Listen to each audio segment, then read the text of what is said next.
Let's be honest, most video game hoaxes kinda suck. Tons of them are made to deceive the masses and get their hopes up, and many only exist so their creators can get a cheap thrill. But some hoaxes are well-intentioned, with their only real goal being to make us all laugh. These are the good hoaxes, the kind where confusion ultimately gives way to laughter, and the kind we're gonna be talking about throughout this video. So without further ado, here are some of the funniest hoaxes in gaming. Pretty much every gaming outlet has pulled a hoax for April Fools, with Electronic Gaming Monthly and IGN being two of the most prominent, but our first hoax comes from the pranksters at Game Informer, who, once per year, would rebrand a portion of the magazine as Game Infarcer, and fill it to the brim with silly, nonsensical, and sometimes hilarious hoaxes. No franchise was safe from GI's tomfoolery. They dreamt up tons of fake games, like Metroid Prime Extreme Beach Volleyball, Goose of Tsushima, and even a version of Halo 3 that featured everything in existence, including Bob Denver, 90-player online co-op, and proof of God. But in our opinion, their shining gem was featured in Game Informer issue 168 for April Fools 2007. If readers appropriately turn to the double-page spread on page 69, they'll be greeted with a feature on a new peripheral for the Wii,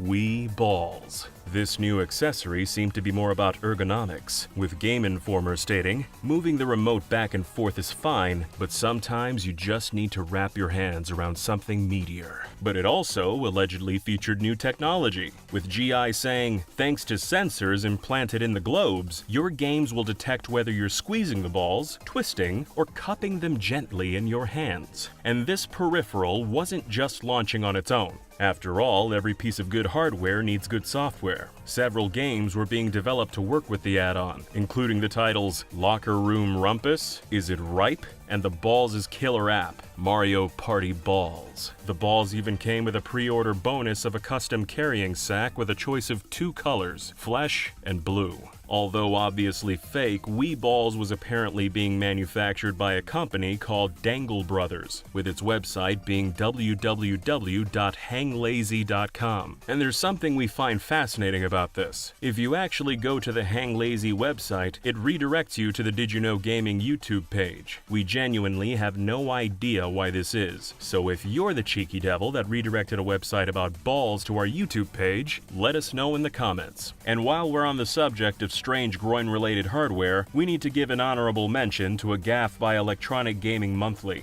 In their 117th issue for April 1999, EGM showcased an odd-looking peripheral called the Game Shorts. EGM gives a nice image of the device and explains the peripheral works really well, and even tells you how it's worn. You just strap it tight and jack it up. But they don't actually explain how the peripheral functions or what games it works with, so we can only speculate as to how it functioned. Given that it's essentially just underwear, we have to assume the worst. But thankfully, this was just a hoax after all. EGM also snuck in a little nod to the fact this was an April Fool's joke, with the price also being the date, $4/199. Funnily enough, a peripheral not entirely unlike the Game Shorts actually released as a real product, the Res Trance Vibrator, which is basically self-explanatory. It works with the game Res, it vibrates, use your imagination. Those last pieces of trivia were pretty funny, but this next game is no joke. It's time for a word from this episode's sponsor, My Heroes Dungeon Raid. My Heroes Dungeon Raid is an action RPG with some bullet hell thrown in for good measure. The game has some lovingly crafted pixel art scenery to take in, which we think sets it apart from other games in the genre. It also has all kinds of unique over-the-top monsters and bosses to fight. You can also battle witches who might look beautiful, but they're incredibly dangerous. The game uses a 3-element system for combat where fire beats wood, wood beats water, and water beats fire. My Heroes Dungeon Raid has 5 classes which can all be enhanced and customized by acquiring hundreds of pieces of gear, weapons, and skills. All this gear comes in many fabulous styles to match your tastes, just like the game's pets. Not only can pets help you battle against monsters, but they also find resources for you in AFK mode. But the game has other modes, like multiplayer, where you can find new friends to battle with or join a guild, and solo PvE mode, where you can climb the ranks as a lone wolf. So if you want to try out this beautiful fast-paced action RPG, install My Heroes Dungeon Raid via our link in the description below and enter our exclusive gift code DYKG to get additional bonuses like weapon tokens, diamonds, and tons of gold. And now, back to the trivia. Since we're on the subject of unsavory hoaxes, we might as well stay here a bit longer. Australia's N64 Gamer magazine was a somewhat short-lived gaming publication that ran from 1998 to 2001. The magazine had a few controversies during its brief existence, like when they gave Perfect Dark a score of 101 out of a possible 100 in issue 30. But N64 Gamer's biggest controversy came from a simple but amusing hoax in their issue for December 1998. On the issue's 20th page, readers were greeted with a screenshot of GoldenEye 007 featuring a censored nude woman. The text underneath the image read, "Write in and we may give you the nude code for GoldenEye." Despite the image being an obvious Photoshop that just pasted in a cutout of a supermodel, many took the magazine at face value. N64 Gamer had made a few references to nude codes before this, seemingly as a tongue-in-cheek nod to the Tomb Raider nude code rumors at the time, and this GoldenEye image was just another cheeky nod to those hoaxes. But this image took on a life of its own, with literally thousands of lust-fueled readers sending letters to N64 Gamer begging for the code. The outlet quickly came clean and explained the image was just a joke, but this didn't stop its readers from asking. Amazingly, the publication were still getting letters about the GoldenEye nude code for years, all the way until N64 Gamer went defunct in 2001. At first, N64 Gamer seemed frustrated with all the horny demands for codes, but they eventually took a more lighthearted stance and playfully teased its readers with more hilarious and ridiculous hoaxes, like this mock-up of a nude code for Mario Party in their 28th issue. Unfortunately, N64 Gamer never disclosed how many passionate fans wrote in asking for a Mario Party nude code. In April 1999, EGM's spin-off magazine Expert Gamer published an obscure finding for its readers. Unlike EGM, Expert Gamer's focus was strategy and tricks, and decided to show players a secret trick that gives players an entirely new Pokémon in Red and Blue. The trick required players to trade a Dratini from a copy of Pokémon Red to a copy of Blue, and both copies needed a complete Pokédex of 150 Pokémon. The player would then evolve Dratini into Dragonite before trading it back to Red. Then, by traveling to the lowest floor of the unknown dungeon near Mewtwo and using a Firestone, the Dragonite would evolve. Not only would it evolve into a new Pokémon, but this Mon in question was none other than Yoshi from the Mario series. Amazing. But Expert Gamer's staff were completely unaware that their prank would be topped by none other than Nintendo on the very same day. Again, on April 1st, 1999, a Pokémon hoax was posted on Nintendo's official website. Unbelievably, the site showed how players could take their Lickitungs and evolve them into a Luigi.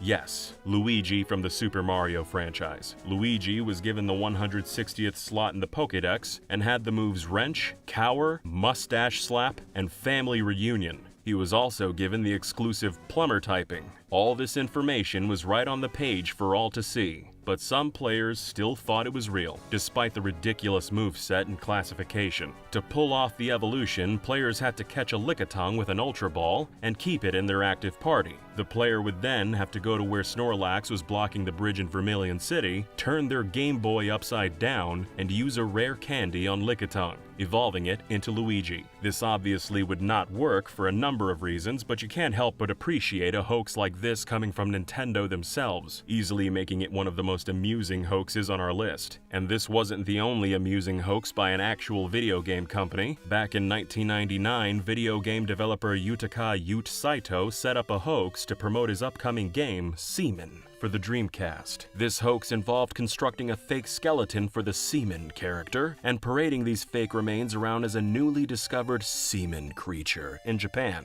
This was just a bit of humor on Ute's behalf to help promote the game, but the team may have taken things a little too far. This was followed by a fake 6 o'clock news segment the team produced, where the discovery of the Seaman remains was the day's top story. The video mentioned how Seaman was first discovered by French biologist Jean-Paul Gass, and that an actual living seaman would go on display for the first time in Japan after it was captured near Alexandria, Egypt. Ute would bring up the hoax a year later in EGM issue 134, saying, "In Japan, before releasing the first seaman, we exhibited some bone skeletons of the seaman in the aquarium, but without telling people that it was for a game. Some of the tabloids like National Enquirer picked up on it because they're interested in that sort of thing. Some people really believed the whole seaman creature discovered thing, and we got a lot of complaints. In fact, fact, there are some people in Japan who still think Seaman is real. We think it's particularly funny that everyday people were coming to you asking if the Seaman specimen was real, and his response was essentially yes, and we also found a real one. What a legend. In April 2012, Steam users who went to the Steam-powered web portal were shocked to see an announcement stating that Half-Life 3 was now available for PC, along with a $60 price tag and the flavor text, "The long-awaited final part of the Half-Life saga is now available." But when fans clicked on the update, they were greeted with a troll face meme that had been redrawn to look like Valve CEO Gabe Newell, with the caption, "Happy April 1st." Although initially disappointing, this was a pretty funny stunt, and most users took it on the chin. After all, Valve wouldn't just drop a game out of nowhere, and gamers should know by now to be on high alert during April Fool's Day. News outlets began reporting on Valve's gaffe, but there's a twist here. Users began asking why this update was only on the Steam web portal and not on the actual app itself, and many others couldn't even see the announcement. As it turns out, this was completely fake news, and the website everyone was pointing to wasn't even Valve's website. It was steampowered.com. With 2 P's. Some prankster had cloned Valve's website, hosted it on a new server, and bought a similarly spelt domain in hopes that a few users would mistype steampowered.com, stumble upon the update, and spread the news. And it worked. It wasn't just casual users that were fooled though. Even big gaming sites like Engadget were caught off guard by this simple gaffe, which in our opinion makes this hoax just a little bit funnier.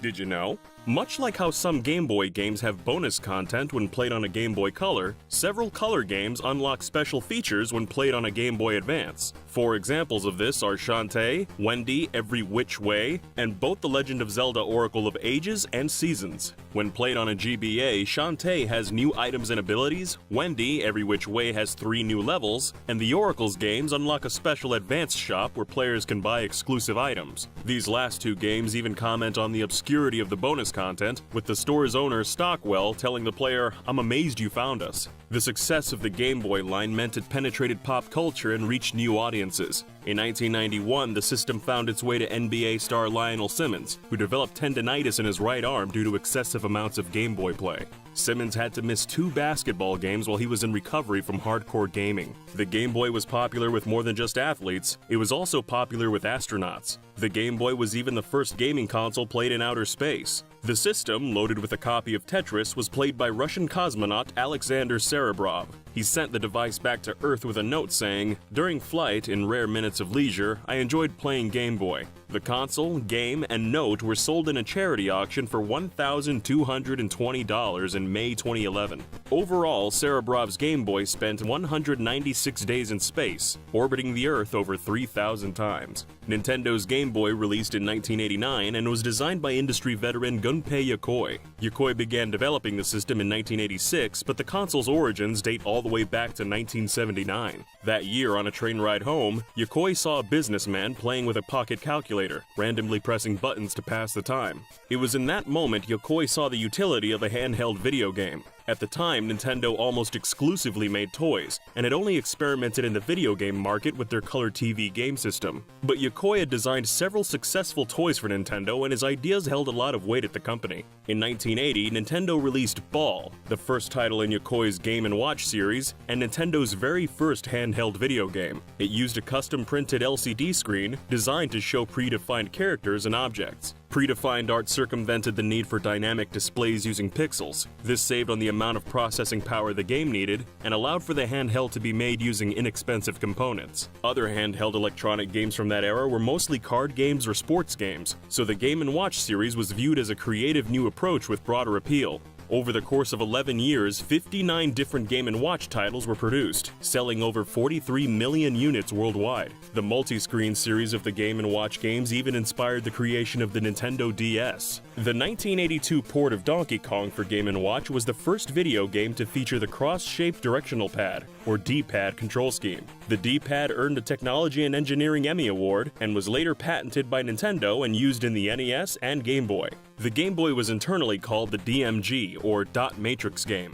Even though more advanced technology was available, the Game Boy's hardware was chosen to be cost-efficient and use as little power as possible, just like the Game & Watch. The LCD screen of the Game Boy was given a blank green background because, in testing, green contrasted better with the LCD overlay in different levels of light. Yokoi has called his design philosophy lateral thinking of withered technology. Withered technology refers to technology that is older, cheaper, and well understood, and lateral thinking refers to using that old technology in new and innovative ways. The price point and battery life of the Game Boy gave Nintendo an edge over more powerful handheld systems like the Atari Lynx and the Sega Game Gear, both of which came out around the same time as the Game Boy. Sega in particular seemed to resent the success of the Game Boy and opened one of their Game Gear commercials by showing a Game Boy and stating, "If you were colorblind and had an IQ of less than 12, then you wouldn't mind which portable you had." During the Gulf War, one American soldier's Game Boy withstood an explosion during a bombing raid. The system suffered cosmetic damage, but was still operational.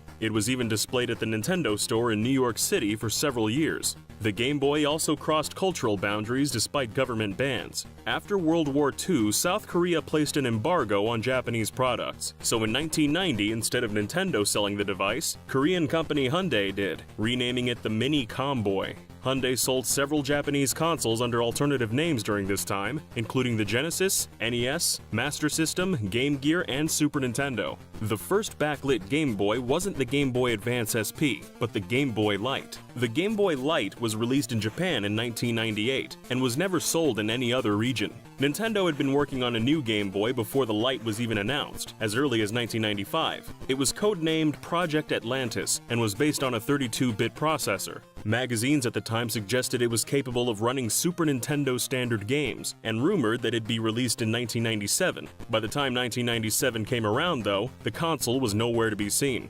Instead, Nintendo released the Game Boy Color in 1998 as a stopgap so developers could spend more time working on Project Atlantis, which became the Game Boy Advance. Even though the Game Boy Color was only a modest upgrade over the previous Game Boy, it did add more than just color. The CPU was twice as fast, and it had 4 times the memory of the Game Boy. Another interesting fact is that in the Game Boy Color logo, each letter of the word color represents one of the 5 colors the system originally launched in.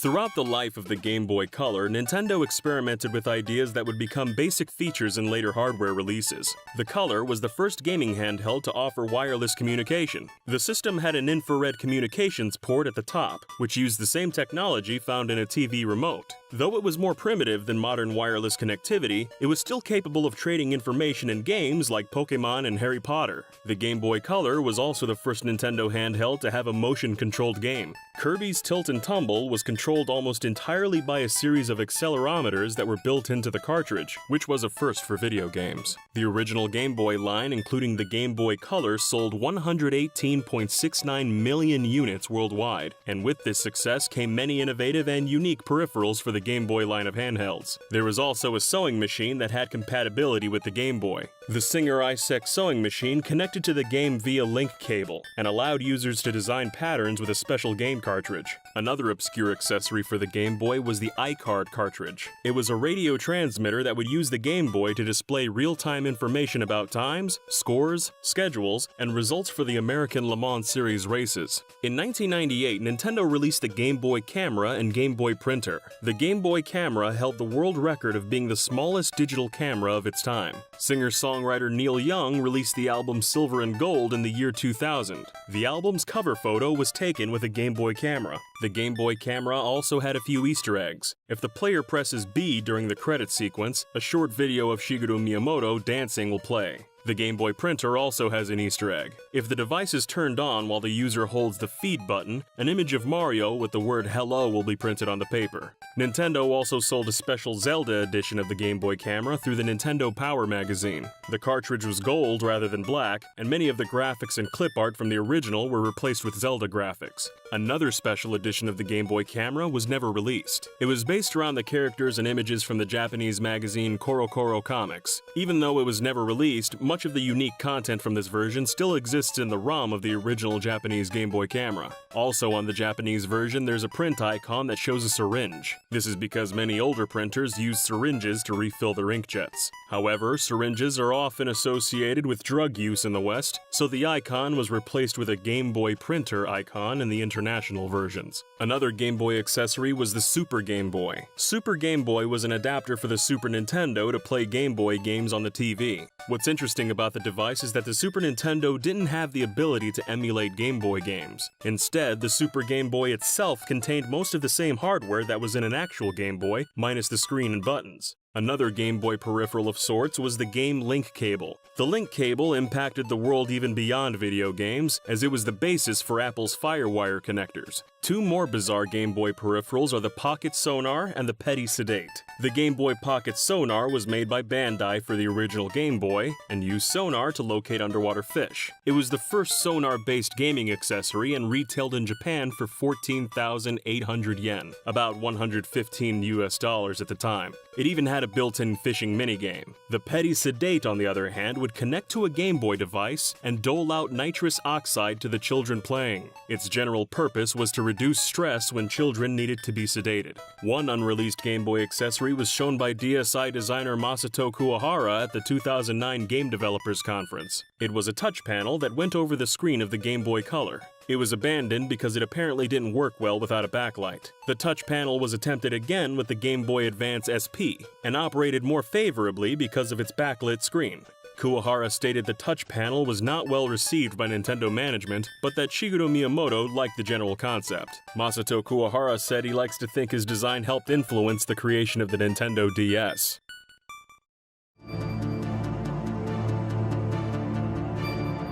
Did you know? In Metal Gear Solid, the prison cell guard gave Meryl more toilet paper than he gave the DARPA chief. According to developers, it's because he was more considerate of the lady. It's worth highlighting that 9 years later, that same guard, Johnny Sasaki, got hitched with Meryl in MGS4. The devil had eyes on her from the very beginning. And it all started with making sure her bog roll was well stocked. Fellas, let that be a lesson to you.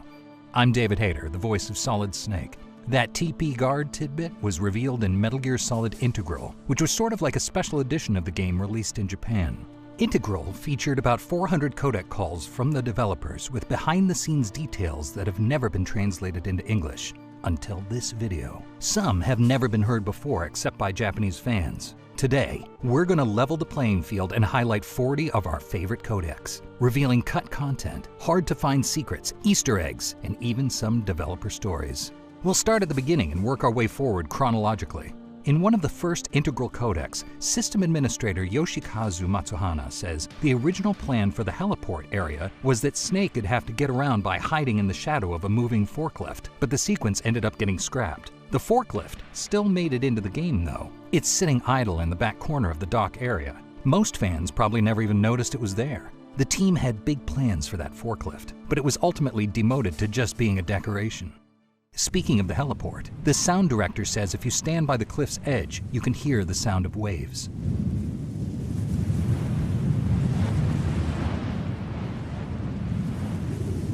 You can't see the waves, and they're meant to be far below, so you can just barely hear them. But it's an in-game detail most players would never find on their own. These calls are scattered all over the game. In Integral, you can call codec frequency 140.07 whenever you want, and the staff will tell you something interesting. One's about the codec itself. The programming director says the static when you talk to them, and also when you're talking to Deep Throat, is actually binary code from the game's programming forcibly pasted in as textures. When it's time to find the DARPA chief, you can actually see him about 10 minutes before you're supposed to by manipulating the camera. The devs knew it was possible, so they added a special chime to reward players who found the secret.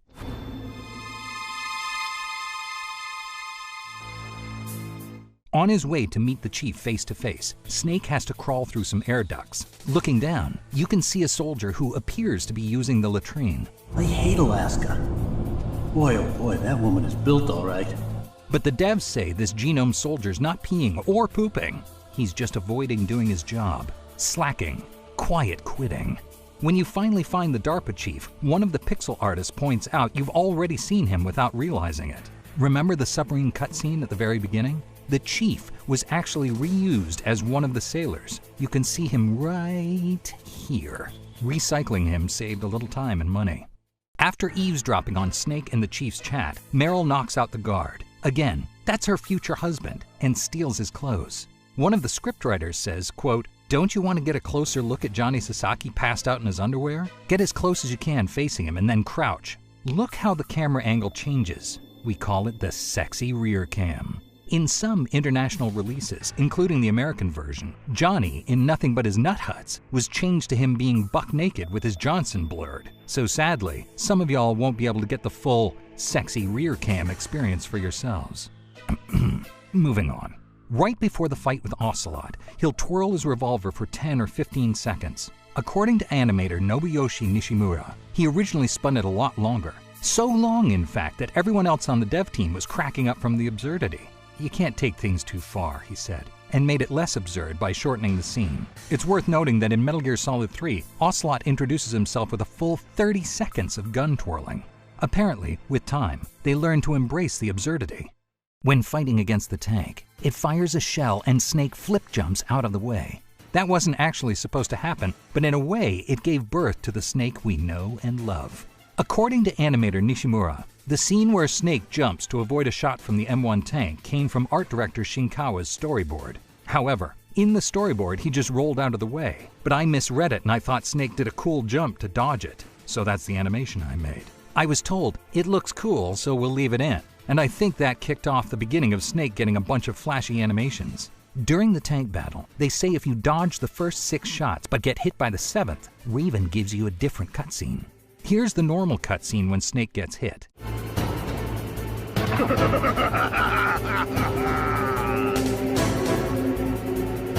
And here's the scene if you get hit by the 7th shell.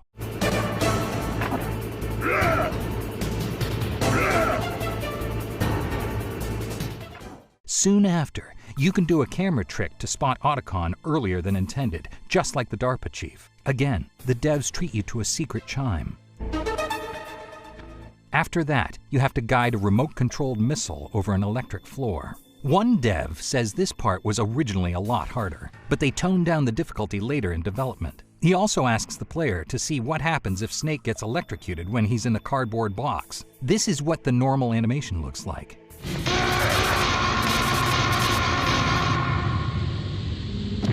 And this is the animation the dev wanted us to see, box and all.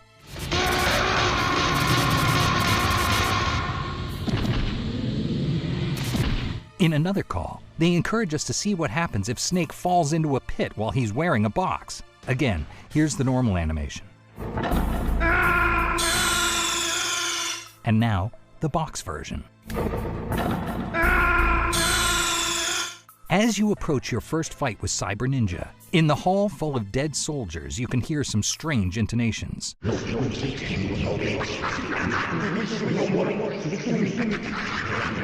According to the sound director, that was Hideo Kojima's idea, and it's supposed to be Ninja reciting the names of certain railway stations in Kansai, Japan.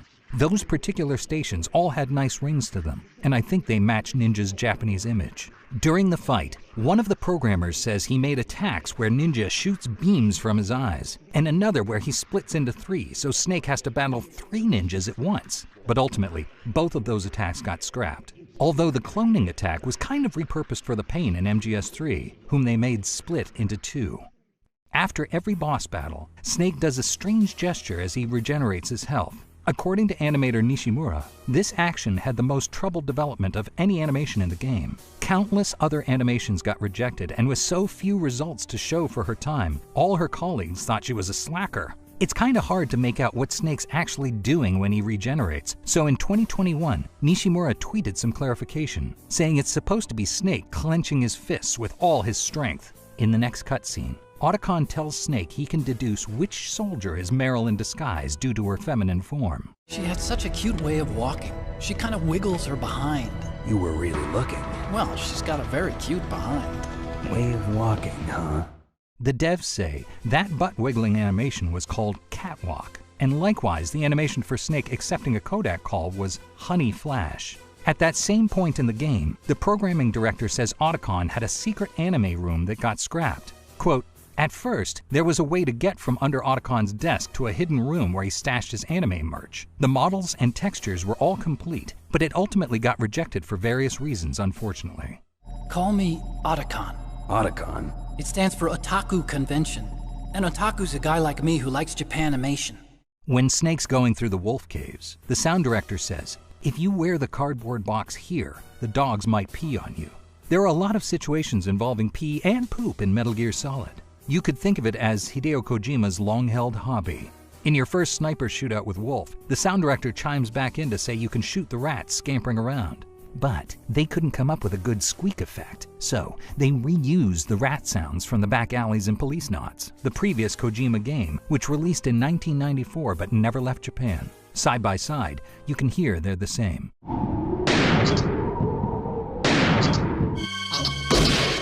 When Sniper Wolf captures Snake, one of the animators says, I had to change these animations to avoid model clipping, but in the process, the sexiness got blown out of proportion. Snake got to touch Wolf and probably got a peek at her breasts, so he must have been happy. Following Snake's harrowing escape from his cell, he's pursued by Liquid in a Hind D. A programmer says bullets raining down were supposed to intensify the player's hatred for the chopper. But the dev laments that in the final game, the damage-dealing steam turned out to be more annoying than the bullets. So unfortunately, the sequence actually intensified the player's hatred for steam instead of the Hind. After blowing up Liquid in his chopper and wandering around in the snow a bit, a dev call asks you if you noticed the parachute in the ditch, foreshadowing the later reveal that Liquid survived the explosion. Finding it in first person triggers a very brief cutscene and a codec call. Colonel, listen to me. I found a parachute near the wreckage of the Hind. A parachute? You don't think that Liquid survived? Impossible. As soon as he jumped out of the pilot's seat, he'd be sliced up faster than an onion on an infomercial.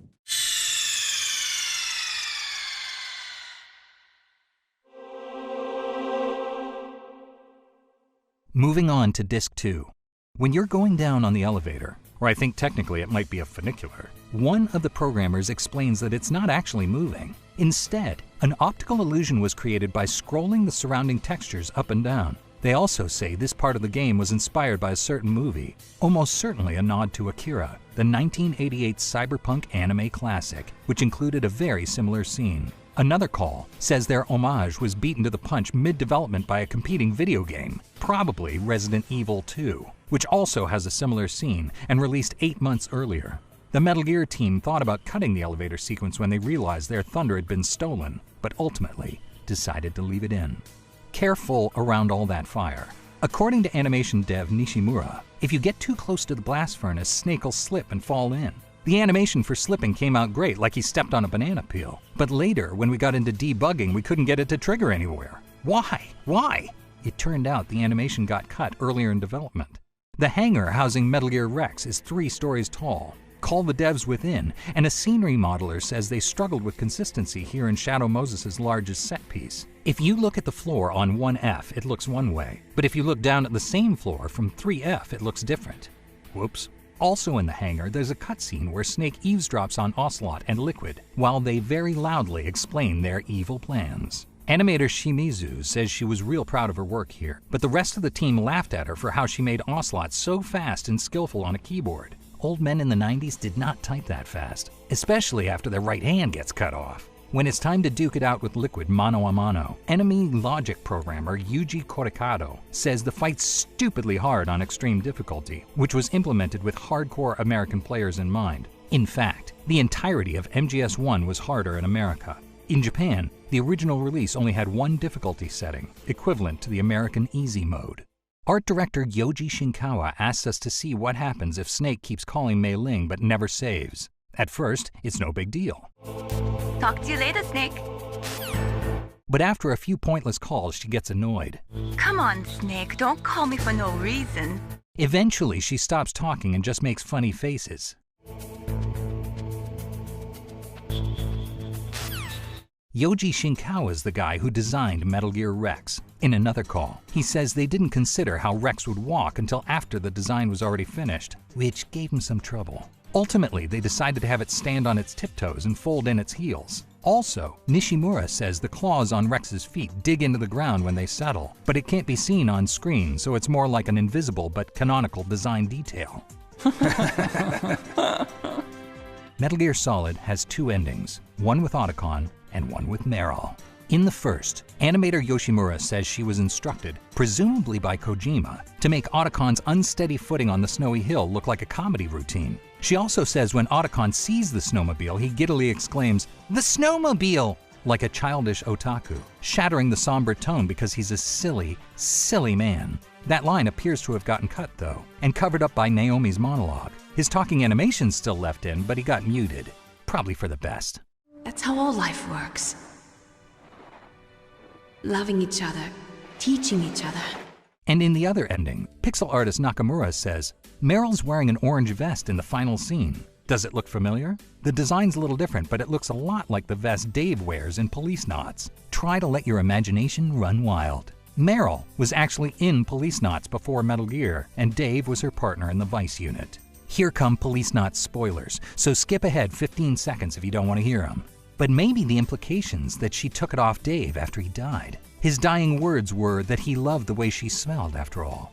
There are Police Knots references all over Metal Gear, but the games don't really exist in the same canon universe. Well, mostly anyway. Also in that ending cutscene, Snake and Meryl see a caribou with its young, which are meant to drive home the theme of passing on your genes. Yoshimura says she worked like a dog to animate natural, believable movements for those two caribou. It's the final scene after all, so she wanted to make it perfect and redid it again and again. But then she screwed up and deleted all her work, leaving her pale as a sheet. So the caribou that made it into the final game didn't look nearly as good. After beating the game, you're rewarded with a bandana you can wear for infinite ammo. On the development team, they called it seaweed because of how it sways in the wind, like seaweed underwater. So if you want to look cool at a Metal Gear party, don't call it a bandana, call it seaweed. I'm David Hayter, and I'll be back soon with more newly translated Metal Gear content. So subscribe if you don't want to miss it.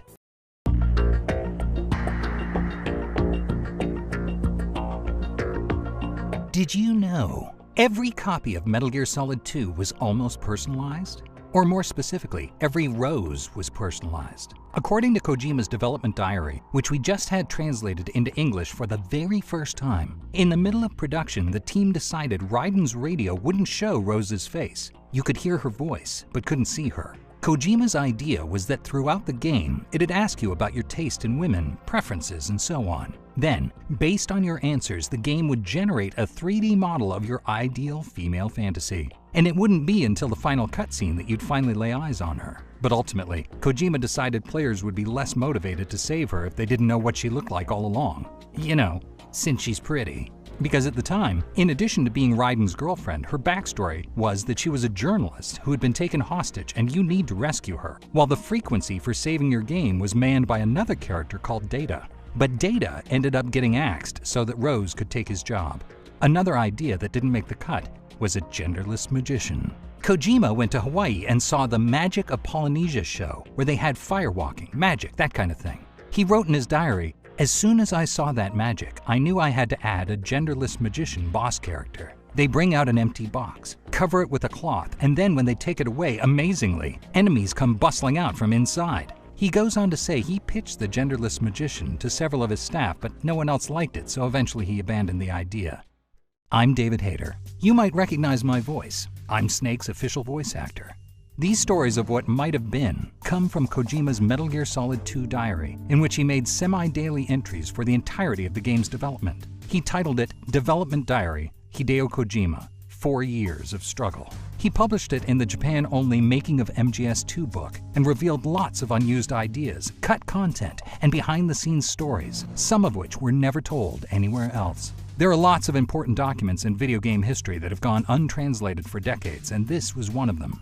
Until now. The diary's pretty long, about 87 pages if you printed it out in English, so in this video we'll just cover the highlights. Let's get started.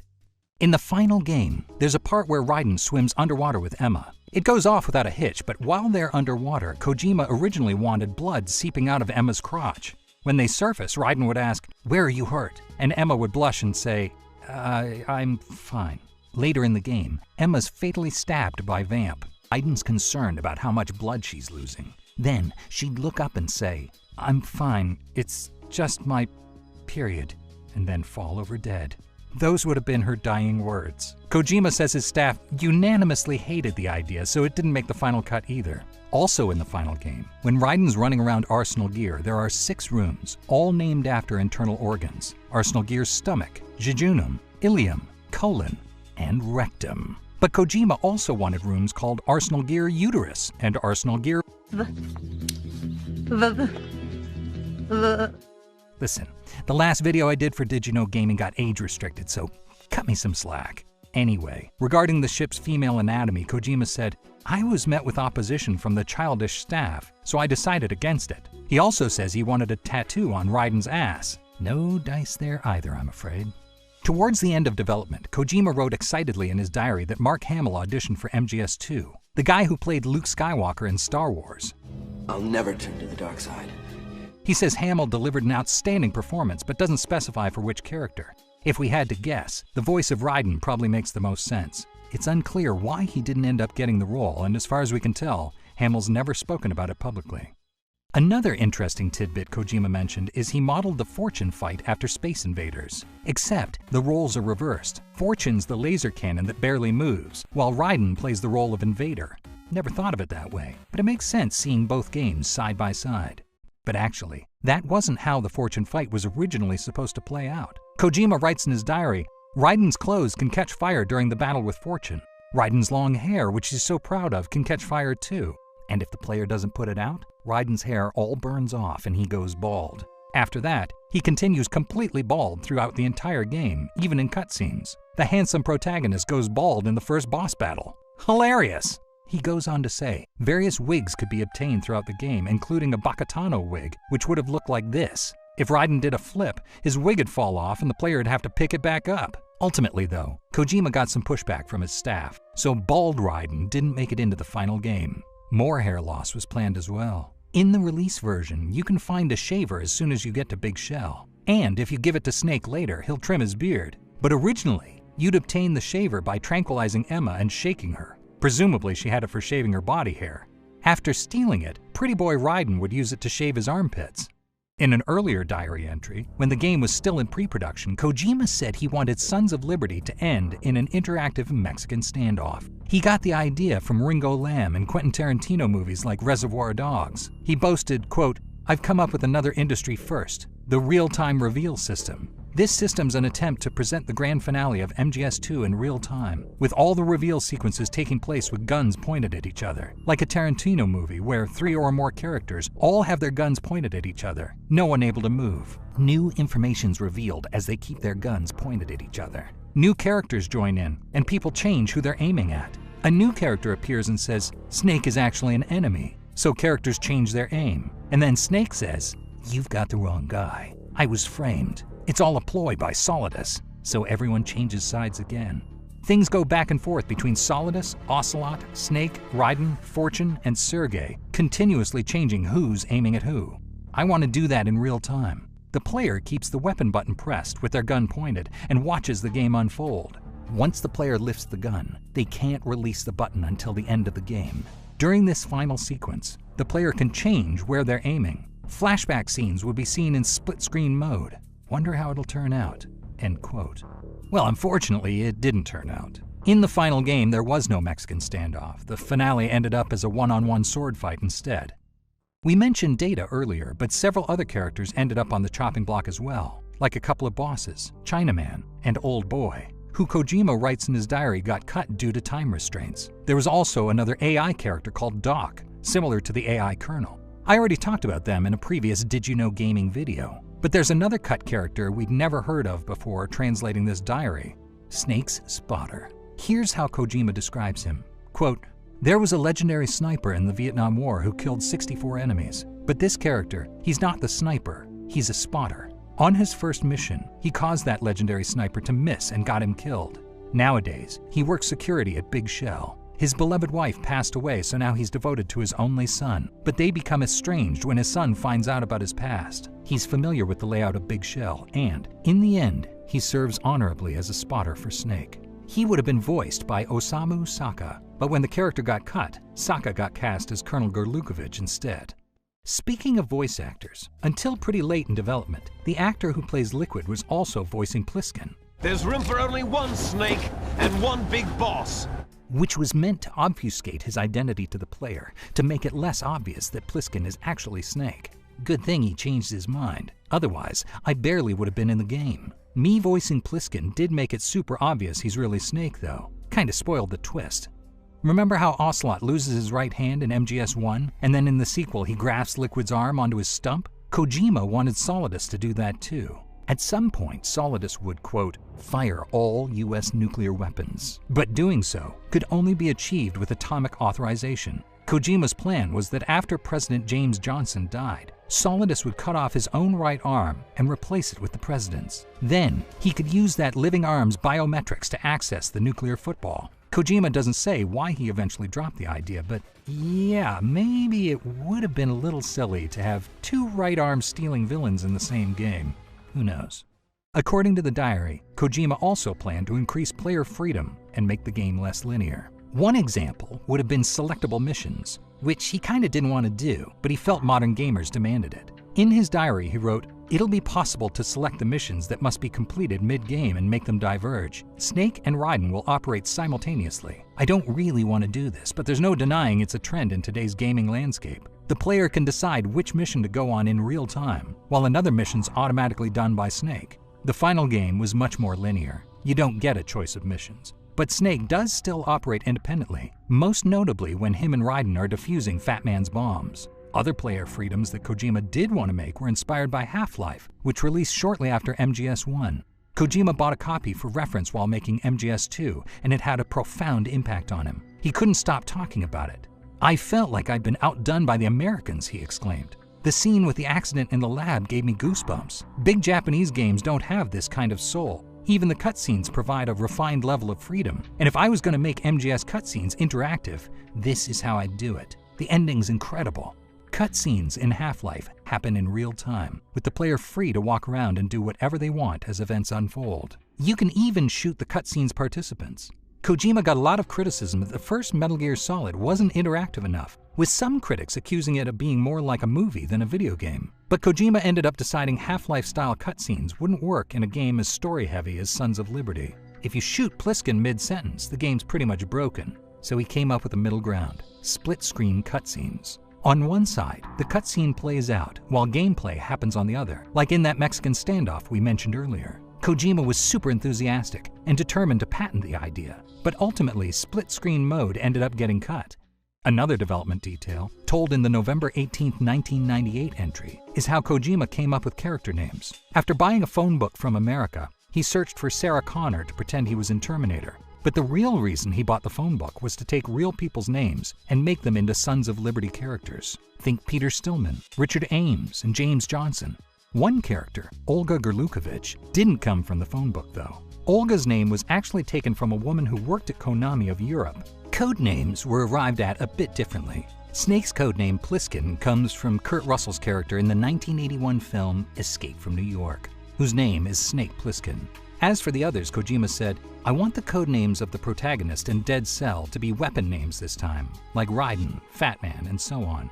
I want the nuance that they're not being treated like people, but strategic pawns." Fat Man was the name of the atomic bomb dropped on Nagasaki. Likewise, Raiden's named after the Mitsubishi J2M Raiden, a Japanese World War II fighter plane that the Allies codenamed Jack, which is why Raiden's real name is Jack. Then, after that was decided, named his girlfriend Rose as a tip of the hat to Titanic. Canonically, Raiden doesn't have a last name, but in one diary entry, Kojima writes down the name Raiden Brannigan.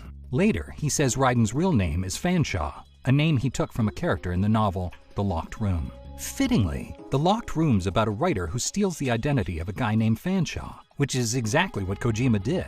As for Raiden's dark past as a child soldier, that came about because Kojima just happened to stumble across a program about child soldiers on Japanese television one day. "Good timing," he said. "I think I can use this for Raiden's backstory." Kojima also caught a TV special about the Santa Fe artificial stock market. Basically, an AI stock market developed in real-life New Mexico in the late 90s. Kojima said he was going to add a bit in the game where Otacon uses this virtual stock market to get rich, but didn't end up following through with the idea. So, Otacon stayed poor. Speaking of character names, in the release version, Rose reveals she's pregnant with Raiden's baby. MGS2 never tells us the child's name, but in his diary, Kojima says Raiden's going to name him Dave. In other words, name him after Solid Snake. But years later, when players finally heard the kid's name for the first time, in MGS4, it was John, which is Naked Snake's real name. Kojima also wanted to use more famous licensed songs, which would have cost a lot more than what they ended up using. For example, he intended to open the game with Billy Joel's You May Be Right, and end the game with Frank Sinatra's New York, New York. Instead, he had to settle for this as the opening music.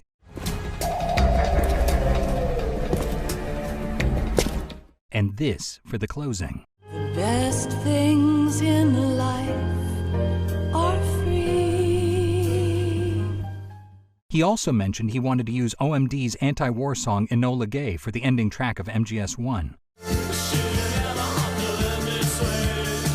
But his sound director, Kazuki Muraoka, stopped him and said kids these days aren't going to know that track. So they recorded an Irish song instead. The best is yet to come.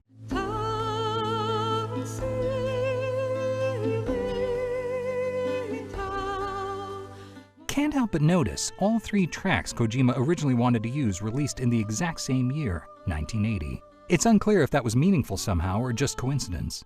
In another entry, Kojima says he wanted to make swimming underwater physically uncomfortable for the player. You'd have the oxygen gauge, just like normal, but after you run out of air, you'd have to mash the action button like a madman to keep from drowning. The goal is to experience the sensation and pain of holding your breath underwater for real, he said. If you press the button, your range will expand and deepen extensively. Kojima's always sought to bring his games out into the real world, often in some unusual ways. Psycho Mantis reading your mind in MGS1's probably the most famous example. He wanted to go far beyond that though, and when Sony showed him the PlayStation 2 for the first time, he lamented that, quote, "It's not the machine of my dreams. It's got no smell. Needless to say, no flavor either."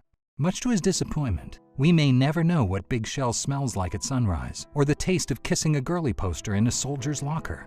You know, reading through this 4-year diary, we couldn't help but notice how big a toll the game took on him. The stress gave him nausea, body aches, headaches, declining mental health, nightmares, constipation, diarrhea. Practically any stress-induced ailment you can think of, he got it. He was constantly in and out of the hospital all throughout development. A couple of days before Sons of Liberty finally released, he gave his doctor an early pre-release copy as a thank you. A month later, in December 2001, he wrote the very last diary entry saying, "The year of the snake is almost over, but my body still isn't back to normal." That's the diary's final sentence. So besides Kojima sacrificing his health to give us MGS2, there's one last bit of trivia for you. That Sons of Liberty released in the Japanese Zodiac's Year of the Snake. The next Year of the Snake, we got Rising Revengeance, and it looks like the series' long-awaited return might arrive in the next Year of the Snake. Or I don't know, maybe not. Just because I'm Snake doesn't mean they keep me in the loop on scheduling. Hello and welcome to Did You Know Gaming Extra. Today we'll be covering regional differences in games as well as some censorship. What's culturally understood or accepted by the majority in one country may not be in another. This ranges from extremes to tiny details, and games adjust in both big and small ways to compensate for these differences. Kingdom Hearts, a series featuring a multitude of characters from popular Disney's children's movies, is one series that you'd think wouldn't have too many regional alterations, but that isn't the case. Kingdom Hearts 2 has a scene in which Donald attempts to get away from his girlfriend Daisy. One animation was changed in the Western release of the game, and simply shows Daisy scolding Donald from the front. In the Japanese release, however, the scene shows her actually spanking Donald on his backside as he faces away. It's possible this scene was altered to remove any hints of domestic violence, or perhaps because the skit could have been seen to have odd sexual connotations. This was a clear example of censorship altering elements of a Japanese game for a Western audience, but the same can also be said in many Western games that were brought to Japan. One example can be seen with Grand Theft Auto 5, which originally featured a slew of sexual content featuring everything from strippers to crude artwork. During a scene in the mission Reuniting the Family, Michael tattoos a cartoon phallus across Laszlo's back. After the game was taken to Japan, this tattoo had to be replaced, though the developers seemed to have some fun with the censorship, deciding instead to make Michael tattoo a rocket ship. Another title that dealt with localization issues was Civilization 4. With the Civilization series, there were a number of issues that could have easily sprung up when being localized, as the game heavily pulls from real and sometimes controversial historical figures. One inclusion caused concern for the People's Republic of China, as the game featured the founder of their nation, Mao Zedong, also known as Chairman Mao, the ruler of China from 1949 to 1976. As the game involves the establishment of civilizations, this also includes the act of war. The government was unhappy about this element of the game, specifically the fact that the Chinese players would be able to declare war against the founder of their nation. As such, Mao was replaced by Emperor Taizong of Tang, a cultural figure who had fewer deep ties with China's current society and affairs. Emperor Taizong was the second emperor during the Tang dynasty, ruling from 626 to 649 AD. There's less controversy with this next example of regional changes, but it's still rather interesting. In Paper Mario Color Splash, a washing machine and the room it appears in are completely different between NTSC and PAL regions. This is likely because the design of the washing machine in the Japanese and American versions of the game is rarely used in modern-day Europe and other PAL nations. It was likely this was changed so that it was more recognizable to European players. And now it's time for this episode's random piece of trivia. Today we'll be talking about Sega's Virtua Tennis 2. Acclaim, the game's publisher in the United Kingdom and Europe, wanted to promote the game at the Wimbledon tennis tournament by training a bunch of homing pigeons and painting the Virtua Tennis 2 logo on them. Acclaim tried to train the pigeons specifically to fly straight at people spectating the tournament and flap in front of them. Andrew Block, founder of the PR firm attached to Acclaim, told Kotaku, "We did some publicity around it. We invited media down to see the homing pigeons being trained. This caused much disgust among Wimbledon officials, who sent out a press release to say they were training their hawks to hunt down the pigeons and they would be killed. It got talked about on the BBC, on Wimbledon commentary, and in every single national newspaper. You couldn't hope for better publicity." Today we'll be looking at video game comic book adaptations. When a game series becomes popular, it will almost inevitably become a fully fledged franchise that spans toys and other forms of media, whether it be film, television, or even comic books. The Super Mario franchise is of course no exception. Mario has spawned numerous cartoon series, a Hollywood movie with another one reportedly on the way, and hundreds of comic books. However, we're going to be talking about one perhaps lesser known book.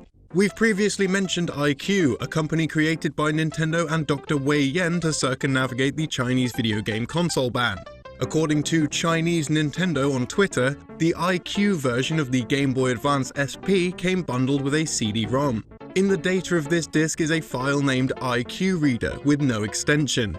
Checking the file's data reveals that this is actually a ROM for a Game Boy Advance cartridge, and by giving the file the extension .gba and running it through an emulator or flash cartridge, it is revealed to be a reader application for the Game Boy Advance. By booting the ROM, the player can read an article written by Dr. Wei Yan himself, as well as a 45-page Super Mario comic entirely written in Mandarin. The comic is a first chapter in a series that seemingly was never released.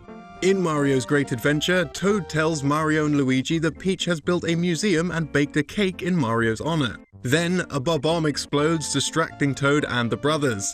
Bowser swoops in and kidnaps the princess, and Mario must fight off a horde of Goombas and a piranha plant. Toad then explains that there are 5 stars of power in the universe, and together they need to collect them all to defeat Bowser and save Princess Peach.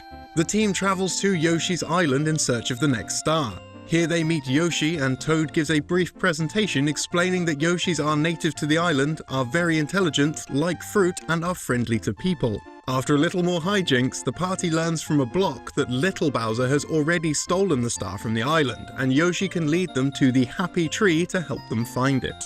The comic features some cultural humor, like a joke about how much rice Yoshi can eat, a joke about drinking tea, and the typical slapstick of Eastern cartoons, such as Peach smashing Mario into the ground for not paying enough attention to her, then quickly returning to her sweet demeanor. There is also a very meta joke in which Peach shows Mario a framed image of the first time he saved her. This is clearly a still from the very start of the first Super Mario Bros. Game. She then explains that someone made the adventure into a game and it has sold 40 million copies. An oddity that we found when looking through the ROM's data is sprites from Pokemon Fire Red and Leaf Green, though they don't appear to be used anywhere within the Reader application itself. The Final Fantasy series is another franchise which has spawned. Another comic book series that was halted while in production was Star Raiders, based on the 1979 Atari game of the same name. Written by Elliot S. Maggin, who is known for being the lead writer of the Superman comics in the 1970s, and painted by Jose Luis Garcia Lopez, who is also known for his work with DC.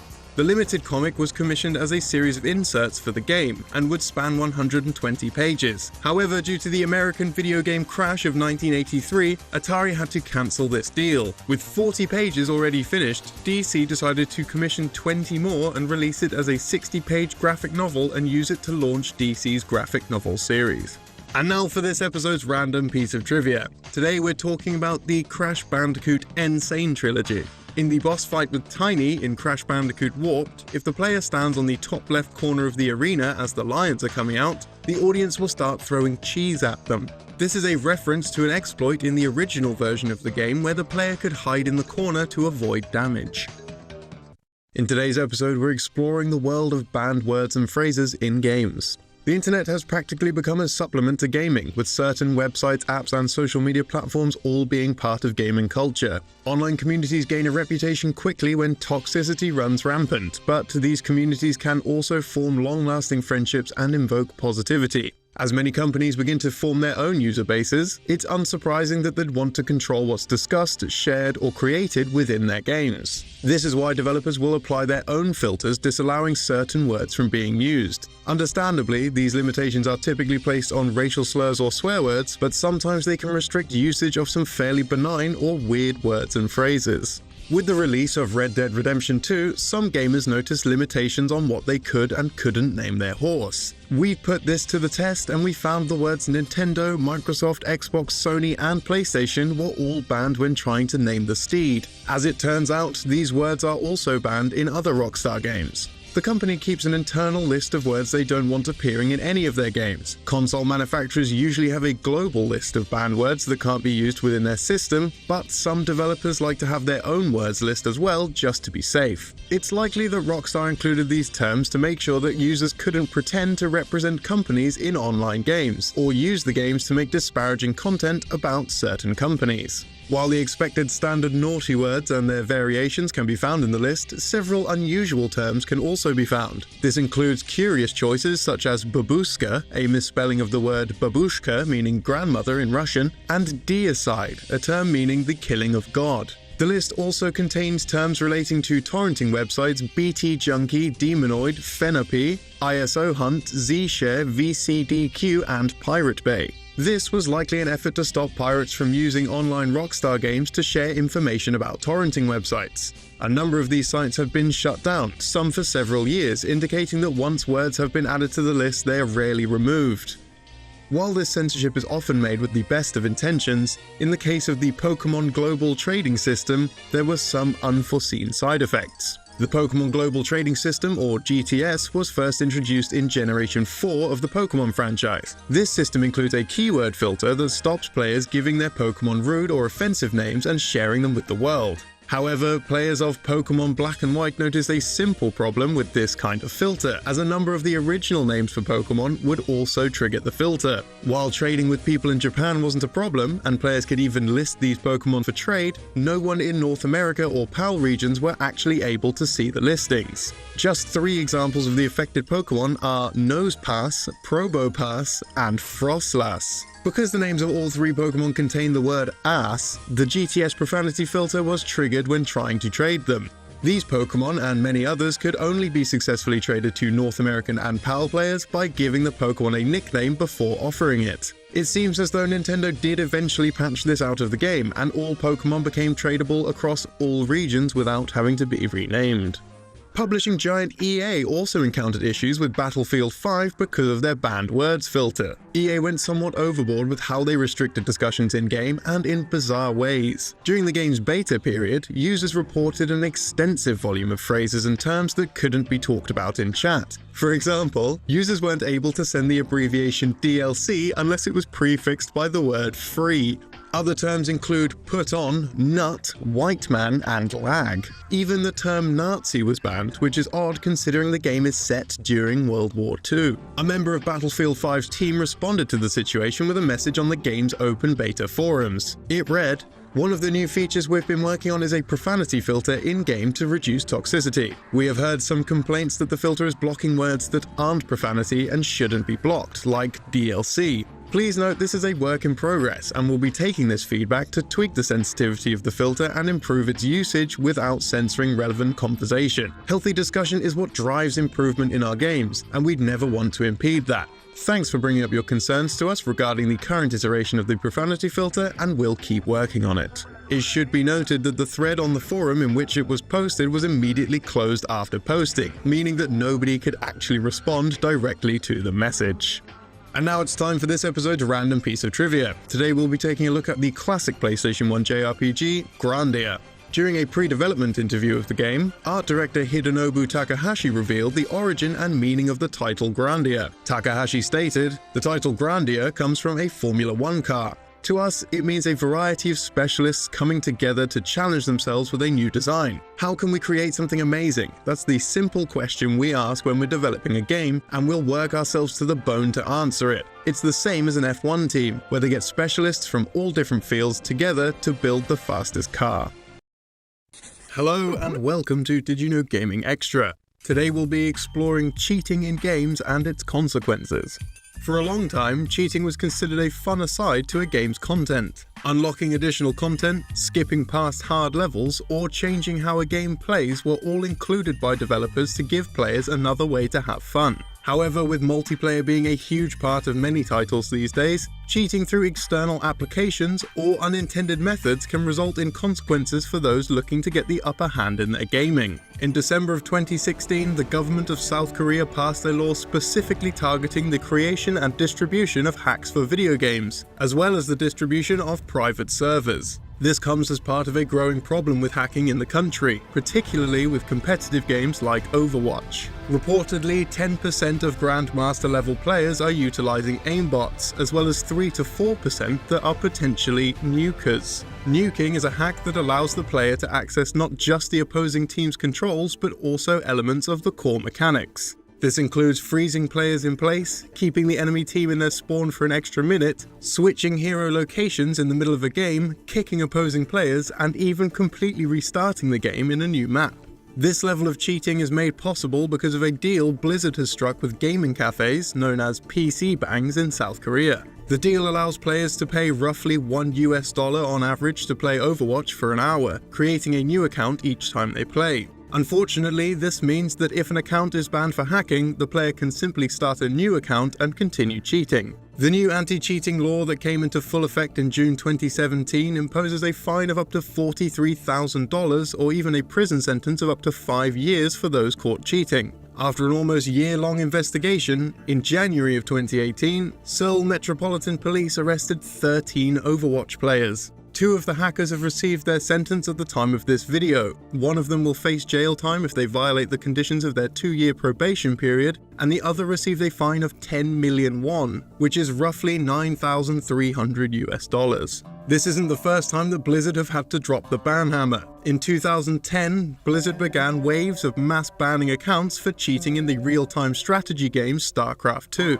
The most common form of cheating at the time was map hacking, which allowed the player to view enemy activity at all times, despite the fact it's supposed to be shrouded in the fog of war.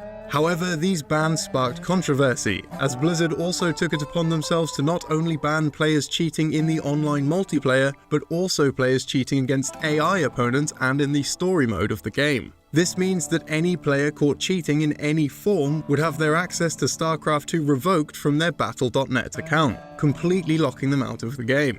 This would force them to purchase a new copy with a new account if they wished to continue playing. Blizzard claimed that these bans were enforced because of the over 400 achievements in the game. Quote, "While single-player games only appear to be you and the computer at first, your achievements and gamer score also carry weight and prestige for your online play."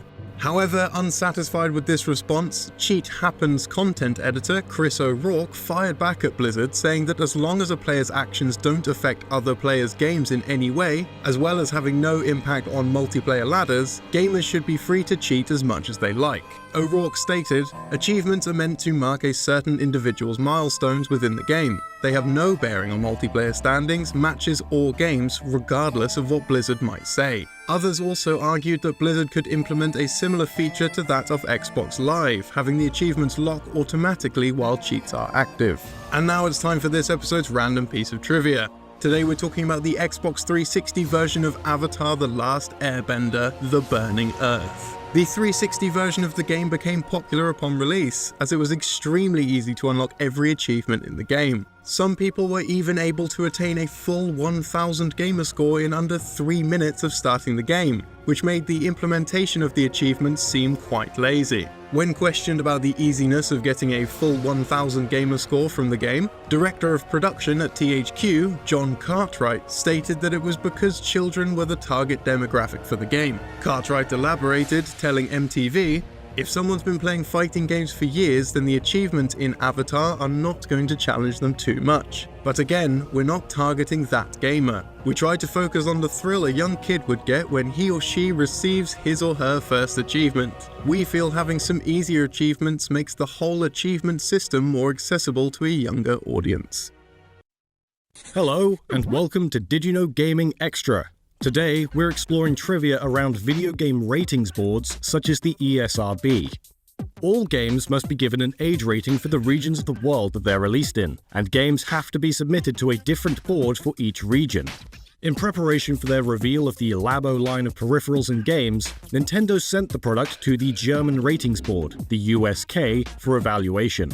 After Nintendo revealed Labo to the public, the board sent out a tweet reading, "Finally, we can tell the story. When we had the latest Nintendo hardware, it was almost dumped by the cleaning crew as waste paper. In the past, no one would have believed this story anyway." It seems the board's cleaners hadn't been clued in to what Labo actually was, and mistook the Labo sets for garbage. As much of the game revolves around the use of handcrafted materials made out of cardboard, this seems like a fairly simple mistake to make. The rating given to a game or product is very important, and can make or break its success due to the limitations that each rating brings. When a game is given a higher rating, the potential market is reduced, as well as stores that are willing to stock it. Because of this, companies usually aim for the lowest age rating they can get, and are even willing to cut features and assets from their products to achieve a certain rating. In a reversal of this practice, American McGee stated that he actually fought to get American McGee's Alice a mature rating. McGee said, "You know, when we were working on Alice, I actually fought to get a mature rating because I felt that I didn't want an Alice product to hit the shelves at Christmas and confuse parents into thinking it was for their kids." Looking back on that, I wished that I had not fought for the M rating because I think that the violence in the game never really warranted it. I think that as long as an industry is self-regulating, and I think as long as individuals take responsibility, the government shouldn't have to step in to regulate entertainment. With Fallout 3, and now for this episode's random trivia. Today we're talking about the Tony Hawk franchise, and unfortunately, it's Tony Hawk's Pro Skater 5. One of the working titles for the game was simply Tony Hawk 5. We know this because the name was accidentally leaked by a caterer at a brand summit for the game before it had its final title. The caterer shared an image of the event to his Instagram and Facebook before the game had been officially announced. Hello ho ho, and welcome to Did You Know Gaming Extramus. Today's trivia is all about Christmas and things linked to the holiday. So sit back and relax while we put you in the holiday spirit.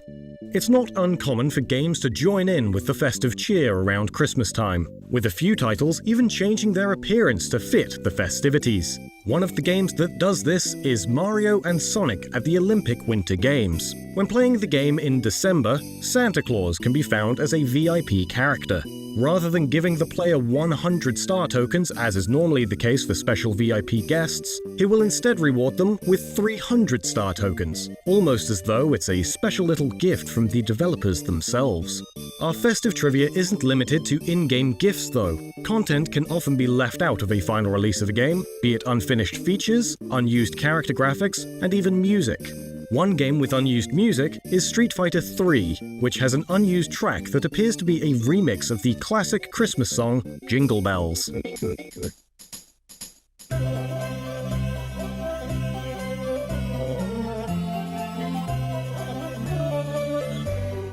While the music is unused, the game features a stage for the character Sean, which has a strong Christmas theme in a New York City street. It's possible that the unused tune was originally planned to play on this stage, though its short duration suggests it may not have been used simply as background music.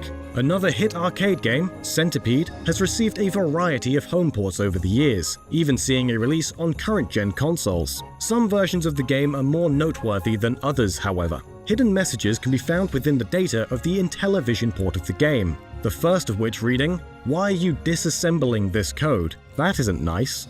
Also included is a simple greeting from a few members of staff who worked on the game, but also a rather unfunny knock-knock joke. Knock knock. Who's there? Santa. Santa who? Santa Pete is coming to town. Simpsons Hit and Run also enjoys getting into the holiday spirit. During the game's menu screen, depending on the date, the Simpsons living room will change to fit the current holiday. These include Thanksgiving, Halloween, and of course, Christmas Day. Homer isn't the only character who's down for Christmas fun. If players boot up Ready to Rumble Boxing Round 2 on Christmas Day, Celine Strike will wear an elf costume, and the Rumble Man will simply become a giant snowman. The design of the game's ring will also change to be a tad more Christmassy. Unfortunately, some games in the Western world were made less Christmassy. When localizing the character of Olaf in the Game Boy Advance title Advance Wars, it seems that Nintendo wanted to lose their small piece of seasonal cheer. In the international release of the game, Olaf has a brown beard and a peaked officer's cap. Originally, however, the Japanese release has Olaf sporting white hair and a hat very reminiscent of Santa Claus. This made his overall appearance very similar to Santa, albeit blue instead of red, and his officer's uniform seemed almost like a union suit instead. And now it's time for this episode's random piece of trivia. Today we're looking at the Kingdom Hearts series, or more specifically, Axel. It isn't hard to see similarities between Axel's personality and appearance with those of Reno from Final Fantasy VII. Both characters have spiky red hair, facial scars, and a cocky, cynical, yet charming personality. This was not a coincidence, though they are also not the same character renamed a la Leon and Squall from Final Fantasy VIII. When asked about the similarities between the two, Nomura stated, "To me, Axel is an existence close to Reno, created in the same concept, but they are different people. Those two are different people but subconsciously alike. I wanted to see how it would be to have completely different characters that are really similar to each other, but hold different kinds of roles in different worlds." Hello and welcome to Did You Know Gaming Extra. Today we'll be talking about video game facts relating to religion.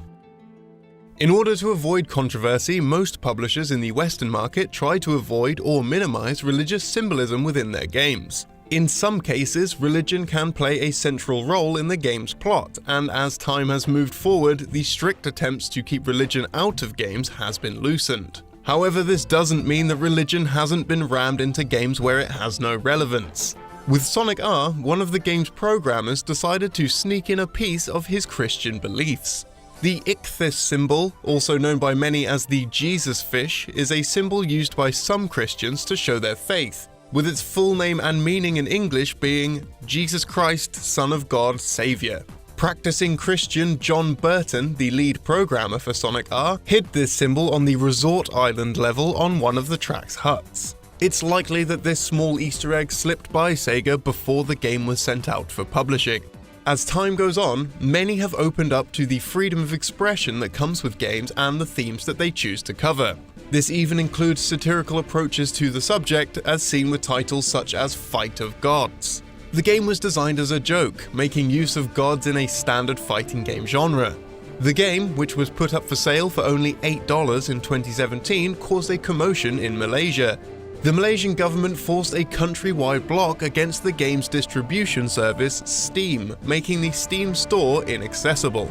In response to these extreme measures, the game's publisher, P-Cube, stated, "Fight of Gods is a video game that takes a humorous approach to religion in the same way that other entertainment formats have. This game is not promoting any religious agenda and is not designed to offend. We fully respect the choice of those who would not wish to play it. We are disappointed that such freedom of choice is not given to everyone, and in particular that the game has been forcibly removed from sale in Malaysia."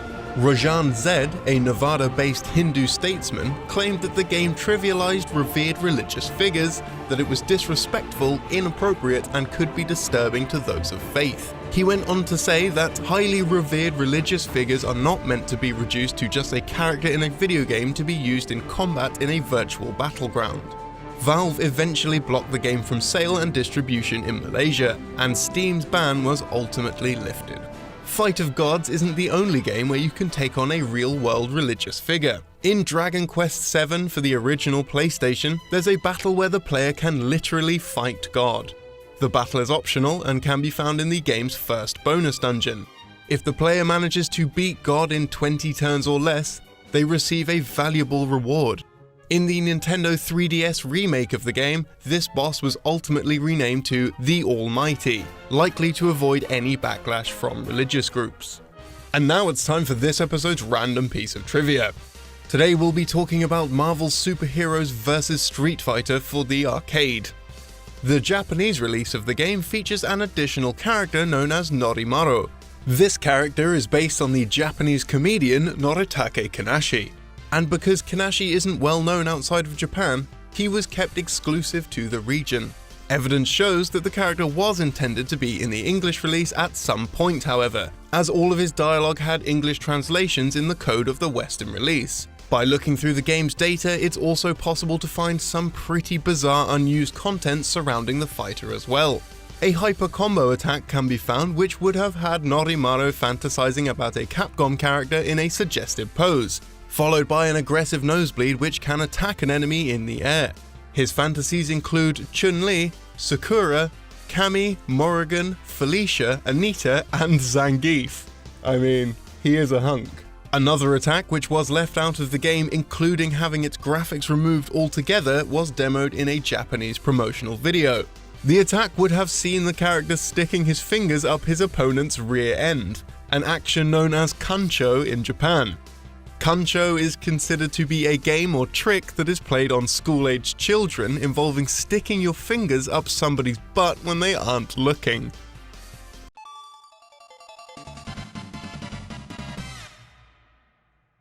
In this show, we're going to explore games that never made it to the United States. We'll detail what's in the games, and try to shed some light on why they went unpublished stateside. Software that isn't published in the US tends to be part of an obscure franchise, but the title we're covering today comes from one of gaming's best known series, Pokémon. The Pokémon franchise exploded during the 1990s. As with most popular series, Pokémon's creators tried to capitalize on the success of the anime and video games by creating a trading card game. Since the first generation of Pokémon games had already established a battle system, the trading card game's rules took inspiration from the Game Boy games. The card game launched in Japan in 1996 and reached the United States around 2.5 years later. It took America by storm and became a trend amongst the nation's kids. During this 2.5-year gap, a brand new Pokémon game was released in Japan based on the trading cards. A year after this game came out in its home country, it was translated and published in the West as Pokémon Trading Card Game for the Game Boy. Due to the success of the game, a second title was created and released in Japan in 2001. Although many Western fans waited for the second game to be localized, it never made it to the West. Before we get into the details of the second game, we're going to talk a little bit about the first game. Just as the actual card game took inspiration from the original Pokemon games, so does the trading card video game. The player collects a deck of cards from a professor based on the elements of fire, water, or grass. They must compete against various characters in the world. This includes a rival, 8 club leaders based on different elemental types, and 4 card player Grand Masters. The player can also create their own deck with cards obtained throughout the game, and can save the various decks using computers. Although it borrowed many elements from the original games, the Pokemon trading card game also introduced ideas that became a standard for the series. One example is the ability to run by holding in the B button. This was introduced to the core series in Pokemon Ruby and Sapphire, but until the trading card game, no such ability existed for the series. The game featured digitized versions of real cards that were illustrated by Ken Sugimori, Mitsuhira Elita, and Keiji Kinabuchi. There are a total of 228 cards featured within the title, but some of these cards couldn't be obtained without the use of the Card Pop feature. Card Pop allowed 2 players to link up their games using the Game Boy Color's infrared function, which would provide both players with a random card, similar to the mystery gift system found within the core titles. The title was created by Hudson Soft, and originally announced under the name of Pokemon Card. The project's Western release was initially delayed by 2 months. It's believed that this was done so Nintendo could focus their marketing on Pokemon Stadium for the Nintendo 64. When the game did release, it came with a promotional card featuring Meowth. This card was only available with the game, and wasn't sold anywhere else in the West. In Japan, a special legendary Dragonite was given away instead, and it was made exclusive for the region. While most cards appear within the title, 2 were missing: Electrode from the base set, and Ditto from the fossil set. This was due to difficulties getting their abilities to work within the game's engine. As a result, a new card for both of the Pokemon was made exclusively for the game. The Electro card, however, was later made available from an online card shop. The game features 2 cameo appearances in the characters of Mr. Ishihara and Imakuni. These are both the president and CEO of the Pokemon Company, Tsunekazu Ishihara, and Pokemon anime musician Tomoaki Imakuni. Imakuni's appearance with a question mark resembles that of his stage name. The Pokemon trading card game was praised and had successful sales. Over 600,000 copies were sold in Japan by the end of 1999, and around 1.5 million copies were sold in America in its first year. With the growing popularity of the trading card game, it seemed only inevitable that there would be a sequel. With several expansions to the physical card game being made, there was plenty of content to use for another game. Also developed by Hudson, the sequel was titled Pokemon Card GB2 Here Comes Team GR. The game boasted several new features and improvements over the previous title. This included being able to choose your gender, an extensive training mode to educate new players, and a diagnosis system that let the player know how effective their deck would be in use. Many new cards had been published since the first game released. These additional cards were added to the game, bringing its total up to 445 cards. While this number is higher than the original, a large number of cards were left out. The game's story was also expanded, and didn't simply revolve around the player collecting club medals and defeating the Grand Masters. A new rival team appears called Team Great Rocket. Led by King Bilalichi, the team kidnaps a number of the club masters and has stolen almost everybody's Pokemon cards. It's the player's role to save the club masters and defeat Team Great Rocket in their headquarters. As a direct sequel, the game not only allows the player to explore the island found in the first trading card game, but also a second island called GR Island. This made the game's world seem much more fleshed out and improved upon the relatively short length of the first game. New graphical features were added too. Opponents now had a variety of expressions after a duel commenced, such as being happy when winning or sad when losing. Another change was the introduction of coins. These coins are awarded after winning a club match, as opposed to the medals found in the first game. They can even be used to replace the coin shown during coin flips throughout the game. A noticeable difference between the two games is how the entranceway of each gym is presented. Originally, each gym simply had a different symbol to define it. In the second game, the entire room is themed after the gym's elemental type. Another new feature was a game center, which featured several mini-games. These included a game where the player has to flip a coin and land it on heads over and over and over again.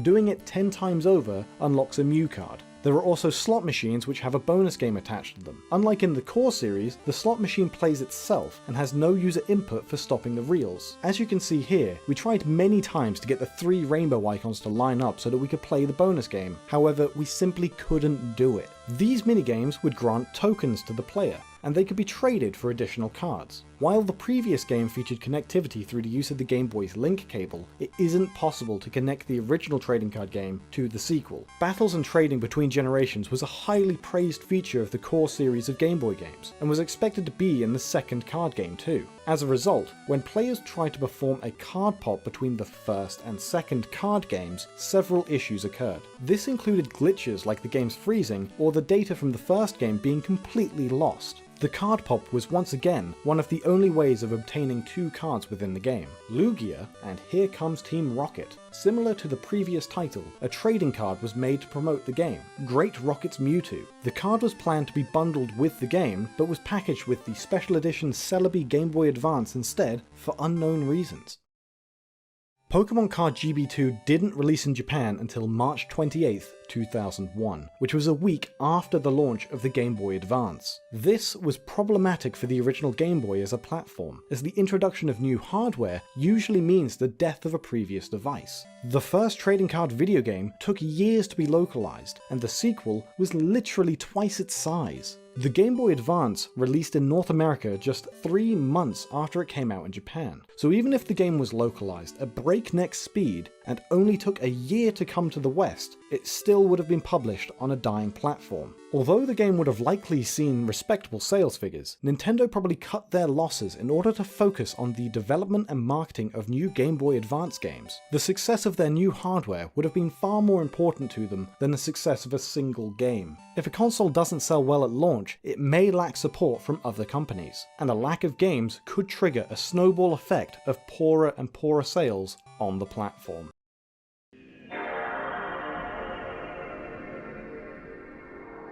Did you know that Volition, the studio behind Red Faction and Saints Row, spent hundreds of thousands of dollars making a PS2 Batman stealth project, but it never saw the light of day? No footage of the game, nor the fact that it even exists, has ever been made public until now. Batman demo from September 29, 2003. This demo was developed by Volition, a THQ studio. Volition was hoping to attach it to an upcoming Batman movie, but unfortunately, things just didn't work out. In this video, we'll show off the demo, but that's not all. We also have some documents for a Zelda-style Crash Bandicoot that never was, and we've got some new info on PS2 classics that did come out, like Final Fantasy and Metal Gear Solid. More on those later, but first, the Batman demo.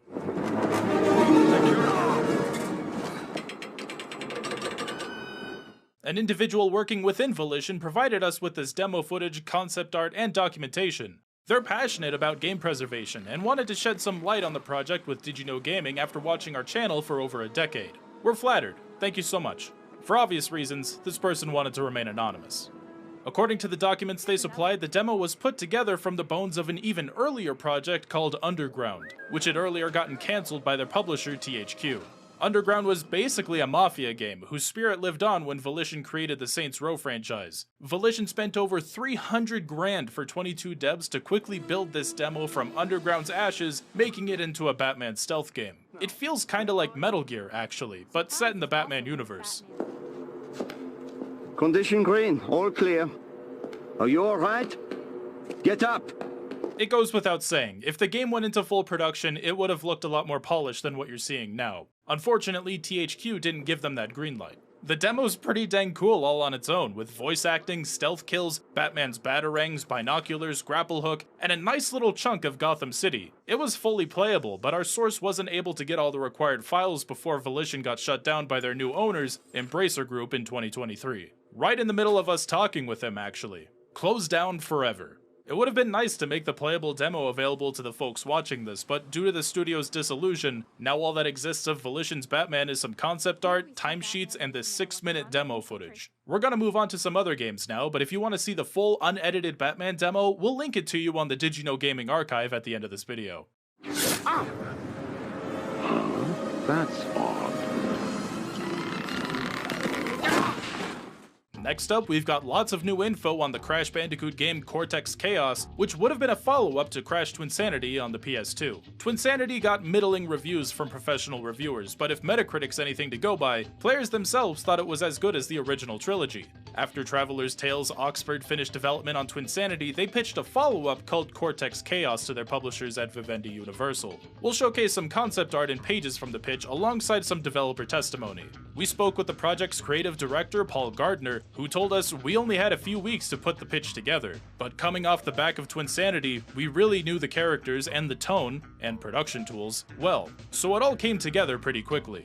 We pitched two possible stories, one called The Trials of Cortex, and the other called The Clones of Cortex. Trials of Cortex would have seen the Crash villain standing trial, brought up on charges brought by his evil scientist peers. In their eyes, he'd ruined their reputation by failing to defeat a lowly marsupial. Cortex would argue his view as he defends himself in court, all presented in-game as levels from previous Crash games you'd have to play through as Dr. Cortex. Interactive flashbacks, essentially. Later, Cortex would have to complete a series of challenges to prove his wickedness, or else he'd lose his license to do evil and be condemned to a life sentence working at a summer camp for excessively cute children. Cortex, of course, escapes this fate worse than death and gets revenge on his former evil scientist colleagues. The other story pitch, Clones of Cortex, had a sort of baby child big friend situation going on. You'd play as both Dr. Cortex and his niece Nina. By teaming up, you could unlock new gameplay mechanics in the same vein as Crash and Cortex humiliskating. Here's the summary of the pitch document. Quote, always let down by his bungling henchmen, Dr. Cortex decides to help himself by creating 6 clones to run his affairs. But the clones mutate, each more bizarre and wild than the last. When his creations take over the laboratory, the hapless scientist and his niece Nina must use all their cunning and guile to defeat each of the boss clones and recapture the castle.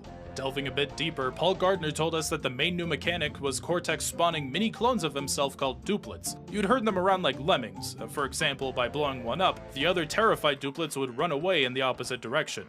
You'd need to get them to the other end of an area to trigger a mechanism so that Cortex could teleport there and progress further into the level. There was also a third idea for Cortex Chaos. This one's sort of a failed pitch within a failed pitch. An idea document the Twinsanity devs cooked up but didn't even make it to the publisher meeting. More specifically, it was written by John McCann, who showed us the document and said, I really want to work on a Zelda-like game, so that's pretty much the basis of my outline. A Zelda-style game starring Cortex and Nina. It's 19 pages, so we'll flash it on screen for folks who want to pause it and read. But here's the 1-minute summary. Dr. Cortex's laboratory serves as the hub world. It starts off pretty empty because all of his world domination equipment has been stolen, but over the course of the game, he builds that lab back up, filling it with exciting machines and furniture, and new areas of the lab will open up to be explored.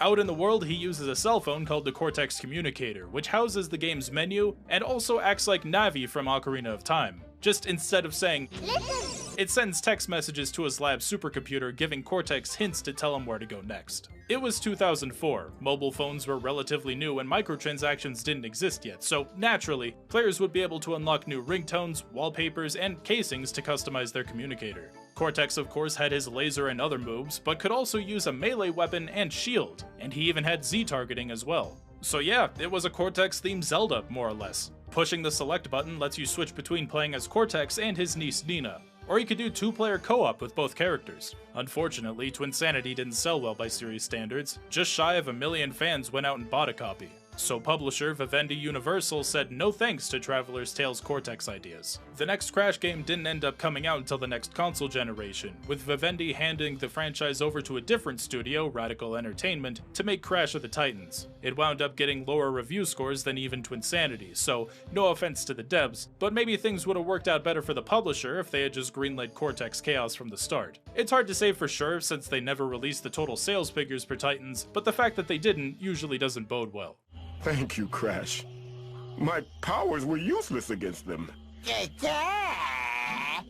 And now for some new info on a PS2 game that did come out, Final Fantasy X. A story about the young blitzball player Titus who's tasked with escorting the summoner Yuna on her pilgrimage to attain the final Aeon and defeat the antagonistic force known as Sin. To find some new info about a beloved old game, we had to hunt for some old Japanese magazines and have them translated. One interesting tidbit we found comes from the game's scenario writer Kazushige Nojima, revealing where he got a lot of his inspiration.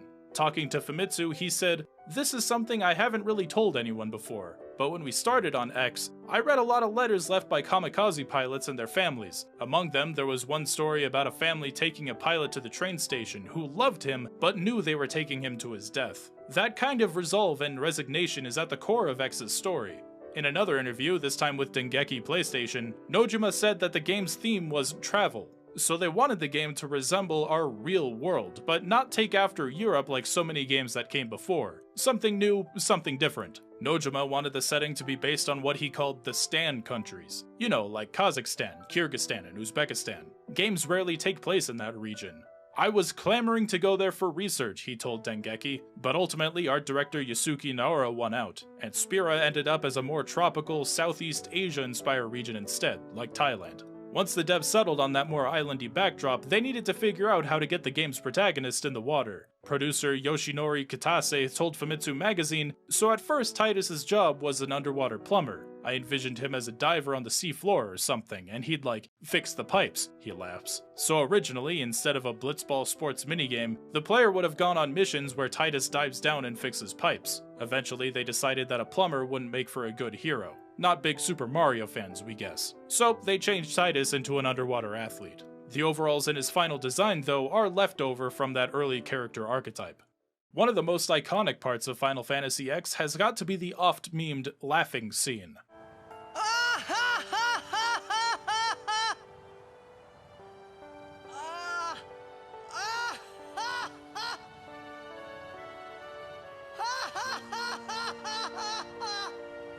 You probably shouldn't laugh anymore.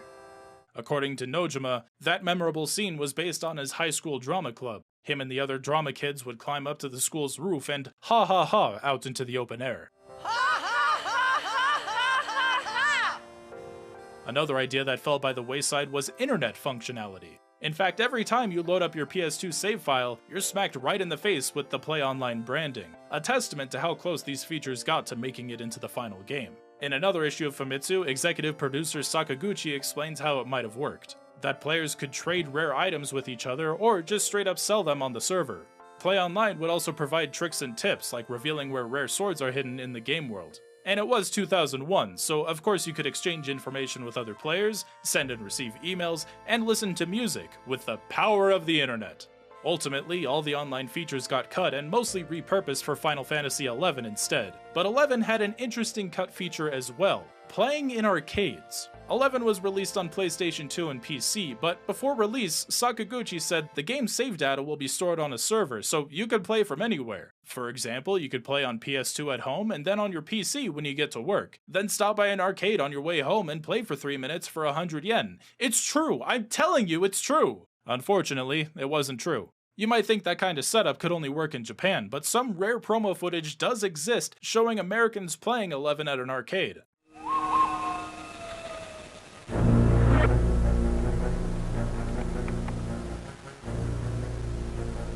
Doodle, need you. Where and when? Yo, Turtle, come on, man, we're forming a party. Not now, man. Ellie needs me.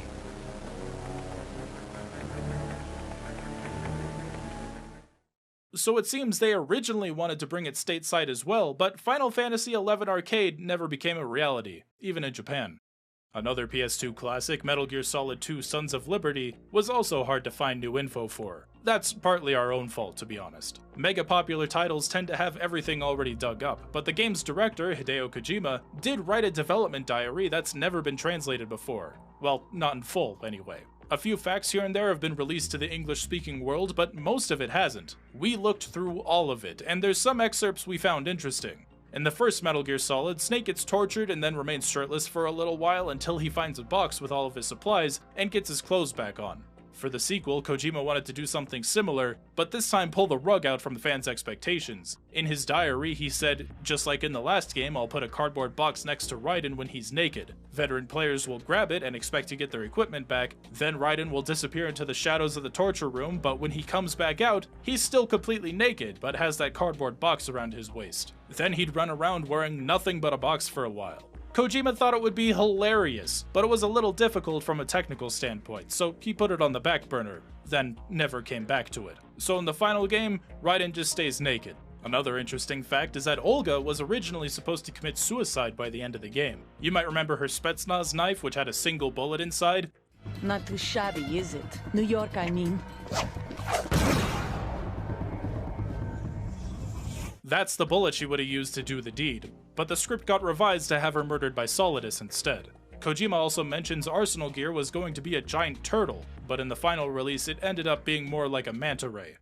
Here's probably the weirdest excerpt. In the final game, there's a part where Raiden swims underwater with Emma Emmerich. Nothing too unusual happens, but while they're underwater, Kojima originally wanted blood seeping out of Emma's crotch. When they surface, Raiden would ask, "Where are you hurt?" And Emma would blush and say, I'm fine." Later in the story, Emma is fatally stabbed by Vamp. Raiden's audibly concerned with how much blood she's losing, and then she'd look up and say, "I'm fine, it's just my period," then let out her final breath. Those would have been her dying words, but Kojima's team all hated the idea, so all those menstrual gags got cut out.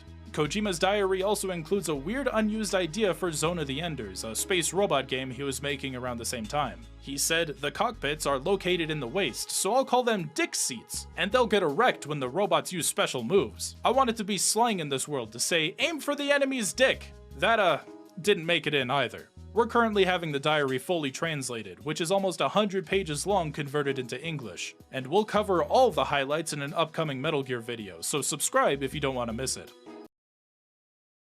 Hello and welcome to Did You Know Gaming Extra. Today we'll be looking at chip art on video game hardware, as well as chip art of video game characters on other electronics. For those who don't know, chip art is a piece of art on a computer chip, also known as silicon art, and if Wikipedia is to be believed, silicon doodling. The art is typically too small to make out with the naked eye, although there are some exceptions to this. Circuit boards aren't exactly the canvas that jumps to mind when thinking of how to express creativity, but their art certainly shouldn't be overlooked. And with video game hardware having a lot of circuit boards and chips, there are many potential canvases waiting to be filled by artists. The most famous example of chip art in video games is probably the dolphin jumping over Nintendo's logo. This art is within the GameCube system itself, and is a reference to GameCube's project name, Dolphin. However, more modern consoles also contain art on their circuit boards.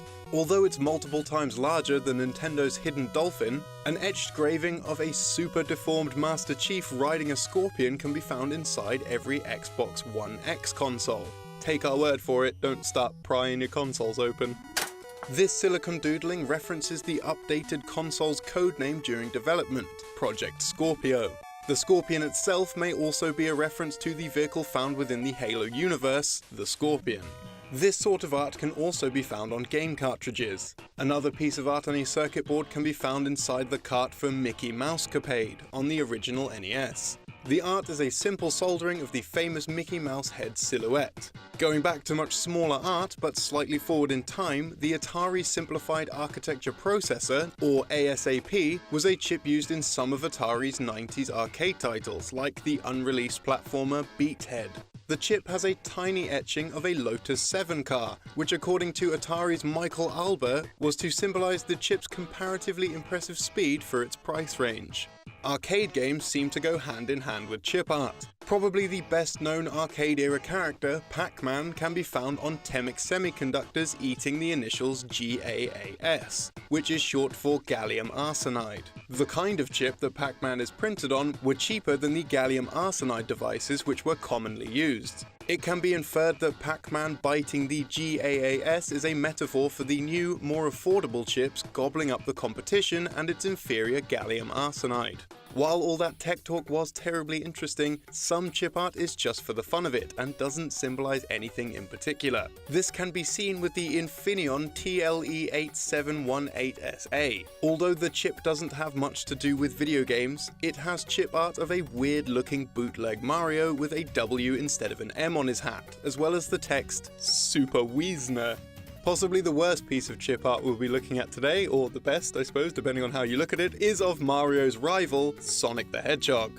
The Analog Devices ADSP2181 is a digital signal processor that can be used for rendering all kinds of digital media, like audio, still images, and video. This seems ironic considering how bad the rendering of the art on the chip is, resembling the Sonic meme as much as Sonic himself. And now it's time for this episode's random piece of trivia. Today we'll be looking at the bizarre 1990 beat-em-up Michael Jackson's Moonwalker for the Sega Genesis. Like Jackson himself, the game is known for its music, and when the game came out, fans were looking forward to hearing lo-fi Sega renditions of their favourite MJ tracks. This includes the best-selling track Thriller, which was originally intended to be used as background music for the game's cemetery level, but it didn't appear in the final game. Although the song was planned to be included, it was replaced by a different Jackson song, Another Part of Me. It's speculated that this is due to Thriller being written by Rod Temperton and not Jackson himself. A small handful of people were aware that the early version of the game included Thriller as the cemetery theme, but a physical cartridge wasn't discovered until September 15th, 2017. This is when a collector by the online handle of Brian the Hedgehog bought a prototype cartridge at a flea market for $20 and uploaded a YouTube video showing off the track as it appeared in-game.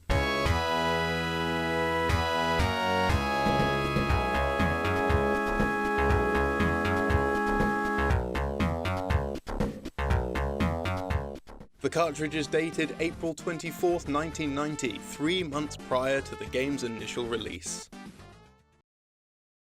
Hello and welcome to Did You Know Gaming Extra. In today's episode, we'll be exploring stories that developers have told about themselves or colleagues. While some video game developers are well known, most of them remain in obscurity, being overshadowed by their creations. Because of this, stories about how developers experience their own games and profession get comparatively much less coverage in games media. Today, we're changing the tide a little by sharing an interesting handful of their stories. We're starting off with the story surrounding Metroid Prime 2 Echoes, and the game's producer, Brian Walker. In an interview with IGN, Brian disclosed his favorite and least favorite bosses in the game, which are the Quadraxis and the Boost Guardian, respectively. The Boost Guardian was his least favorite because he couldn't actually beat it. In the interview, Brian confessed that he could only beat the boss while in debug mode, where he was able to give himself advantages players wouldn't normally have. While Brian didn't want to make the boss easier for himself, some other developers aren't as selfless. In an interview with Yomi Uri Online, game designer Koji Nishino revealed that the reason why Pikachu was somewhat hard to find in Viridian Forest was because of his own desires towards the character. Nishino said, "This is embarrassing, but since I like Pikachu so much, I get this feeling of not wanting to let other people have Pikachu. At first, I even considered simply hiding Pikachu. As a result, the opposite happened when strategy guides and such had stuff written like, first, catch a Pikachu. And before I knew it, everybody had Pikachu, and my plan completely backfired." Developers at the Pokemon Company aren't the only ones that can be a bit devious, but this next example was for a good reason. While developing Super Smash Bros. For 3DS and Wii U, voice actor Xander Mobus was brought in to be the game's announcer. During recording sessions, Nintendo would throw in characters that were never considered for the game for Xander to read. This was an effort by Nintendo to prevent the game's roster from leaking, with the idea being that no one truly knew who was and was not in the game. Xander told YouTuber Mason of Delfino, "I didn't know the final roster for Smash Bros. They were very tricky. They gave me a lot of red herrings in the script. Some of them were really obvious, but some of them weren't so obvious. I thought Duck Hunt, I was like, what the hell, are you gonna put the cartridge in the game? Come on, who do they think they're fooling with Duck Hunt?" Then he's in the game, and because of that, I had no idea. Some developer stories are a bit more action-packed. According to the David Kushner book, Masters of Doom, John Romero once accidentally locked himself in his office while developing Doom. Romero cried out to his fellow developers to help free him, and after a few attempts of opening the door, Doom programmer John Carmack remembered that he had a real-life battle axe in his office. Carmack had paid $5,000 for the custom-made weapon, and was eager to try it out. Developers began to gather around Carmack chanting, "Battle Axe! Battle Axe! Battle Axe!" and Carmack hacked away at the door until Romero was free. Meanwhile, at Nintendo, the lives of developers are a lot less exciting. In an editorial from The New Yorker, it was revealed that Nintendo are somewhat overprotective of their golden boy and creator of Mario, Shigeru Miyamoto. As it turns out, Nintendo prohibits Miyamoto from either walking or biking to work, and ask him to drive instead. This is because he's become an invaluable asset to the company, and they fear that he might get hit by a motorist if he commutes to work outside the safety of a vehicle. This may sound strange, but other Nintendo veterans such as Gunpei Yokoi met their untimely end in a very similar way.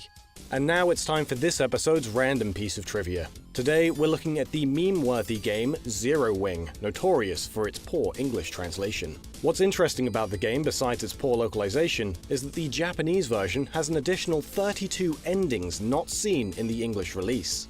No official explanation has been given as to why these extra endings were removed. However, considering that these endings rely heavily on unusual speech patterns and Japanese pop culture references, and factoring in the already poor quality of the English localization, it's possible that either the localization team didn't translate the endings because it was beyond their ability, or because they were under time or budgetary constraints. Hello, and welcome to Did You Know Gaming Extra. In this bonus episode, we'll be looking at some interesting instances of theft in gaming history. And with that said, on to the trivia. Whether we're talking about IP, software, or physical products, Nintendo are fairly protective of their creations. Unfortunately for them, there are some situations where you just have to accept loss. One such event happened to Nintendo in May 2015, where an entire truck full of special edition Splatoon games was stolen during a heist.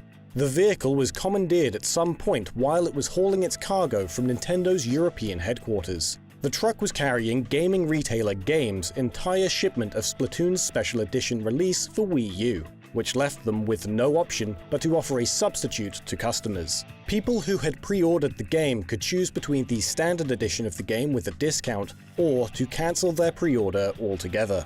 A Nintendo UK spokesperson told Eurogamer, "We can confirm that the lorry transporting the Splatoon stock from Nintendo's European warehouse to Game UK has been stolen. Whilst these unfortunate circumstances were out of Nintendo UK and Game's control, we apologize for any inconvenience or disappointment that this has caused." In September 2007, in the city of Leeuwarden in the Netherlands, a 13-year-old boy was threatened with violence by two other boys aged 14 and 15 in demand of his amulet and mask from the free-to-play MMORPG RuneScape. The two were subsequently convicted in 2009, but in 2012, one of the thieves took to the Dutch Supreme Court with an appeal on the grounds that they hadn't stolen anything, as the virtual items did not exist. The court upheld the conviction and gave him 144 hours of community service on the grounds that the items must have some value, as the boy had invested time and energy in obtaining them while playing the game. Threats and violence aren't the only way of convincing others to give access to their equipment, however. In 2009, a man in Somerset was given a police caution when he obtained a large number of account details for users of RuneScape, which he had obtained through a phishing scam, getting the details from unsuspecting players through a fake website. A policy agreement with RuneScape, as with many online games, requires the player to not trade items in the game for real-world gain. However, on July 22, 2012, 19-year-old Humza Barjeva organized a deal with Jonathan Dockler, a student from Fordham University, to receive 5 billion coins in RuneScape in exchange for $3,300. Barjeva was unwilling to do bank transfers, and said he'd only make the exchange with cash and in person. Dockler sent his friend, David Imani, to the exchange while he waited by his computer, ready to transfer the goods. At the meeting, Barjeva transferred the money he was carrying from one envelope to another, a move that David spotted to be out of the ordinary. David backed out of the deal quickly, calling Jonathan to ensure that he hadn't gone through with the deal. Jonathan then convinced David to try again the next day. This time, David was prepared, bringing a $100 bill to compare with fake notes. David saw that Barjeva's money was indeed illegitimate, and Barjeva responded with a BB gun, threatening them into making the transfer. David told the New York Post, "I couldn't believe I was about to get shot over RuneScape. I was so scared I was about to die." He called Jonathan and told him to make the transfer. Humza Barjeva was later caught after checking surveillance footage. But RuneScape isn't the only game that suffers from scandalous skullduggery. In February 2005, Legend of Mir 3 player Chiyu Changwei allowed another player, Chu Xiao Yuan, to borrow a dragon saber. Xiao Yuan promptly sold the saber for 7,200 yuan, which at the time roughly equated to $870. When Changwei didn't receive his sword back, he reported the incident with the police. But at the time, there were no laws relating to the theft of virtual property, so nothing could be done.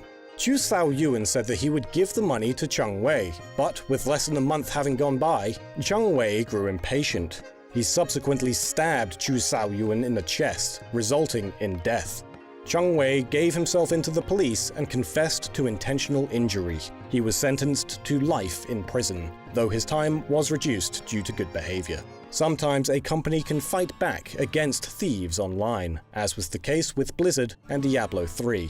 For a time, Blizzard included an online auction house within Diablo 3 to provide a convenient and secure method of trading items for in-game gold. The auction house was split into two. One half allowed players to buy and sell with in-game currency, and the other allowed for buying and selling with real-world money. Blizzard games had, for a while, been used for real-world profit. Gold farming in World of Warcraft was considered a real job in many places, with, at one point, over 100,000 people being full-time gold farmers in China, obtaining gold in the game to sell for real money outside of Blizzard's control. With Blizzard's introduction of a real money auction house within Diablo 3, they hoped it would make buying and selling items more secure, and also make Blizzard a little commission on each sale. However, it also introduced a solid, tangible, real-world value to their virtual items. In 2012, the same year of the game's release, two players decided to use illicit means to steal items from others. According to court documents, Californian Patrick Nepomuceno and Michael Stinger of Maryland stole and sold over $8,000 worth of items from players through the use of a remote access tool, or RAT, disguised as a link to an image of a rare item. The duo would send the link to other players and have their character drop all of their valuables only for their own Demon Hunter character to swing by and collect everything that had been dropped. After 20 to 30 players afflicted by the thefts reported the cases to Blizzard, they had their items replaced by the company, and the theft was taken to prosecutors. At the time, Michael Stinger was 21 and claimed that the two-man operation had gone on for a few months, but that he had no idea he was sharing malware or that Patrick Nepomuceno was remotely accessing the victims' computers. Splinter News contacted Stinger, who said, "He just told me to share the link and I would get free items. I thought Patrick was doing some glitch. I didn't really care, lol. I was getting free stuff. I was not driven for the money. I simply wanted to get better gear for my character, good weapons and armor." Later in December 2012, FBI agents raided his home, seized his computer, and accused him of committing a felony. Federal prosecutor Tracy Wilkerson, who worked on the case, claimed that because Blizzard replaced the items, they had to find some other means of calculating the value Blizzard had lost in the ordeal. Wilkerson said, "Blizzard gave the victims the goods back. That made the loss calculation difficult, as the victims were reimbursed. So instead, we calculated the perpetrator's gain." Prosecutors claimed that the goods were sold for over $8,000, making the crime a felony, a claim that Stinger disputes. He said, "We made $0. We had plenty of high-value items that we were going to sell, yes. Perhaps the items were valued at $9 grand. But nothing was sold and no currency exchanged hands. I got banned before I could sell anything." The bigger issue was not the financial element, but the means in which the items were obtained, unauthorized impairment of a protected computer. This is a misdemeanor which the pair both pled guilty to in 2014. They were given 2 and 3 months probation and were forced to pay Blizzard $5,654.61 to reflect the cost of the company's investigation. Wilkerson blames the issue on an extension of online crime in general, saying, "People think they are not going to get caught, that they're not going to be found in their bedrooms on a computer. They don't think it's that big of a deal." Gaming especially lends itself to this suspension of reality. The auction house was closed in 2014, as Blizzard deemed the system to undermine the game's loot-based mechanics. And now it's time for this episode's random piece of trivia. Today we're looking at Condemned: Criminal Origins, which released for PC and Xbox 360. In the Xbox 360 release, a total of 970 points could be earned for a player's gamer score through achievements, while most games have a total of 1,000 points. It's rumored that the game was set to receive DLC, which would add the additional 30 points to the game's total. But these never came to fruition. This isn't the only game to have under 1,000 gamerscore, however, as during the early life cycle of the 360, Microsoft had not yet laid out guidelines on how the system should be used. It was eventually decided that these rules would have retail games reward a player of 1000 gamerscore with a total of 50 achievements, allowing for expansion through DLC to up the figure to a maximum of 1750 points and 80 achievements, though only allowing an additional 250 points and 10 achievements per quarter. Here's a real high-class belt. And begin! Did you know? Brothers and Cuphead creators Chad and Jared Moldenhauer always had the idea of making a game of their own, though they lacked the resources to do so for many years. After seeing the success of the indie scene in 2010, especially with games like Super Meat Boy and Castle Crashers, the two realized it was possible for them to make a quality game, and development on Cuphead entered its early stages soon after. From the start, the gameplay was inspired by run-and-gun games like Contra and Gunstar Heroes, but the game's eventual look was rooted in 1930s cartoons, notably from the works of Fleischer Studios. The brothers grew up watching cartoons from the era through VHS tapes they got themselves or as gifts. The duo figured that, as technology improved, someone would make a game in that style, but no one attempted it to the degree they hoped for. The idea of 1930s visuals actually began as a joke they'd shoot around in brainstorming sessions. Thinking they'd be unable to pull the look off successfully, they dabbled in other styles, but always came back to that idea. Despite their lack of training, it was something that resonated with them, and they dove right into it. When thinking of designs for the game's protagonist, there had been hundreds of ideas drawn up, but nothing was working for them at first. They wanted to steer clear of animals due to how common they were in platformers, opting for something they could call their own. A lightbulb character fittingly led to the idea of more inanimate objects for heads, and led to them being more experimental with their designs. Near the end of the process, Chad would study background elements in cartoons for anything he could find, and over time they came to the design we now know. The design's also said to have roots in a 30s Japanese propaganda film that featured a man with a teacup head. Some of the scrapped ideas showed up in the final game as NPCs such as the Axe and Applehead designs, and Mugman's character came from the desire of a two-player dynamic. Being the younger brother, Jared said he always identified as Luigi, and they wanted to give off a Mario Brothers vibe with the duo. The game started out simple and was planned to have 8 bosses in a similar structure to the Megaman series. However, with its popularity at trade shows, the two felt the need to expand the game to feature more content, what they originally envisioned before scaling back. It resulted in the team and development time increasing, but they were still set on seeing it to the end. The game's animation process was said to slow down production by 80% when compared to doing it digitally. They stuck with it because they wanted to be as true to the art style as they could, and to help keep traditional animation alive. It was even considered to color everything by hand, but it only would have gone to add years to production time. The style lent itself to the gameplay due to the wild, eccentric nature of 30s cartoons, leading to near endless possibilities for boss ideas. That said, before coming up with a boss, they needed to know how it'd play out in advance. Depending on its size or location, they designed it with that in mind, coupled with the theme of where they'd appear in the game. There was one idea where a boss would be fought on a sheet of music, with the patterns relying on the level's actual soundtrack. This idea didn't get off the ground as the pattern couldn't be changed once implemented, plus the track had to be different for each of the game's difficulty settings. Despite the pushbacks in the 4 years since its first announcement, the game proved popular through it all, selling over 1 million copies in its first 2 weeks. The studio took many chances throughout development, but took things in small steps before getting to the game's current scope. Jared has said that had they known just how much work would go into Cuphead from the start, they likely never would have made it.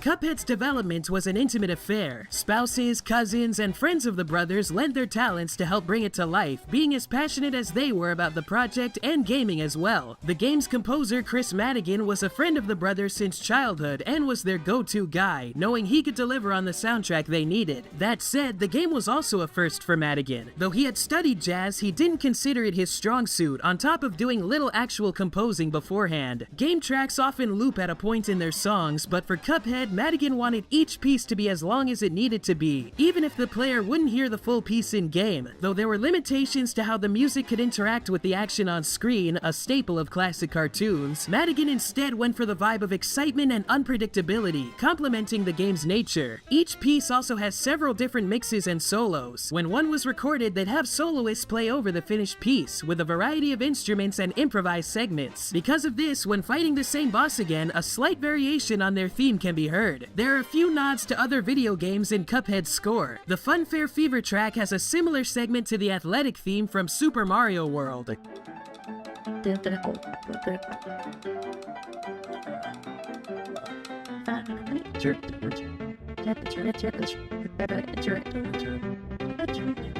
This bit, according to Madigan, was a crazy coincidence. If I did it on purpose, I would totally own it, but it's actually a fairly standard ragtime cliche in some ways. When Koji Kondo used it, it was already old. For a game that's full of homages, that was a total accident. The Mario series helped influence another track more directly. The Elder Kettle's theme was initially made for a possible water world that was cut from the final product. Madigan looked to Koji Kondo's method of scoring for water levels in the Mario Bros. Soundtrack 33 1/3 book, noting that many are based on waltz numbers. Coincidentally, a master class he attended was covering how to write waltzes, and he saw it fitting to make one. There are dozens of references to games and animations sprinkled throughout Cuphead, with the team wanting them to act more as subtle nods than direct shoutouts. Goopy Legrand's look was inspired by early RPGs where enemies were commonly slime creatures, and was in Cuphead before their own boss formula. The third phase of Dramatic Fanatic is another nod to JRPGs, with Sally's stage plays cutout bearing a striking resemblance to Kefka from Final Fantasy VI. Grim Matchstick has roots in Mega Man 2's Mecha Dragon Boss, and his name references animator Grim Natwick, who worked on many Fleischer cartoons and, like Matchstick, spoke with a pronounced stutter. Dr. Call shares his surname with one of Disney's 9 old men, Milk Call, and the level Perilous Pier shows a building named Hotel Iwerks, referencing animator and co-creator of Mickey Mouse, Ub Iwerks. Baroness von Bonbon has design roots in not only cartoons, but also in actresses from the era, such as Biddy Grable, Bibi Daniels, and Loretta Young. The Railroad Wrath bosses all have ties to Japanese yokai. The ghost with Tenome, a ghost with eyes on their hands, the skeleton with Gashadokuro, a giant skeleton, the train pistons possibly with long-neck yokai such as Rokurokubi, and the head of the train with Oboruguruma, ox carts with faces that appear in the dead of night. The stage also draws parallels with Final Fantasy VI's Phantom Train, as both have the player make their way through a haunted train before fighting the train itself. The level Clip Joint Calamity is one huge shout out to the Street Fighter series. Ribby and Croak start the fight with Ryu and Ken's taunts, and their moves reference other fighters, from E Honda's 100-hand slap, Guile's Sonic Boom, Dalsum's Yoga Fire, and even Blanca's Roll. Their slot machine phase references the Street Fighter II bosses, with US Balrog depicted by the machine itself, and Vega, Sagat, and M. Bison by the slot patterns, as it shows snakes, tigers, and bulls respectively. Lastly, when the player dies to the devil in his second phase, his death quote will be, "Anyone who opposes me will be destroyed," which is directly lifted from M. Bison's Game Over quote in Street Fighter II. Hello, and welcome to Did You Know Gaming Extra. Today, we're talking about dedicated video game developers. More so now than ever, games receive updates after their initial release. Whether this is to fix bugs in the game, improve optimization, or change the balance of gameplay, these patches can be integral to an entirely satisfying gaming experience. That said, some developers have been known to leave their games in what could be considered an unfinished state. The same cannot be said for Unreal World.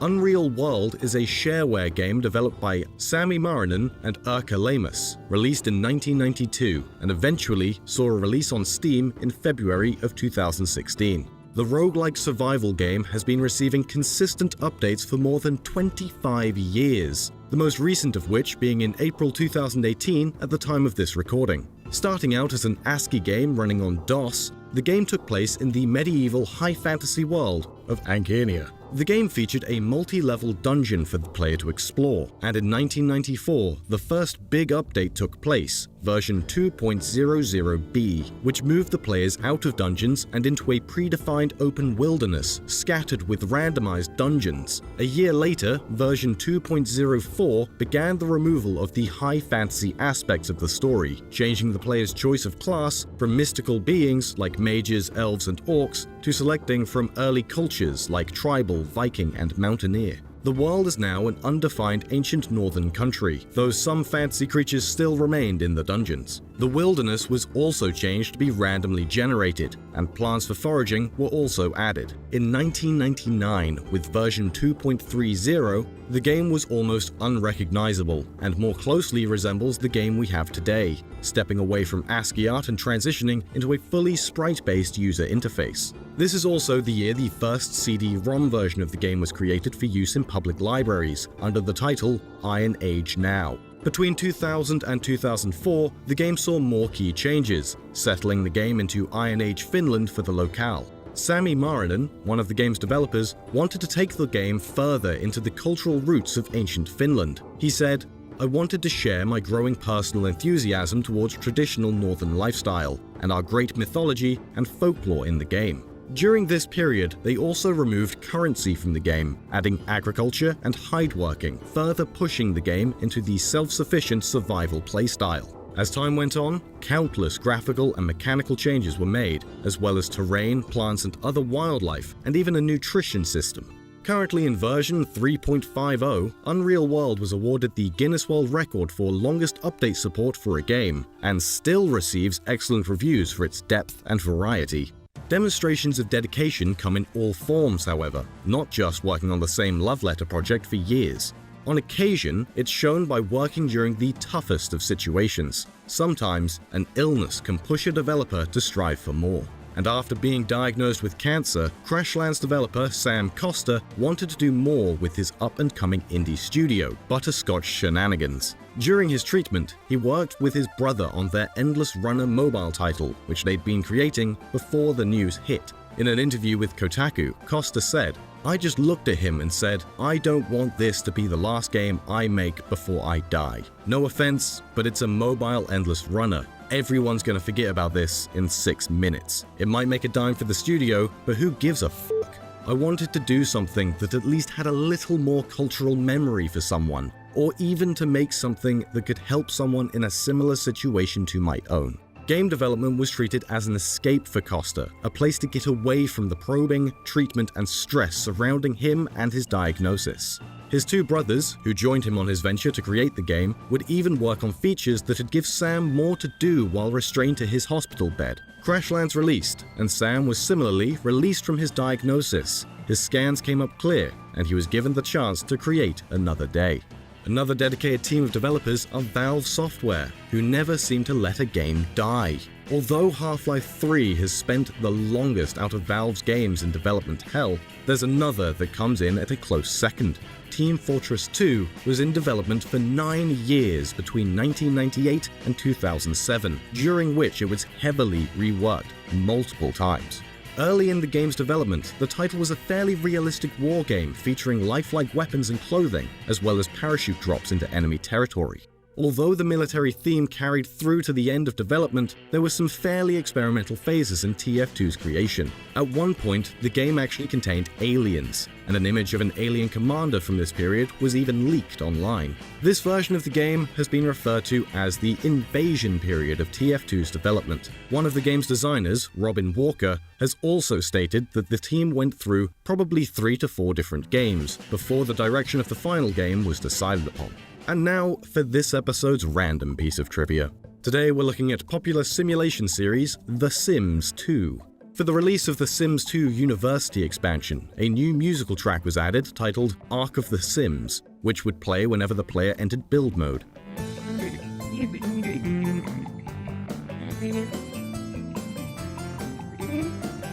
This track was created for the expansion, but was later used in an unexpected way.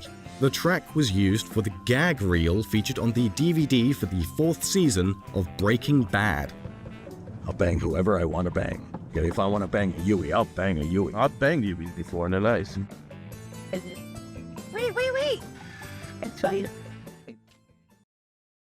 Hello and welcome to Did You Know Gaming Extra. Today we'll be exploring dishonesty in the gaming industry. It would be impossible to do an episode about video game related lies without looking at Peter Molyneux. Whilst Molyneux is known for lying as a marketing strategy, enough for it to become a gaming meme, his lies aren't always to customers. Molyneux entered the software industry in the 1980s, creating database software for use by businesses alongside Les Edgar. However, with the increase in video game production following the release of the Amiga home computer, the duo wanted to tap into the gaming market. Their first break into video games came after a friend made Druid 2 for the Atari ST. Needing to find a team that could port to the Amiga, Edgar and Molyneux became interested, even though they had no experience with game development. Edgar told Now Gamer about how the two managed to land this debut gig. "We lied about our abilities and got the project. Although we didn't make any money from this, we learnt how to move sprites on the screen and develop our own basic routines for animation. Turns out that games are just a big database. That was handy. And from there, Bullfrog was born. The company had continued success and was acquired by gaming giant EA in 1995. Bullfrog ultimately closed its doors in 2001 after much of the team was shuffled into other areas of EA. When it comes to retro titles, there's a common belief that the games on consoles like the NES are extremely difficult, and many players point the blame at how these games punish failure. NES games often featured elements such as very limited lives and continues which were carried over from the arcade games. This would push the player back to the start of the game, tempting players to pay more and outdo their previous efforts. One title which is considered by many to be particularly difficult is the original Ninja Gaiden. Upon the loss of a life, the player is sent back to the beginning of the stage. This wasn't the original idea for the game, however. Hideo Yoshizawa, the game's director and writer, actually intended for players to respawn in the middle of a stage after they die. This feature was left out because one of the game's programmers simply lied to Yoshizawa about coding it in. The game's difficulty wasn't just frustrating to players, but even the development team. Artist and writer Masato Kato stated, "The game's difficulty was too hard, even for the development team. So during the bug checking process, team members were basically crying whilst trying to get through the game." One NES game tried to lure potential buyers in with a cash prize for beating it. This title is Action 52, a compilation cartridge notorious for being a poorly programmed and all-round awful game. Although the title's name makes reference to the 52 different games found on the cart, it's possible that the game would have been originally called Action 60. Evidence in the game's code suggests that there were another 8 games to be found on the cart. But this isn't why we're talking about Action 52.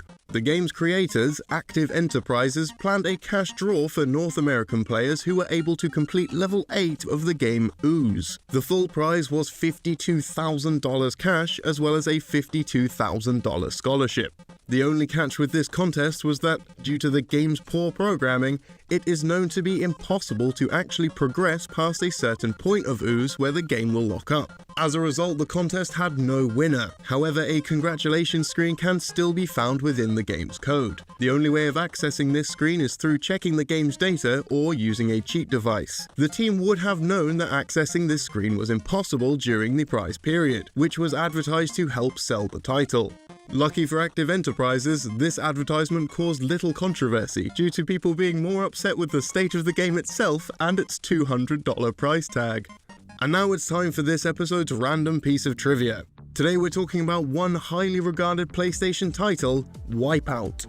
Despite this high regard, the game received poor publicity from a promotional poster released in the UK. Because the game's music struck a chord with the UK clubbing scene, the poster featured British DJ Sarah Cox. However, she was depicted with an excessively bloody nose reminiscent of an overdose. At the time of this poster's release, illegal drug use, such as ecstasy, was considered an incredibly dangerous element to the UK club culture. This led to many politicians claiming that the large E within the Wipeout logo was in fact a direct reference to ecstasy. In today's episode, we're going to be exploring the wonderful world of bootleg games. The catalog of knockoff titles is pretty extensive. In many cases, bootleg games are simply a hastily constructed product, typically with reskinned assets from an already well-established title or franchise. With commercial releases, many will try to cash in on popular new titles while holding little to no resemblance of their inspiration. This can be seen with games such as Stardew Valley, which saw a mobile game use the Farming Life Sims title and little more. Stardew Valley Prison Bus 3D, or as it was later renamed, Prison Bus Driver Valley 3D, had no element of Stardew Valley contained within it. Instead, the player just controls a generic character as they drive around a fairly basic city. The game is notable as it has stayed on the Google Play Store after having changed its name, though evidence of its original plagiarism can still be seen within its URL. In fact, some games show little effort in trying to appear official, as can be seen with Skullgirls 2 Deadly Airport. The game had almost no similarities to Skullgirls, with the app icon being Poison from Final Fight. The app received some recognition online, with its description being regarded as a highlight of its release.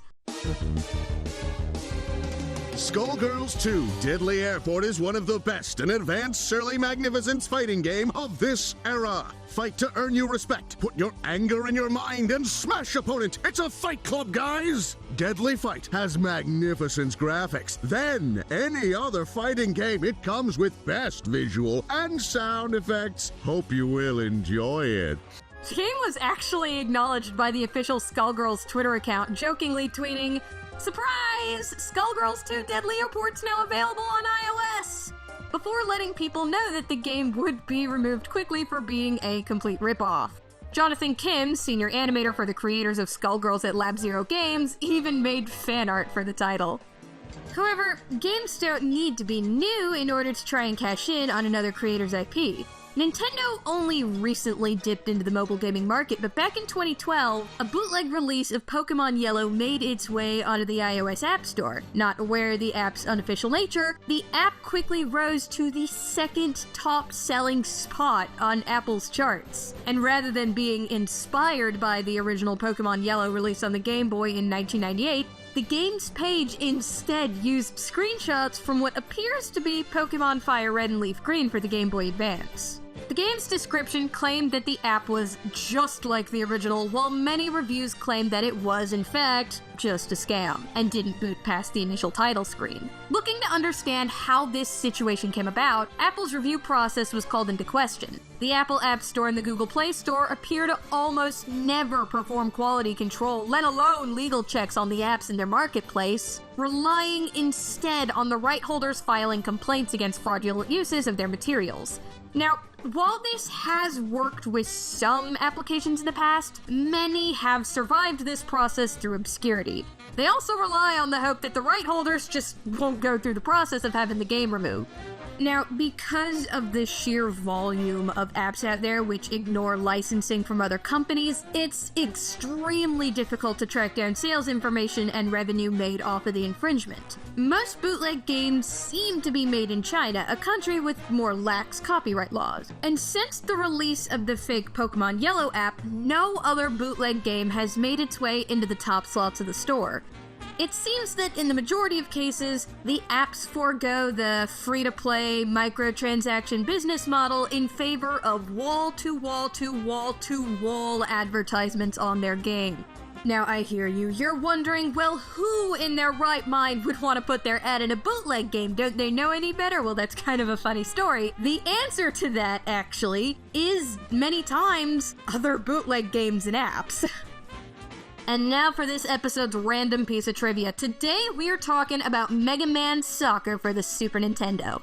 Upon completing the game's championship, tournament, or league mode, the game will simply cut back to the title screen. However, championship and tournament mode have complete in-game endings still in the game's data. In fact, they can even be viewed using a cheat device. There's even evidence suggesting that league mode was planned to have an ending as well.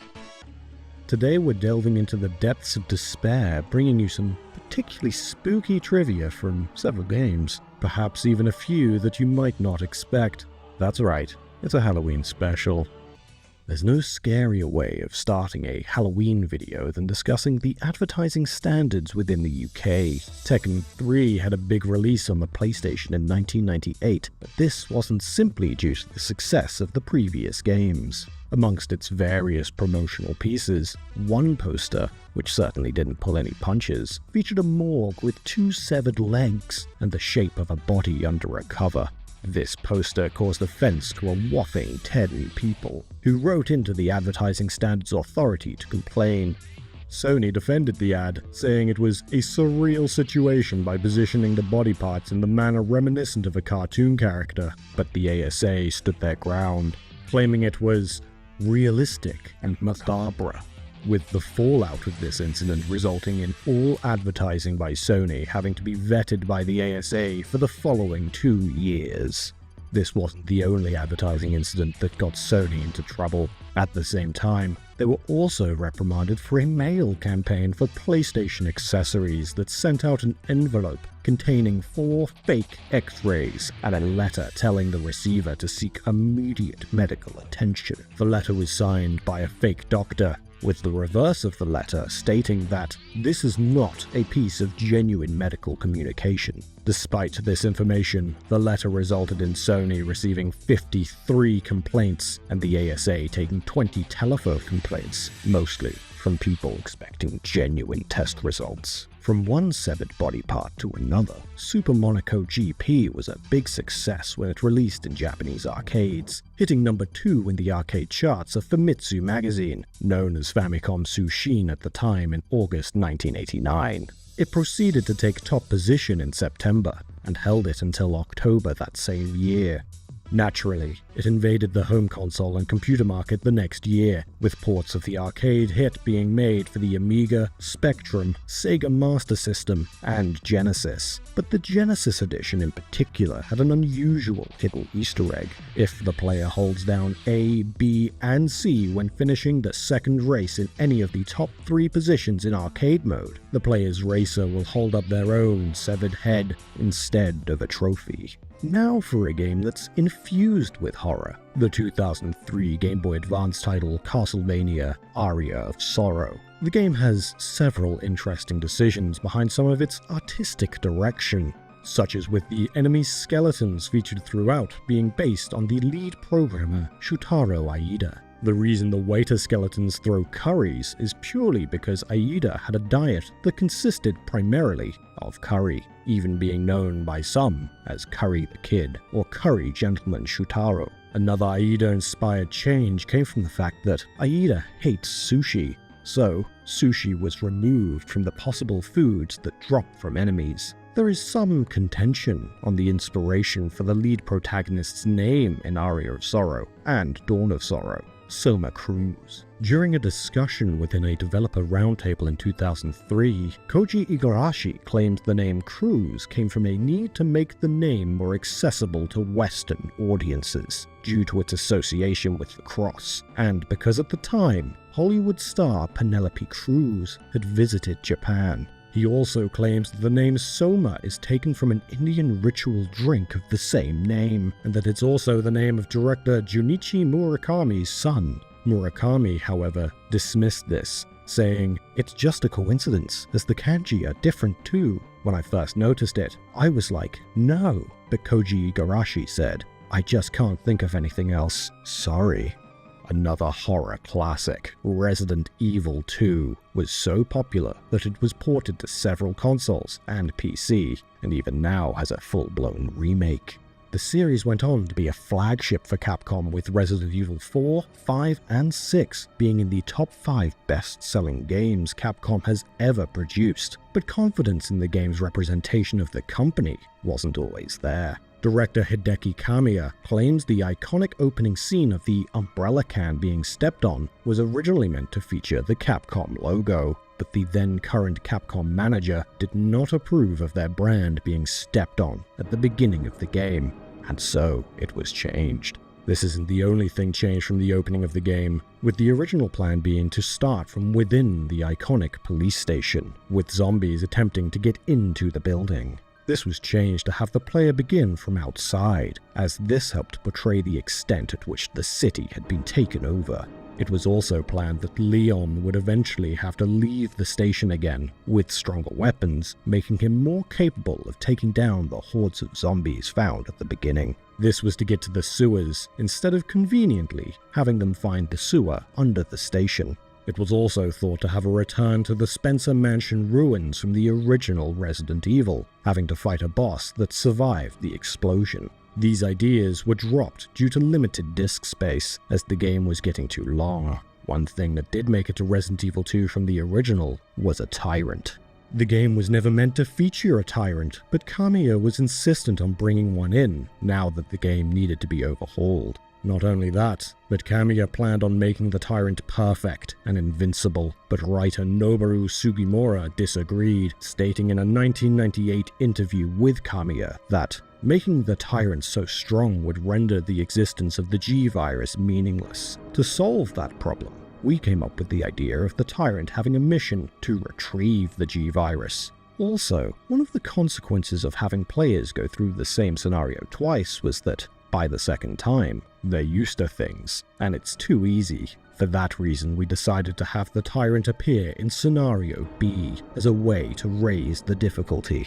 While we're on the subject of Resident Evil 0 has a cut Easter egg to the game. In the wonderfully directed original intro to the first game, the STARS team come across a disembodied hand. The official strategy guide for the game confirms the hand to be Edward Dewey's, the pilot of STARS Team Bravo. This was contradicted in Resident Evil 0, where it's possible to see both of his hands intact, unbloodied, when the player finds Edward dying in the train. However, in the prototype of the original Resident Evil 0 for Nintendo 64, it's possible to see that Edward has one bloody hand, meaning they once had something in line with the original canon. Moving on from Resident Evil, but not that far.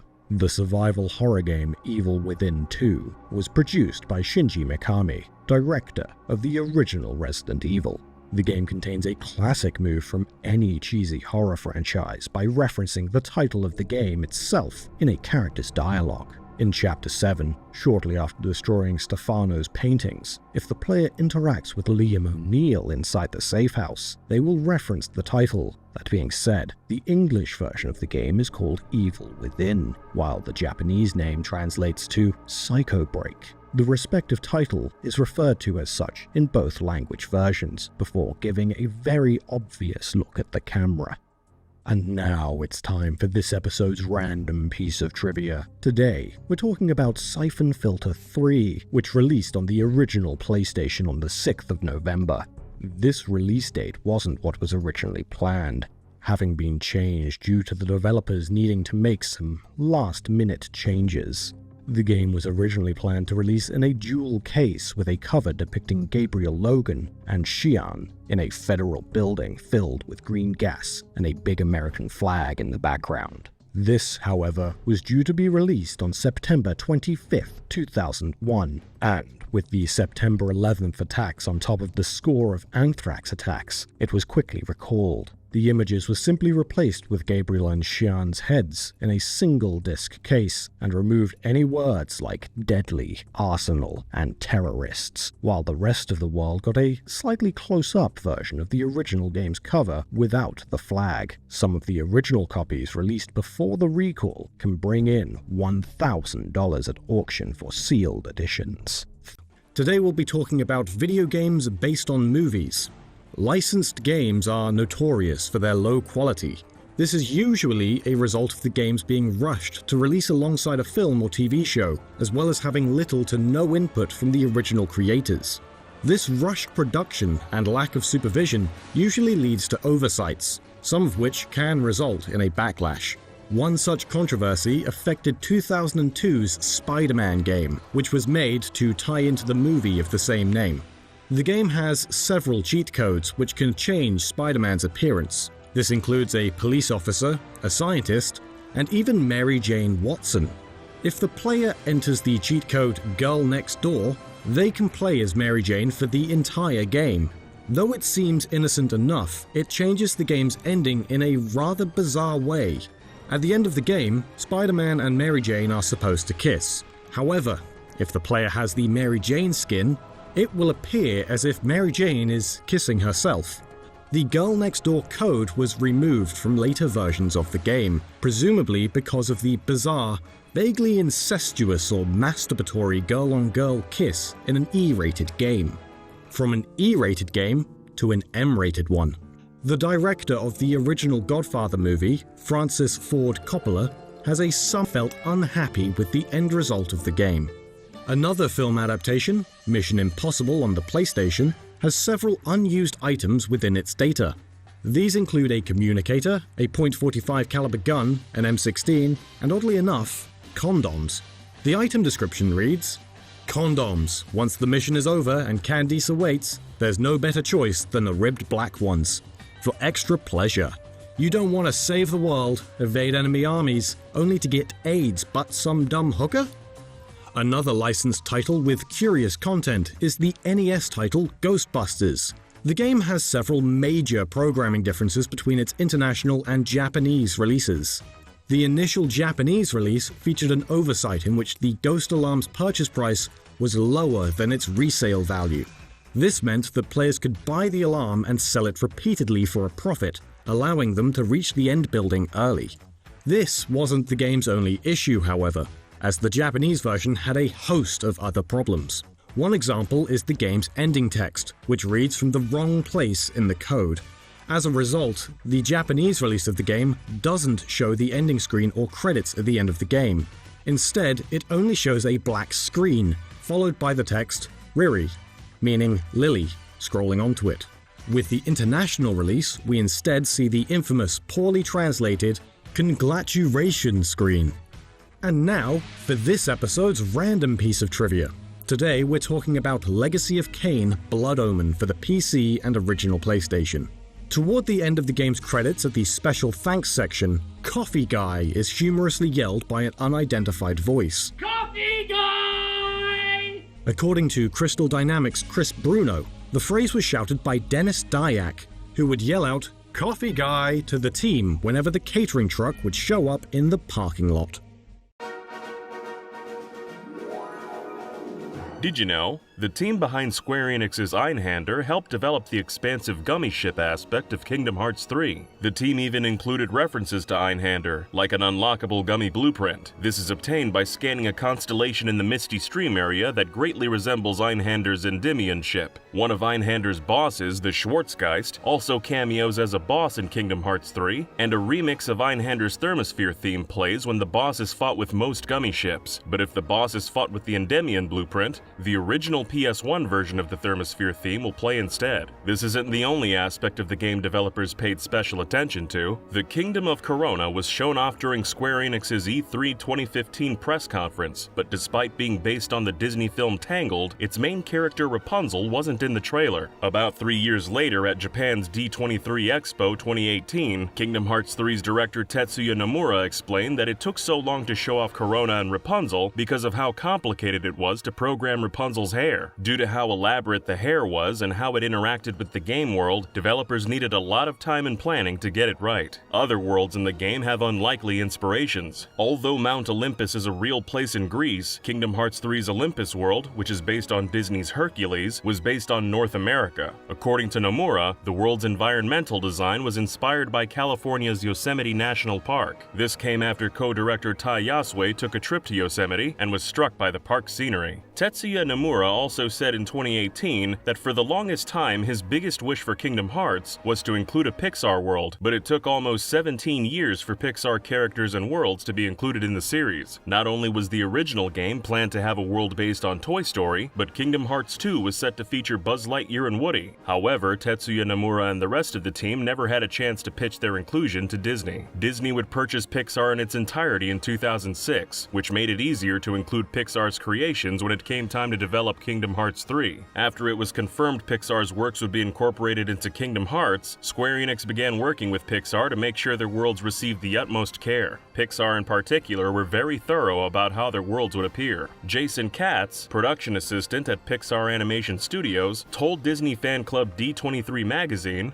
"I had many exchanges where I emphasized the importance between the two types of wallpaper in Andy's room. If clouds are depicted on it, this is the first film. If it's one of the following films, the wallpaper depicts stars. And there's no negotiation possible." The team at Pixar also wanted to make sure any continuity issues were accounted for. They'd talk about where Kingdom Hearts 3 would take place in the Toy Story timeline, and ask why none of the Toy Story characters mentioned meeting Sora in the movies. The world representing Toy Story and Kingdom Hearts ended up being a big toy store, and while it was being made, developers at Square Enix would tell Pixar staff about the memories they had of their childhood toys. But Toy Story wasn't the only Pixar world to be featured in the game. When time came to merge the worlds of Kingdom Hearts and Monsters Inc., a different set of obstacles had to be tackled. Deciding what Sora, Donald, and Goofy should look like as monsters took time to nail down, and several aspects of the Monsters Inc. universe had to be considered. One fact is that most monsters don't have noses, with Sully being one of the few that does. Although Goofy keeps his nose,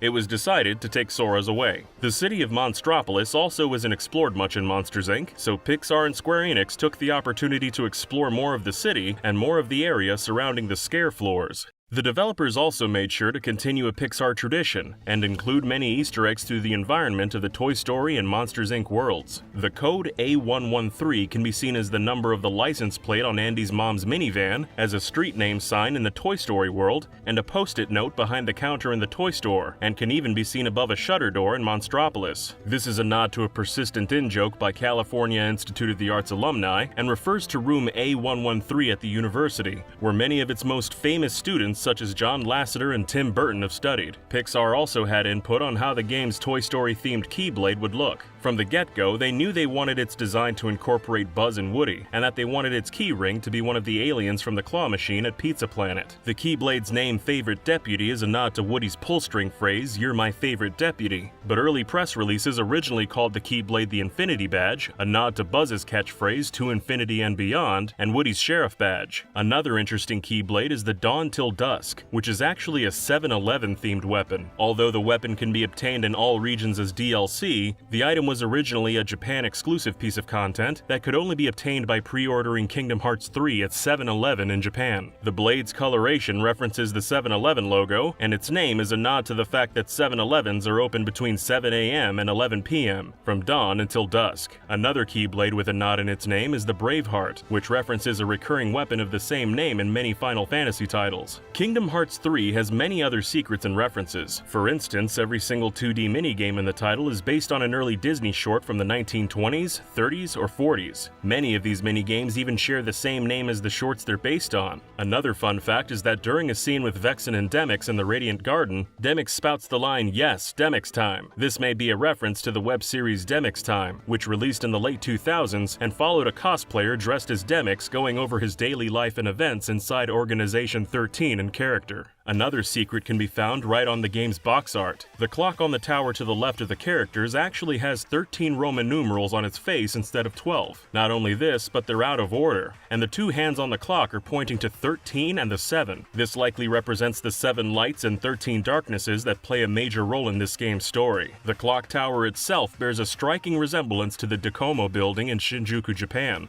Kingdom Hearts 3 also has a lot of secret references written in Latin. The world name of the game's final world, Scala ad Caelum, translates as Stairway to Heaven in Latin, and may be a nod to the popular rock song of the same name by Led Zeppelin. The city world Quadratum also has an interesting name. Quadraton means square in Latin, which references the game's developer and publisher, Square Enix. The inscription on the black box is also a reference to the Latin names of the 7 deadly sins. Superbia is the Latin word for pride, with super meaning above, and the suffix bia meaning a life being lived in the style of the word it's attached to. The other 6 sins are referenced in the names of the 6 apprentices of the Master of Masters. Aced is shortened from the Latin word acedia, meaning sloth. Ava is shortened from avaritia, which roughly means greed. Gula can mean gluttony in Latin, and ira means wrath. Envy is short for invidia, which means envy, and luxu is short for luxuria, which is associated with lust.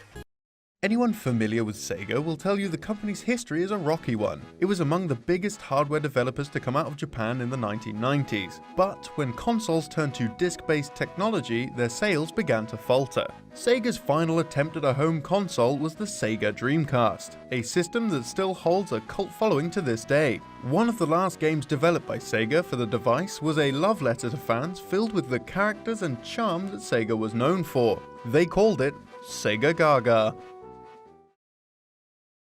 Released in March 2001, Sega Gaga is a bizarre RPG that referenced not only the company itself, but also a large number of Sega's games and characters. The name is a play on the term being gaga for something, and in particular, being gaga for Sega. It was chosen in place of the name Sega Sega, as they hoped that reducing the focus on the Sega name would be less intrusive. Often abbreviated to SGGG, the title was directed by Tez Okano, who would later go on to create Gunstar Superheroes and Astro Boy Omega Factor. Although the game was primarily an RPG, it covers a mixture of genres. It defines itself as a Sega simulator, with the game's plot and story loosely based on the reality of what happened to Sega. In the game's story, Sega is struggling financially against its leading competitor, Dogma. Sega's world marketplace share is a mere 3%, and without any signs of improvement. To fix this, the company plans to get kids from the street and introduce them to the company in the hopes that their management can bring the the company back to its former glory. The player takes on the role of one of those kids, Taro Sega. During the initial part of the game, the player is tasked with battling employees from various development studios within the company. This stage of the game talks about how the giant doors of the building are there to keep the employees in rather than keeping everybody else out. The high stress levels of developing games has caused them to become subhuman, something that the game proclaims is the unfortunate truth of the games industry. Nobody has entered the development room in 20 years, and so none of the company's higher-ups really know what is happening at Sega. Sometimes they receive a finished product in exchange for food and water, but eventually somebody has to go in and crack the whip. This initial part of the game plays out like a standard RPG, with each studio being a maze filled with a variety of enemies. Some playful enemy designs are thrown into the mix, ranging from literal cutout photographs of real developers within Sega, bizarre creatures, and various mecha forms of Ralph Macchio, the actor for Daniel LaRusso in The Karate Kid. Unlike typical RPGs, battles don't unfold by exchanging physical attacks. Instead, the fight is an exchange of verbal abuse by commanding your enemy and insulting them. Telling them that they will never have a girlfriend or that their product can't make any money, you will eventually weaken their will and defeat them. With only a single party member and enemy in battle at a time, this is a fairly simple process. There are a number of special attacks that can be used, however, with interesting and unique results. The consequences of failing to defeat an opponent doesn't result in a game over, but instead removes a month of development time from the company, something that is extremely detrimental for the latter part of the game. After taking down an enemy, it's possible that they will want to join you on your quest and will try to negotiate for a job. This is performed through a 10-second segment of exchanging questions in quick succession, including what sort of salary they can expect to receive. After the process of hiring, the game moves into its advertised simulation segment. Each studio brought on board is made up of 7 members, 3 programmers, 3 designers, and a director. These employees make up the total stats for a studio, providing them with stamina, creativity, skill, and speed. This leaves the player with a number of decisions, such as whether they want to create a skilled team to produce a few high-quality products, or just push out fast shovelware in a hope that it will increase profits. There are a total of 4 studios that can be taken on board. After 3 years with the company, the game ends, and different endings can be achieved depending on how well you performed. The only way to fail the game entirely is by running out of funds before the 3 years are over. Dialogue between characters shows the real-life dilemmas that face game developers. The hero wants to create innovative and fresh titles that will attract new customers and help the company thrive. But many will say how such things are hard to achieve and the company's financial security is more important. The game's most well-received element is its homage to Sega's past, with constant cameo appearances, retro music, references to other Sega games, and even bizarre mini-games that throw back to previous Sega titles. There is a huge amount of fan service for Sega veterans. While we doubt many of you will ever get the chance to play Sega Gaga, we're giving you a warning that this next part of the video details the ending of the game.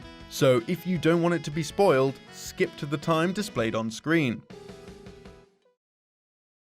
In the game's climax, the player straps himself into an R720 unit, a parody of the Sega R360 arcade unit, which results in him being shot into space. With the evil Dogma Corporation performing a hostile takeover, a huge cast of Sega characters are sent out to battle them. This includes characters like Sonic, Tails, Rystar, a variety of Phantasy Star characters, and the Bad Brothers from the first stage of Golden Axe. The player is pitted against a barrage of enemies in a shoot-'em-up style game. The boss of this stage is a continually upgrading piece of Sega hardware, which after each form is destroyed will morph into the next console generation. This segment is similar to Thunder Force, particularly with the inclusion of an additional vessel reminiscent of the ship's design in Thunder Force 5.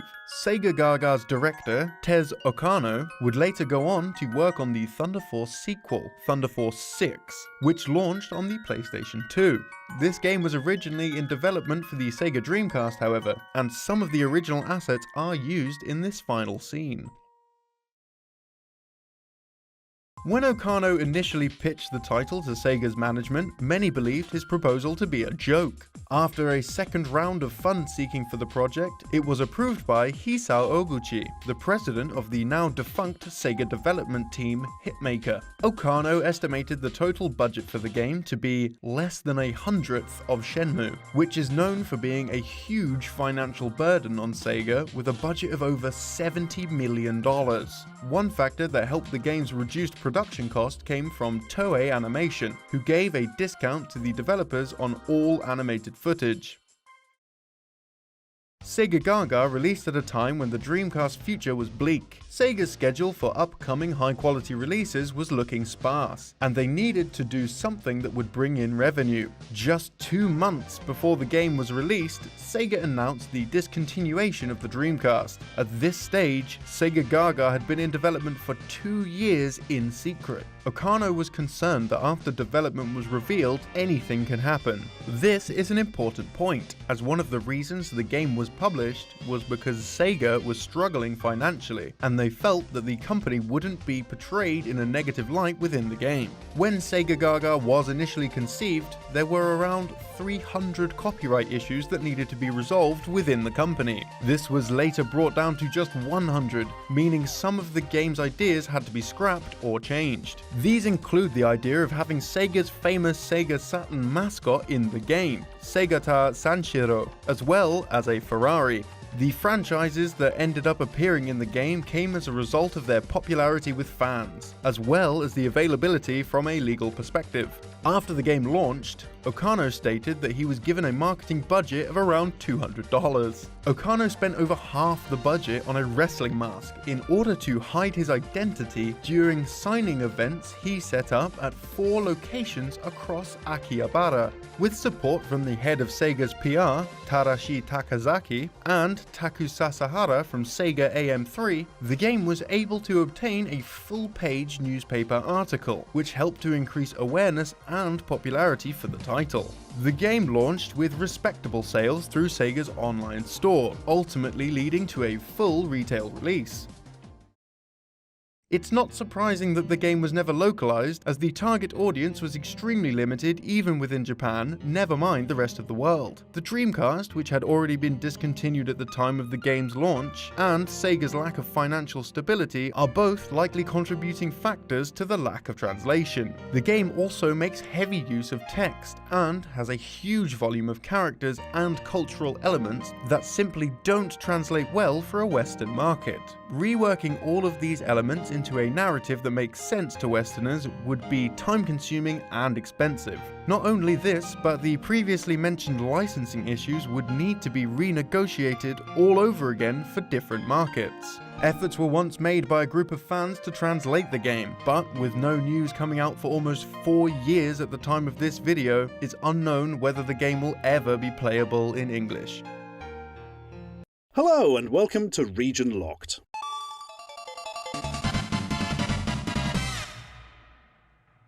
The Sega Saturn was definitely not the big hit that Sega was hoping for. One of the console's biggest competitors, Sony's PlayStation, dominated the console market while Sega trailed behind with a significant disparity between sales. One genre which saw increasing popularity during the era of the Saturn and PlayStation were more adult-oriented survival horror titles, such as Resident Evil. One of the last games to be published on the Sega Saturn in Europe tried to replicate this interest, developed by Sega themselves. Deep Fear. Deep Fear was published for the Saturn in 1998 in both Japan and Europe. The title is extremely reminiscent of Capcom's Resident Evil, though instead of being based within a zombie-riddled mansion, the story takes place in an underwater facility.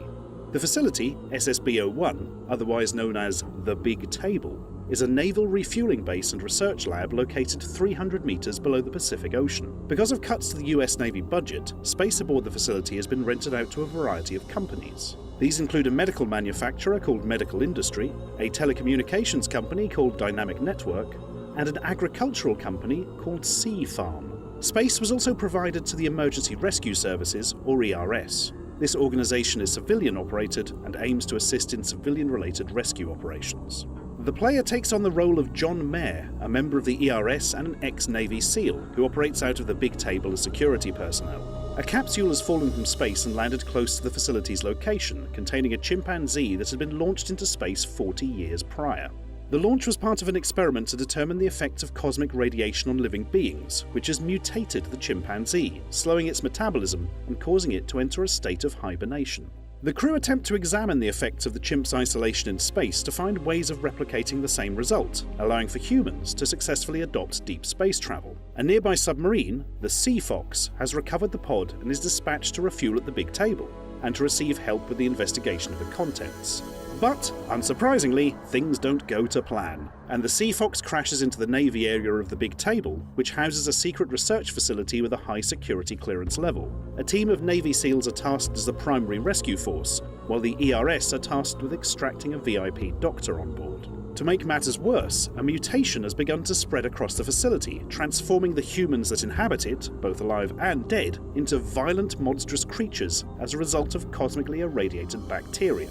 Adding to this, the resident agricultural company Sea Farm specialises in breeding surface-dwelling animals, and now these other creatures are mutated and are causing havoc on the base. The mutation's weakness is exposure to high levels of oxygen, and thus the monsters work to destroy the Big Table's oxygen generators. John Mayer may be sick with a cold, but he's seemingly unaffected by the spread of the mutation, and works to escape from the Big Table and rescue those trapped within. Environments within Deep Fear are similar to Resident Evil, in that they use a fixed camera angle and pre-rendered backdrops. As the game takes place underwater, with a limited and dwindling oxygen supply, one of the necessary elements of survival is the air itself. The player must refill areas with oxygen to make them habitable again. The oxygen can be replenished a number of ways, including oxygen grenades, finding yellow boxes known as air systems, and if neither are available, the player can use an air regulator which can be replenished. However, as the facility is also occupied by mutants, the use of firearms is a necessity, something that does not lend itself to oxygen conservation, as firing a gun can deplete oxygen levels quickly. Much like Resident Evil, the player must first draw their weapon with one button and fire it with another. Unlike Resident Evil, however, the player can still move while their weapon is drawn, and can make use of a lock-on button to help target enemies. The player is also able to switch between locked-on targets. As the Big Table contains a Navy operations base, there is a large supply of weapons and ammunition available, though they are found within weapon storage locations. As security clearance is still in operation on the vessel, only some members of the crew are able to gain access to these facilities through keycards. The game's environments, both the Big Table and the Sea Fox, are also changeable. Oxygen supply is just one of the varieties of issues that must be dealt with, along with flooded locations and a map which is altered as the game progresses. Throughout the game, in true survival horror fashion, a variety of puzzles must also be solved. Similar to Resident Evil, various text-based articles can also be discovered and read, providing deeper lore to the game's story. One interesting aspect of Deep Fear is its control scheme. While most of the audience for the game would have played using the standard tank-like controls from Resident Evil, turning with left and right while moving with up, the game did also support the 3D controller. This was an optional controller released for the Sega Saturn, debuting with Nights into Dreams, which features an analog stick, and for the first time for mainstream controllers, analog triggers. When this controller is being used, the game controls very differently, with the player moving in the direction of the analog stick instantly rather than turning. This control scheme wouldn't make its appearance in Resident Evil until several years after Deep Fear's debut. Several members of the team behind Deep Fear are well known, including late manga artist Yasushi Nirasawa, who designed the various malformed mutations and is best known for his work with the Kamen Rider series. Coincidentally, Deep Fear's Japanese advertisement stars the Saturn's mascot Sagata Sanshiro, played by Hiroshi Fujioka, who was also known for his role as Takeshi Hongo, the first Kamen Rider. Shared names seem to be a common theme with Deep Fear, as the in-game company Shirahata Corporation shares its name with the game's co-director, Kunihiro Shirahata. The Sea Fox, the submarine that crashes into the Big Table, could also be a potential reference to earlier Sega titles Tails Adventure and Sonic Triple Trouble, which also features a submarine of the same name. The chimp which was recovered from the capsule was also very likely based upon the real-life chimpanzees which had been launched into space for NASA's Mercury project in 1961, Ham and Enos. Though unlike Deep Fear, both chimps landed safely back on Earth. One of Deep Fear's most recognisable downfalls comes in the game's voice acting. Similar to Resident Evil, the game has English dubbing in both PAL and Japan territories, and is of notoriously poor quality. One of the most bizarre character voices comes from Dubois, portrayed by Winston Kirk. This is terrible! My masterpiece is ruined! Oh, what am I gonna do? Yeah. In a similar fashion to many games in Japan, Deep Fear received an audio drama adaptation released in 2 parts called Deep Fear Sound Drama Volumes 1 and 2, including both opening and closing songs with lyrics. Yuzo Sugano, who acted as the screenwriter for Deep Fear, would later go on to write and direct the 2001 survival horror title Extermination. Gabe Riley, a lieutenant in Deep Fear, shares the same surname as the main protagonist of Extermination, Dennis Riley. Extermination was originally pitched as a sequel to Deep Fear by developers Deep Space, who had started creating the game as a Dreamcast title in 1998.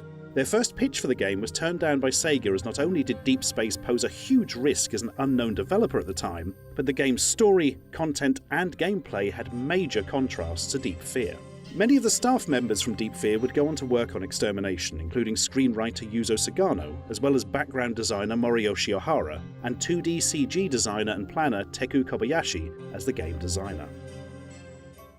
Deep Fear is very much geared towards a Western audience. While there is no official retail release of Deep Fear in the US, the intention was at least investigated in some small part. A US encoded version of the game has been circulated on the internet for a while, and auctions can be found for discs containing unreleased US builds of the game. An unlicensed Saturn release, known as Lost and Found Volume 3, created by Older Games in 2007, includes this unreleased US version of the title, though as this disc is entirely unlicensed by Sega, it cannot be deemed as an official US release. Reading into the data of the US prototype, the game's internal date is the 15th of July, 2 days after the 13th given on the PAL version.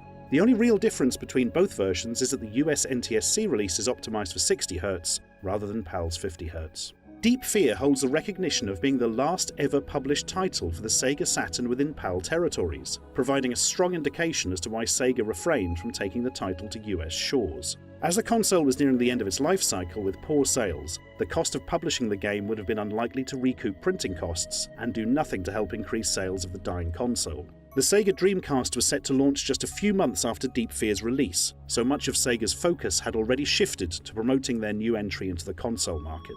Deep Fear is something of an oddity, remembered more for its appalling voice acting than its gameplay. People seem to respond more to the zombie-riddled house setting of Resident Evil, rather than Deep Fear's underwater space chimp. Hello, and welcome to Region Locked.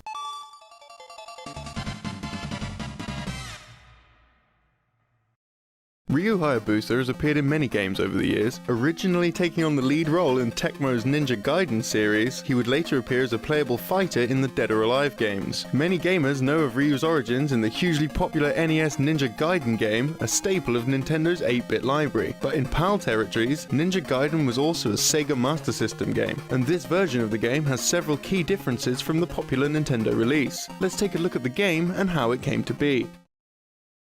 The Sega game plays similarly to the Nintendo version, taking on many elements that helped the original release become a success. The game is all about fast-paced action platforming, with Ryu able to slice at enemies with his sword, jump large distances, and cast special alternate attacks that he picks up along the way. The differences in these two versions can be found in how the player traverses each stage. The ability to cling to walls, which was featured prominently in the original Nintendo release, has been removed. Instead, the game only allows the player to wall jump. However, a new skill is introduced that allows players to grab hold of platforms from below and pull themselves up. Although it borrows several gameplay mechanics from the Nintendo game, the title's plot is disconnected from the rest of the Ninja Gaiden series. The story tells of the Ninja Dragon Clan, a group that have protected Japan for generations. Ryu, who is a member of this clan, returns home after being away for some time. Once Ryu returns, he learns that the Dragon Village, which is the clan's home, has been attacked. Ryu finds a single survivor who, with his dying breath, tells Ryu that the sacred Bushido scroll has been stolen.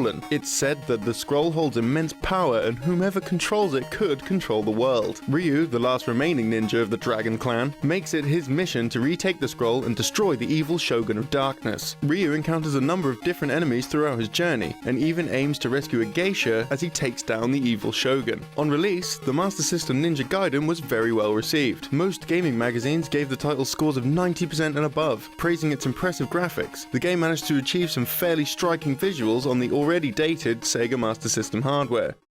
Ninja Gaiden's release was a curious one. The Sega Master System was first released to the public in 1985, and was a huge flop in the American and Japanese video game markets. However, in PAL territories, the console was a strong contender against the tyrant that was the NES. The Master System's support in the Japanese and American regions began to fade, as sales for the system were lackluster. Sega refrained from publishing Ninja Gaiden outside of the PAL territories, likely because of the discontinuation of the Master System games in those regions. Interestingly, the NES version of Ninja Gaiden was rebranded as Shadow Warriors when it was brought to Europe. It's unknown why the name wasn't used for the Master System version as well. The game wasn't even programmed by Tecmo, who are the Ninja Gaiden series owners. It was instead produced by a Japanese developer known as Sims, a group that, at the time, were owned by Sega. The company later helped to create the 8-bit version of Disney's Aladdin released on the Sega Game Gear and, in Europe only, the Sega Master System. Although PAL territories got their own exclusive Ninja Gaiden with the Master System release, the region missed out on the NES release of Ninja Gaiden 3. The NES version of Ninja Gaiden 3 wasn't available in Europe until 2014, when it was published on the 3DS Virtual Console. The game might not have been brought to Europe due to the NES's subpar sales in the region. Ninja Gaiden had 2 other releases that never came to America. The original arcade title was ported over to the PC Engine, which was exclusively released in the Japanese market. The gameplay boasted more impressive graphics than the NES release and included gameplay and difficulty tweaks. The game even has 3 different language options: Japanese, English, and Mandarin, and the English translation is actually different from the one used in the original NES version. The port likely never left Japan because of similar reasons to the Master System title, as the PC Engine had a very weak presence outside of the region. The other title the West never saw was Ninja Gaiden X, a mobile phone prequel to the series. This game inherits the gameplay of the original NES games and has Ryu face off against his father. There isn't much to the game besides killing a few enemies. The most interesting detail about this game might be its title. Calling the game Ninja Gaiden X might make sense to us Westerners, but the series was actually called Ninja Ryukenden in Japan. Although the retro games don't have the Ninja Gaiden handle in Japan, the modern games for the Xbox and beyond do. The title Ninja Gaiden X was likely chosen to align the game's branding with the modern reboot.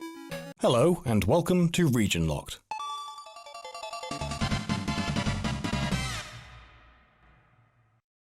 Sega's popular Valkyria series has resonated with a Western audience. This might have something to do with its first title establishing a war-torn world not too different from our own. With added fantasy elements and a unique combat system, it was well received on the PlayStation 3 in 2008. In 2010, a direct sequel was released worldwide for the PSP, which was followed by a third game in 2011, also on the PSP. However, the third title never saw release outside of Japan, so today we'll be taking a look at Valkyria Chronicles 3. Valkyria Chronicles 3 kept many of the mechanics of its predecessors, but also made several adjustments to improve the accessibility for newcomers. The Valkyria games feature a combination of both real-time and tactical roleplay elements that come together to form the Blitz system. The player is assigned missions and must then plan out a team of units for the assignment. During battles, the player can select a unit they wish to move from an overview of the map. Moving units will deplete the action gauge, limiting the distance that they can travel. To complete the unit's movement, a single action can be performed. While a unit can be selected and given a command multiple times, this will limit the other units for the player's turn. Using a unit multiple times will provide the player with a smaller amount of action gauge with each consecutive selection.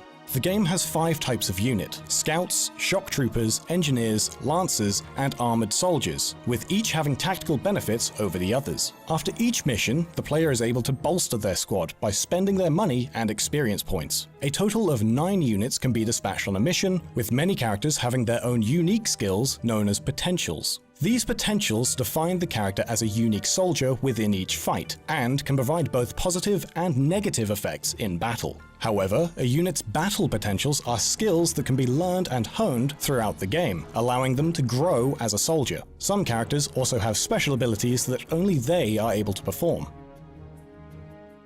The game's plot takes place during the Second European War, paralleling the events of Welkin's squad in the first game of the series. The player follows Kurt Irving, Imke, and Riella Marcellus, who are assigned to Squad 422, known by many as the Nameless. They're what's known as a penal military unit, comprised of deserters of foreign armies and criminals whose names are stricken from records and have no identification besides a number. The unit is ordered by the Gallian military, often tasked to perform the most dangerous missions that are refused by the militia and the army. With the motto Altaha Abilia, meaning always ready, the team are forever willing to accept a mission against all odds. The team is made up of Soldier 7, Kurt Irving, previously an army officer with hopes of redemption after being falsely accused of treason. Soldier 1, Imke, a Darkson heavy weapons specialist looking for revenge against the Valkyria that destroyed her home. And there's Soldier 13, Riella Marcellus, a young woman unknowingly of Valkyria descent. The squad's major task is to combat against an Imperial unit shrouded in mystery known as the Calamity Raven, primarily consisting of Darkson soldiers. Many of the higher-ups within the Gallian army will send the team on missions that could reflect poorly on Gallia if the mission goes wrong. This is because the squad is off the records, and the higher-ups have plausible deniability if the squad is discovered or commits any collateral damage. This has many effects during the war, leading to successful incursions, but also has some dire consequences for the people within the unit. Many consider the third entry in the Valkyria series to follow a much darker tone. The trilogy's musical composer, Hitoshi Sakimoto, stated that several of his original compositions for the game's theme were rejected. He had to rework the theme roughly 7 times, and even adjusted individual pieces of it with a synthesizer before bringing it all together again. He wanted the battle theme to give players a sense of a modern battle, and remove any fantasy elements from the scenario by including modern instruments. The instruments would work together to create atonality, meaning a lack of functional harmony or central tone. This description and style is thematically similar to the Nameless unit, being made up of many different chaotic members that are hard to define. The team began work on the third iteration in the series as soon as development had concluded on the second. They felt they could refine mechanics that had been developed in Valkyria Chronicles 2, now that they had experience with the PSP. During a Q&A session, producer Shinji Motoyama stated that he doesn't have any preference when it comes to platform, but understands fandom.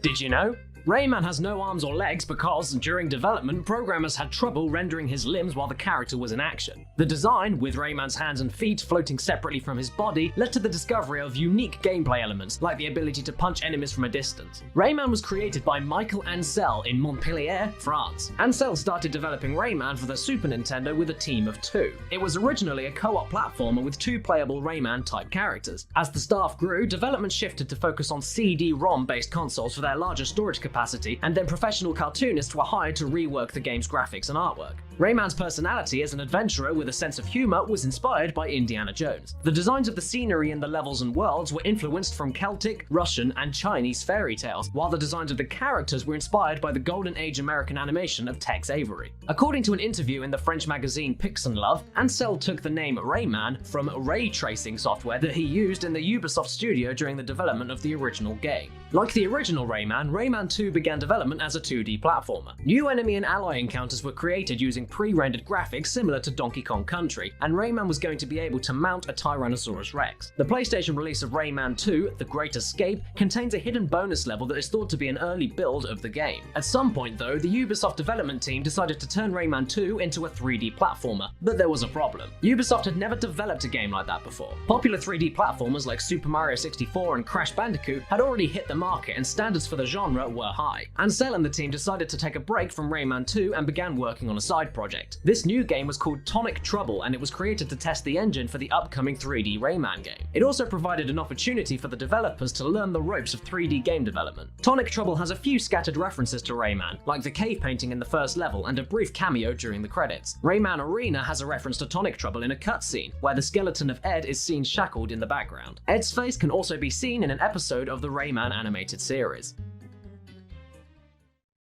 The Nintendo 64, Dreamcast, and PC versions of Rayman 2 contain a total of 1,000 yellow lums. After a cutscene where Razorbeard eats a yellow lum, the heads-up display for lums changes from 1,000 to 999. However, fans later discovered a hidden yellow lum in the Tomb of the Ancients level that exists even after the player recovered 999 out of 999 yellow lums, bringing the total back up to 1,000. The PlayStation version of Rayman 2 only contains 800 yellow lums, and the lum that Razorbeard eats in the cutscene is changed to a red lum. There are many different versions of Rayman 2, and each one has unique differences. The Japanese version changed Rayman's torso from purple to blue. This is because in Japanese culture, purple is seen as the color for death, often used by villains. It is likely that the change was to assert Rayman as the game's hero. Other characters went through design changes as well. Sam the Water Snake was changed from purple to green, Jano's hat was changed to red, and Lee the Fairy's design was changed completely. There are differences between versions of Rayman 3 as well. The PlayStation 2 release has different music for the fight with Begoniacs.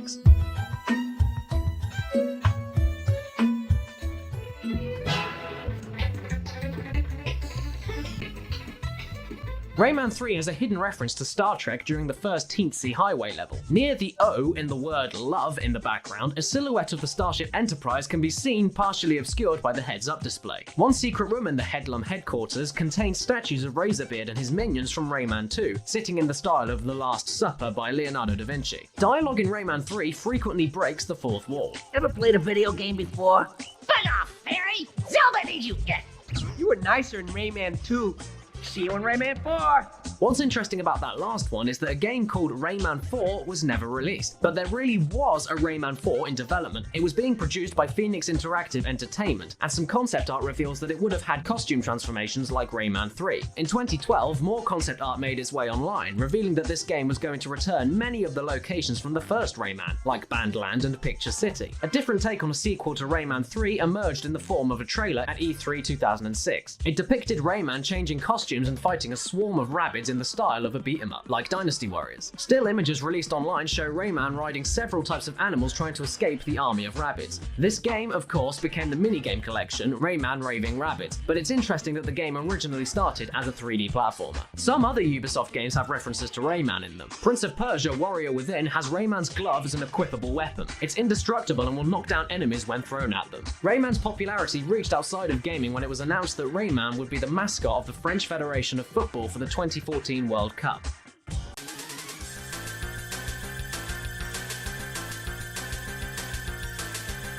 Did you know? Over the course of The Simpsons' 28 seasons, the show has lent its name to even more games. The first Simpsons game, Bart vs. the Space Mutants, was released in 1991 and closely resembles the plot of John Carpenter's 1988 film They Live. In the film, professional wrestler Rowdy Roddy Piper finds sunglasses that allow him to see aliens disguised as humans. Similar to They Live, Bart finds X-ray specs that reveal aliens disguised as humans. And just like in the film, Bart has to convince everyone that aliens exist. The game was released on many different platforms, including the NES, Atari ST, Sega Master System, and the Amiga. From July 1991 to September 1992, various Amiga bundles came with the cartoon classics, which included Bart vs. the Space Mutants. For the Amiga version of the game, Arc Developments wanted to make a new intro that better reflected the show's animation. Although each frame was sent to and edited by Simpsons creator Matt Groening, the animation still looked mediocre compared to the show. Another early entry was the Simpsons arcade game, developed by Konami and tested by Konami of America near Chicago. Following the success of the 1989 Ninja Turtles arcade game, Konami took the Turtles beat-em-up gameplay and applied it to The Simpsons. While there's plenty of familiar content in the game, fans noticed some stark difference from the show. While the Simpsons family sounded like they did on TV, Mr. Burns and Smithers sounded nothing like their characters. This is because Harry Shearer, who voiced over 20 characters including Burns and Smithers, didn't voice any of the game's characters. This is most noticeable during the final boss fight.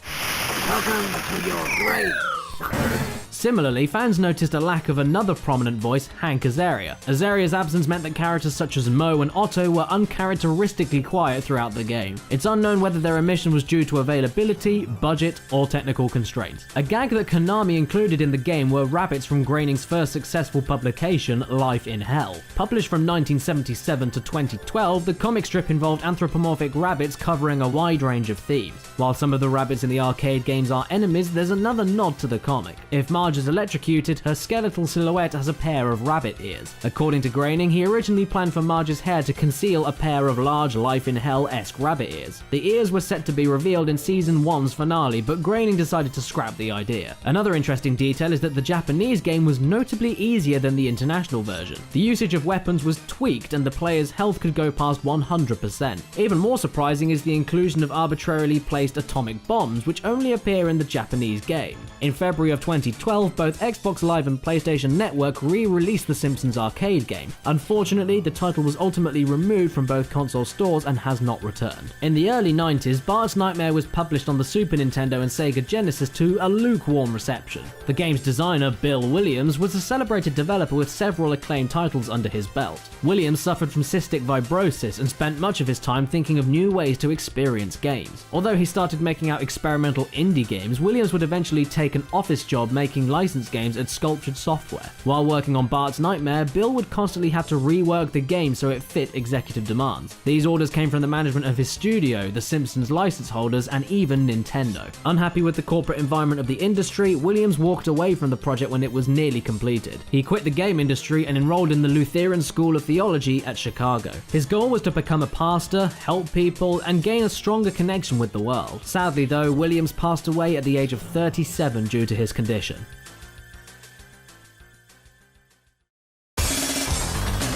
The show itself is well known for parodying pop culture, and this is true for the Simpsons games as well. One of the series' lesser-known games, Virtual Springfield, has a secret mini-game within the Quickie Mart. As a Pooh, the player must fight hoodlums using a broom, a shotgun, and an overpowered weapon. With its gibs and presentation, the mini-game is an obvious parody of Doom. Some of the games also reference movies. Krusty's Funhouse, for instance, has a password system, with most passwords being the names of Simpsons characters. In the title's Super Nintendo version, however, one of the passwords is Joshua, a reference to the Cold War hacking movie War Games. These parodies and references were taken to a new level in the 2000s. In 2005, EA acquired exclusive rights for the Simpsons license. The license acquisition was significant as it was the first time Fox ever agreed to a long-term exclusive Simpsons game deal. The Simpsons has always been known for its jabs at pop culture, but the new partnership gave rise to a plethora of possible game references. In an interview with Game Almighty, lead designer Greg Rizza stated that he was excited to parody and poke fun at the industry. Unfortunately, not all game developers approved of their properties being parodied though. During the 2007 Games Convention in Leipzig, Rockstar wasn't happy with Grand Theft Scratchy posters being displayed while they showed off Grand Theft Auto 4. Rockstar ultimately asked EA to pull the posters down. In an interview with CVG, Rizza commented, "I was always under the impression that when you do a parody, it's a sign of respect. If we make fun of Grand Theft Auto, we're not doing it to hurt the sales of Grand Theft Auto.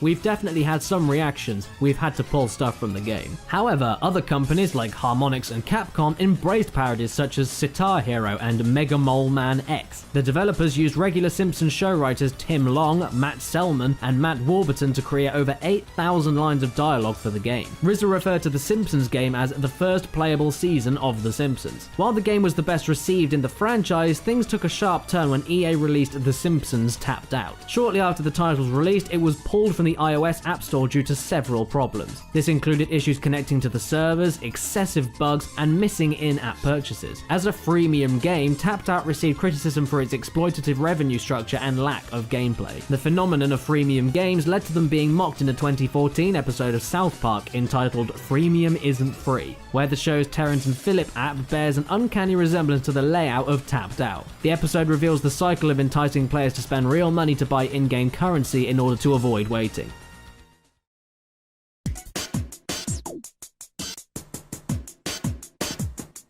Did you know? While Ape Escape is well known as the first PlayStation game to require the DualShock analog controller, it didn't actually start development that way. Creative producer Susumu Takasuka stated in a promotional interview, "Just as we began development on design and concept of this game, we were invited to attend a development meeting for the DualShock analog controller. We were excited to see prototypes with 2 analog sticks. There weren't any games that existed at the time that used both sticks, and we were so intrigued by the new opportunities. The idea ideas just kept coming. The unconventional control scheme was the result of over 2 years of development. Executive producer Shuhei Yoshida stated that designing the controls was the biggest challenge. The game required an extensive amount of playtesting, and after all the changes, he was surprised to see how much of the original concept the team was able to retain. Shuhei Yoshida has been involved in many high-profile PlayStation games, including Gran Turismo, Parappa the Rapper, Crash Bandicoot, and God of War. During a Q&A at EGX 2015, Yoshida stated that Ape Escape was his favorite game to work on in terms of hands-on development. The iconic soundtrack of the game was composed by DJ and electronic music artist Soichi Terada. Ape Escape director Masamichi Seke was inspired by Terada's track Sumo Jungle and asked Terada to create the background music for the game.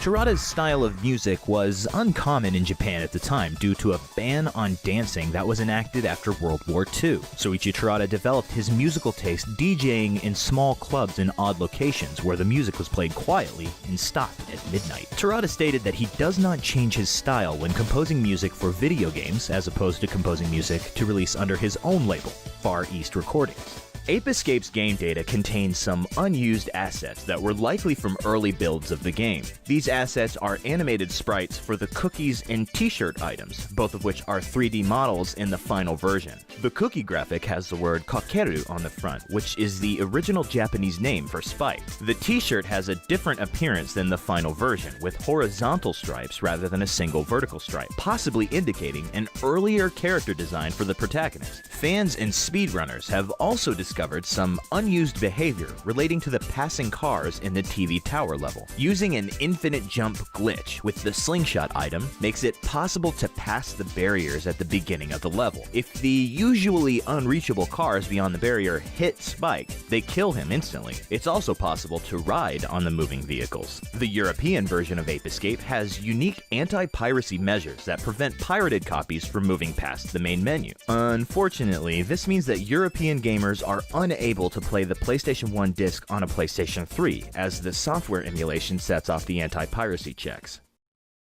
A wide range of references to pop culture and other video games can be found among the Ape Escape series. In the North American version of the first Ape Escape, the level Dark Ruins contains 4 monkeys with peculiar names: Stan, Kyle, Kenny, and Crapman, a reference to the 4 main characters from South Park. 2 different enemies from Ape Escape 2 were taken straight from the Japanese exclusive PlayStation 2 game, Space Fisherman. One of the morph power-ups in Ape Escape 3 references another TV show. The Cyber Ace morph is based on Japanese Super Sentai heroes, otherwise known in North America as Power Rangers. In the European translation of Ape Escape 3, the morph is called Gotchaman, a reference to the Sentai anime Kagaku Ninja Tai Gotchaman. In Ape Escape 3, a minigame can be unlocked that references Metal Gear Solid called Metal Gear Solid, a portmanteau of metal and saru, the Japanese word for monkey, and a reference to Ape Escape's Japanese title, Saru Get You. The minigame features a Peepo monkey based on Snake that uses a banana gun. The monkey's mission is to rescue Snake, who is found at the end being tortured by a Peepo monkey. Metal Gear Solid 3 returned the reference with a minigame called Snake vs. Monkey. The game features Snake on a mission to rescue the same monkeys from Ape Escape. In the communication with the Colonel, Snake states, "If you want your monkeys, you better ask Kakeru or Hikaru." Kakeru and Hikaru, of course, are references to the Japanese names for Spike from Ape Escape and Jimmy from Ape Escape 2. The Colonel also reveals that the professor from Ape Escape worked with Otakon on his inventions. Snake must then go through several stages capturing Peepo monkeys, and he even has a victory dance at the end of a round. Other video games have references to Ape Escape as well. The disc-swapping game Monster Rancher 4 contains several versions of the Peepo monkeys from Ape Escape. These monsters are obtained by inserting copies of Ape Escape during Monster Rancher gameplay. The PlayStation exclusive Hot Shots Golf 4 contains a few unlockable PlayStation characters. one of which is a Peepo monkey, who can be used as a caddy in the Japanese and European versions of the game. Ratchet & Clank Up Your Arsenal also contains a reference to Ape Escape. In the Japanese version of the game, entering a secret code unlocks a Peepo monkey costume for Ratchet. Several PlayStation games have also released DLC referencing Ape Escape. Little Big Planet 1, 2, and Karting features a monkey DLC costume for Sackboy. The survival game Tokyo Jungle also has DLC of a Peak Point helmet for the chimpanzees in the game.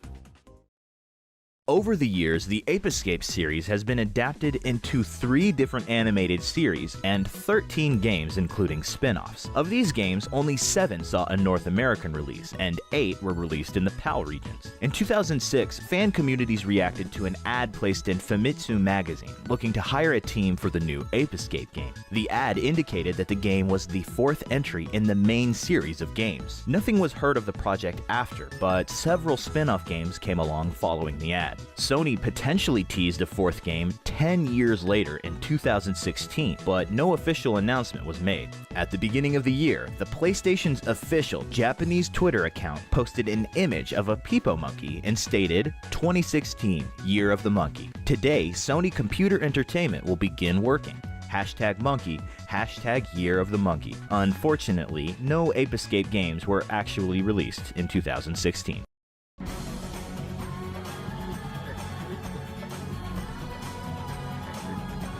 Did you know? There was potentially going to be a 3rd Prince of Persia game directed by the series creator, Jordan Mechner. The ending of Prince of Persia 2, The Shadow and the Flame, hints at a new villain who watched the prince's progress through a crystal ball. However, after the development of Mechner's next game, The Last Express, Prince of Persia publisher Broderbund was acquired by The Learning Company. A new sequel began development, but with Mechner taking a less involved role as a consultant to the infamously and critically panned Prince of Persia 3D, and the new villain hinted at during the cliffhanger of Shadow and the Flame was never referenced again. The original Prince of Persia released in 1989 on the Apple II and wowed players with its smooth rotoscoped animation. This was achieved by Mechner filming his brother doing acrobatic maneuvers outdoors in white clothing. He would then use the footage as a reference to create the game's various jumping, running, and fighting animations. Mechner also used some of his favorite movies as a visual reference, such as 1938's The Adventures of Robin Hood. Despite the game being a tremendous amount of work for a one-man team, Mechner wanted the original package to be more ambitious and laments cutting out a full level editor. In an interview with Retro Gamer, Mechner said, "Part of my original plan for Prince of Persia was to include the level editor on the disc, so players could create their own Prince of Persia levels, as Broderbund had done with Lode Runner just a few years earlier. I spent months creating a fully featured, user-friendly level editor, but in the end, the only person who got to enjoy using it was me." While the sprite design of the prince purposely kept his appearance simple, the various home ports of the original Prince of Persia changed his look significantly. This was because the ports were made by different developers from different cultures, several of which were Japanese teams. Most notably, the PC Engine port added a turban and a more Aladdin-like vest to his design, a choice that Mechner liked, as the design was adopted for Prince of Persia 2. The other Japanese-developed ports of Prince of Persia achieved a plethora of additional content, gameplay tweaks, and some questionable creative decisions. While the Sega Genesis port is mostly a faithful adaptation, the Super Nintendo version contained several more levels, an increased time limit, and completely redrawn graphics and cutscenes. One of Prince of Persia's more unusual ports is the Sega CD version, which included animated cutscenes and even voice acting. Ubisoft would ultimately acquire the rights to Prince of Persia and reboot the franchise with the critically acclaimed Sands of Time. Although Sands of Time is very robust, many of its ideas were left on the cutting room floor. The game has a level revolving around a private zoo crawling with sand creatures, but oddly, the only animals that appear are vultures and beetles. According to producer Yanis Mallet in a Gamma Sutra post-mortem article, this section of the game was planned to have enemies such as sand tigers and other mythical creatures. characters. However, these more complicated beast-like enemies would have been too cost-inefficient to implement and had to be cut before release. Much of the core team that worked on Sands of Time had extensive backgrounds working on titles for a younger audience, and according to director Patrice Désilets, this inspired one of the game's most famous mechanics. While working on Donald Duck Goin' Quackers, Patrice proposed that instead of having to replay an entire level once the player dies, they should be able to rewind time and resume the game just before death. This idea was dismissed at the time, but once Patrice was promoted to a director, this was one of the early gameplay hooks for Prince of Persia that evolved into the central mechanic of Sands of Time and has become synonymous with the franchise ever since. While the third game in Ubisoft's trilogy would be released in 2005 as Prince of Persia: The Two Thrones, there was actually an early prototype shown at E3 of the same year known as Kindred Blades, or simply Prince of Persia 3. While it shared some elements with Thrones, it had a variety of differences, including a less linear city to explore, more blood and gore, and various other changes. Most notably, both the prince and his evil doppelganger had different designs than what would appear in the final game, with the Dark Prince featuring striking white hair. The transformation process between the two forms was different as well, with the prince having to burn himself with fire, with the pain acting as a trigger into his more powerful alter ego. After finishing the Sands of Time, Patrice Désilets wanted to take the franchise in a different direction. He then instead pitched a concept called Prince of Persia Assassins. This game would have seen the player assume the role of a member of the prince's entourage instead of the prince himself, with a backstory rooted in a real-world group called the Assassins. Ubisoft rejected this idea because it was a little too different from the Prince of Persia formula, but they did see potential in the pitch, however, and moved Patrice to his own team. This idea spun off into its own IP for next-generation hardware called Assassin's Creed.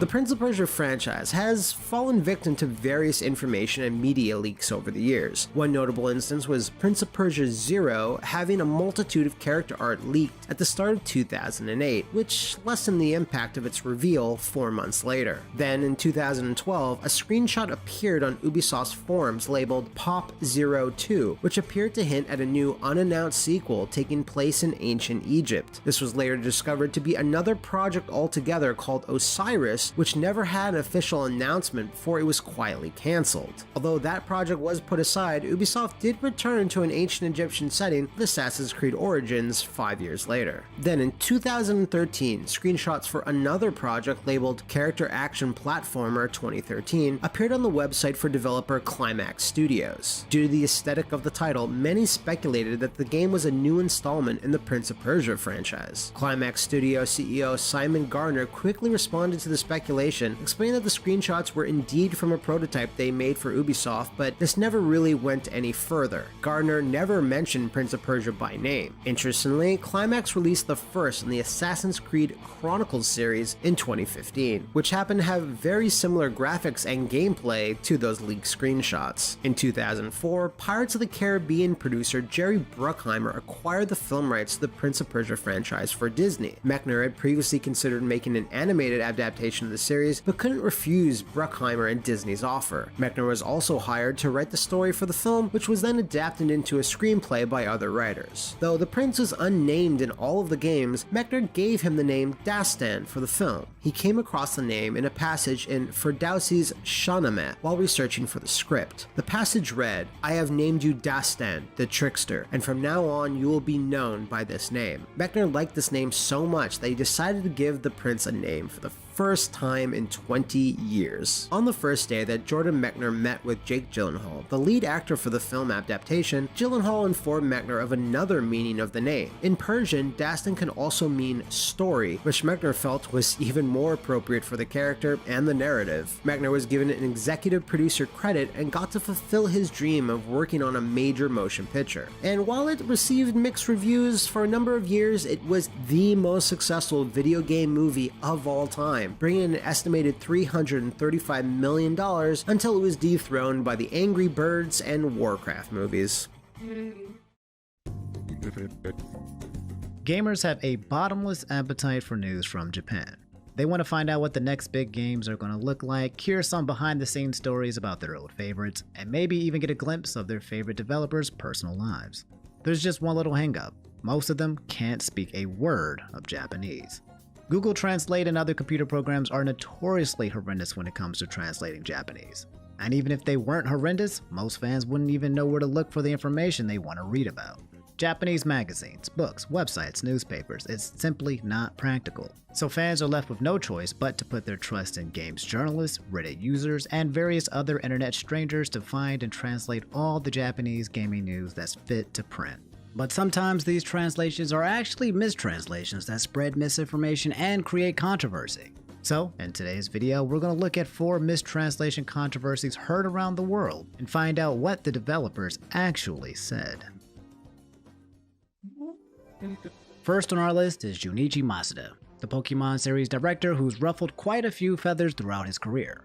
From the Azure Flute controversy to the egg-hatching debacle and the Bayleaf backlash, the man's received his fair share of criticism over the years. In fact, we could probably fill an entire video with nothing but Masuda controversies, but we'll save that for another day. In the quote we're highlighting in this video, he didn't actually say what news sites reported. In July 2018, Masuda sat down for an interview with Japanese magazine Famitsu to discuss a wide range of topics about the upcoming release of Let's Go Pikachu and Eevee. Soon after, a popular fan site called Centro Pokemon published an article translating parts of the interview into Spanish, which said Masuda was removing wild battles from the game because, quote, some players find it difficult to catch Pokemon with the traditional mechanics of the main series, so he switched to the Pokemon Go style to make catching more accessible. A few hours later, a fan translated and summarized the Spanish article into English and posted it on the Resetera forums, where fans were horrified that Masuda had such a low estimation of his own fans' intelligence. Word quickly spread to Twitter, and that's when people really started to get upset. Outlets like My Nintendo News immediately picked up on the story, and before the day was over, an angry mob of Pokemon fans were outraged that Masuda was cutting wild battles in order to appease small children who were incapable of grasping the series' most basic mechanics. However, that's not what Masuda actually said in the interview. The next day, Nintendo Everything posted an accurate translation of the quote. Masuda says he thought of the previous system as similar to fishing, while the new system was more like catching bugs with a net. Wild battles were getting cut, but it wasn't because he thought his fans were idiots. It was really more about trying something new and trying to build a bridge between longtime fans and all the new fans drawn in by Pokemon Go. Some people still didn't like his decision, but at least they didn't feel insulted about why the decision was made in the first place. A few websites that amplified the mistranslation later updated their articles with the corrected language, but a lot of fans never heard about those updates. As the old saying goes, a lie can travel halfway around the world while the truth is putting on its shoes. In this case, no one lied intentionally. It was really just a case of poor fact-checking, but regardless, much of the damage was already done. Next on our list is a misquote of Final Fantasy VII's director Tetsuya Nomura. About a year before Final Fantasy VII Remake was finished, Nomura sat down for an interview with Japanese magazine Weekly Famitsu. Soon afterwards, Eurogamer published a summary translation that read in part, "It was necessary to restrict her chest," Nomura says in the interview. But as the ethics department pointed out, Tifa shouldn't look, quote, unnatural during action scenes, so her chest was, quote, restricted. Eurogamer's article got a lot of attention on social media, so Polygon wrote an article of their own that assured its readers, "I'm not here to tell you that worries over Tifa's breast size are a sound discussion, because they aren't.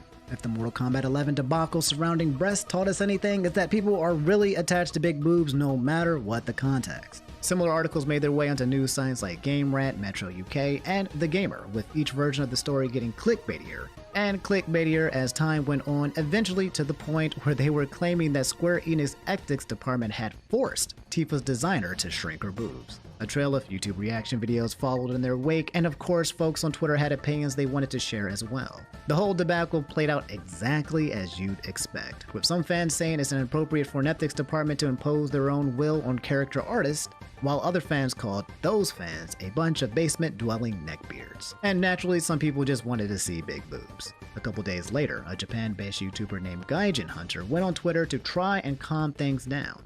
He retranslated the part of the interview that set the internet on fire, with the important part being that when asked about Tifa's large bust, Nomura said the ethics department requested they make sure her top wasn't loose.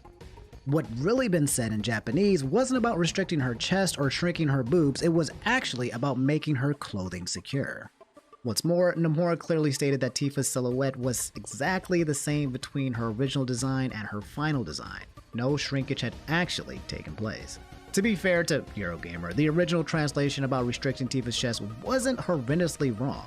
It was just unclear and easily misunderstood. It was all the other news sites whose trains went completely off the tracks. In the end, Tifa's chest size wasn't much different in the remake, with the exception of a few PS1 cutscenes where they were larger than her in-game model and artwork. Next up, we've got Masahiro Sakurai, the esteemed creator of the Super Smash Bros. Franchise. For context, it's also important to note that Sakurai also created the Kirby series in his late teenage years. In November 2018, more than 14 million fans tuned in to watch the trailer for Smash Ultimate's New World of Light campaign. They watched on as Gallium vaporized fan favorites like Samus, Link, Bowser, not even Pikachu was spared. At the end of the trailer, only one character managed to survive, and of course, it was Kirby. Out of all 74 characters, it just so happened to be a tiny pink puffball who was going to turn the tides and save the world from Gallium's wrath. Fans accused Sakurai of being biased in favor of his own creation, and those accusations came to a crescendo a few weeks later when Sakurai addressed the situation in his bi-weekly Famitsu column. Just a few months earlier, Nintendo Everything rode in to save the day on that Masuda quote, but the situation played out a little differently this time. They published a summarized translation of Sakurai's column that read in part, quote, "Regarding Kirby, Sakurai admitted that he's a bit biased as he created the IP, and fans suspicious on that front are correct." The story was essentially copy-pasted by Newsweek later that day, and the quote seeped into YouTube videos, Reddit posts, and Twitter threads all across the internet, with some fans expressing annoyance and in some cases outrage over Sakurai's blatant bias. But that's actually the opposite of what Sakurai said. The next day, Smash Bros. Fan site Source Gaming published a full word-for-word translation that showed Sakurai wasn't admitting bias. He was predicting that's what some fans were going to assume, while also denying bias was the reason Kirby survived the massacre. Here's the full text with the keywords being, "So why did I choose Kirby? It must be because you created the Kirby series. I thought you might say that. But from a game design perspective and based on process of elimination, Kirby was the obvious choice. Only a vehicle that could defy the laws of physics would actually work." He goes on to later explain that Bayonetta or Palutena could have also conceivably escaped, but World of Light only needs to start with one character. Kirby has a simpler moveset that's easier for beginners, so for the sake of game design, Kirby as the sole survivor objectively made the most sense. Now, while some outlets eventually covered the full translation, a lot of the earlier articles based on the mistranslation were never corrected. Kirby undoubtedly has a special place in Sakurai's heart, but he made a pretty good case for his starring role in the World of Light. So it's probably not entirely fair to say his decision was motivated by personal bias. You guys remember that time Sega said Nintendo's just for little kids? In our final story, we're going to talk about Toshihiro Nagoshi, the chief creative officer of Sega as well as the producer of the Yakuza series. To celebrate the company's 60th anniversary in 2020, Sega Europe conducted an interview with Nagoshi and posted it on their YouTube channel with English subtitles. About 12 minutes into the half-hour video, Nagoshi appears to throw some shade at Sega's old rival Nintendo, saying, quote, "I think even now the Nintendo platform is still a game console that is played by a wide range of age groups. But basically, I think it's hardware for kids and teens." Now, only a few thousand people watched the video, but the quote went viral after a Yakuza fan site called Tojo Dojo went on Twitter and shortened the quote to, "Nintendo hardware is for kids and teens." Sega fans and Nintendo haters memed on it pretty hard, and more than a few Nintendo fans got salty and returned fire with some shade of their own. Nintendo news sites called wind of the drama and ran the shortened quote as headlines, plugging their articles back onto Twitter and adding more fuel to the flames. And yeah, by now you probably already know what happened next. YouTubers reacted, Redditors talked trash, and survivors of the great Sega vs. Nintendo console war picked up their rusty old weapons and jumped back into battle. This time, it wasn't a fan-run news site, it was Sega themselves guilty of poor translation. The next day, Gaijin Hunter had to go on Twitter and try to cool things down again, pointing out that the full quote wasn't as hostile as the shortened version, and that a more accurate translation should have read, "Nintendo's platform has and continues to be played by a wide range of age groups, but I think in general their hardware is strong when it comes to kids and teens." So yeah, some folks on Twitter still considered it an insult, but Gaijin assured them there was nothing in the original Japanese that suggested Nagoshi was being hostile or condescending whatsoever. And besides, the full clip shows that Nagoshi was actually talking about Super Monkey Ball, the first Sega game ever released on Nintendo console, which Nagoshi himself created 2 decades earlier.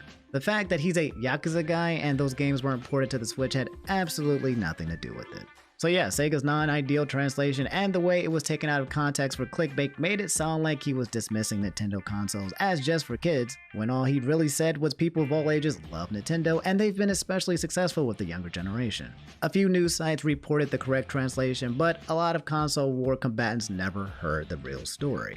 And rumor has it that some of them are still out there fighting even to this day. Now, before we wrap things up, we just want to say that most of the news sites we talked about in this video act in good faith and report the news responsibly every single day. Nobody's perfect. We've made mistakes, mainstream news makes mistakes, everyone makes mistakes. But you know how it goes, sometimes mistakes slip through the cracks and take on a life of their own. At the risk of sounding presumptuous, here's some advice for journalists and viewers alike.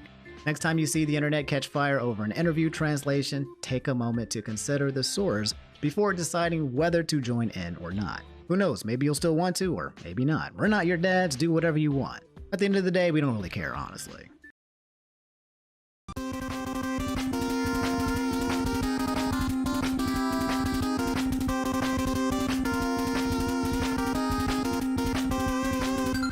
Did you know that Megaman wasn't always called Megaman? And we're not talking about his Japanese name Rockman either. Battle Kid, Mighty Kid, and Knuckle Kid were all potential names, and Capcom even considered including Rainbow in his name, as well as in the title of the first Mega Man game. According to an article in the 1987 October issue of Famitsu, the first Mega Man game was once titled The Battle Rainbow Rockman. It seems likely that this name was drawn from Mega Man changing colors whenever he equips a new weapon. Color actually played a large role in Mega Man's initial design. The NES color palette contains 54 useful colors and has a slightly larger selection of blues. Mega Man was designed around this limited palette as the designers wanted the most detailed sprite possible. Series developer Keiji Inafune himself said, "The blue bomber is really blue because of the Nintendo, nothing else." Another interesting part of Mega Man's creation is that Keiji Inafune, the man who is seen as the father of the franchise, didn't actually create Mega Man. The original design was created by Akira Kitamura and was later refined by Inafune. It wasn't until work began on Mega Man X that Inafune got to design his own version of Mega Man, but his vision of a new Mega Man wasn't X, it was Zero. Inafune knew this drastic change in design might not go down so well, so Zero was set as a side character instead. Inafune's dream of having Zero as the lead character did eventually see the light of day with the release of Mega Man Zero for the Game Boy Advance.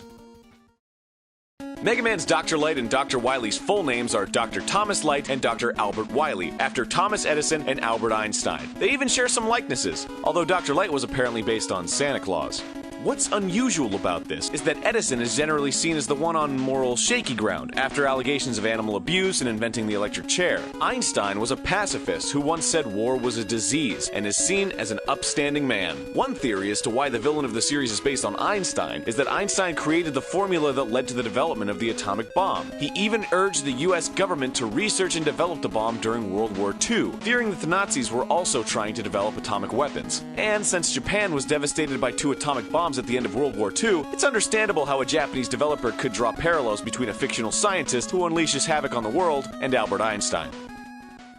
In the North American localization of Mega Man X5, the 8 bosses are references to the band Guns N' Roses. Interestingly, the Japanese names have nothing to do with the band, and Capcom had nothing to do with this homage. The names were changed by translator Allison Court. She made these references for her then husband, who was a fan of Guns N' Roses. Allison had next to no knowledge of Mega Man, and just by chance happened to put a musical reference into a series already full of them.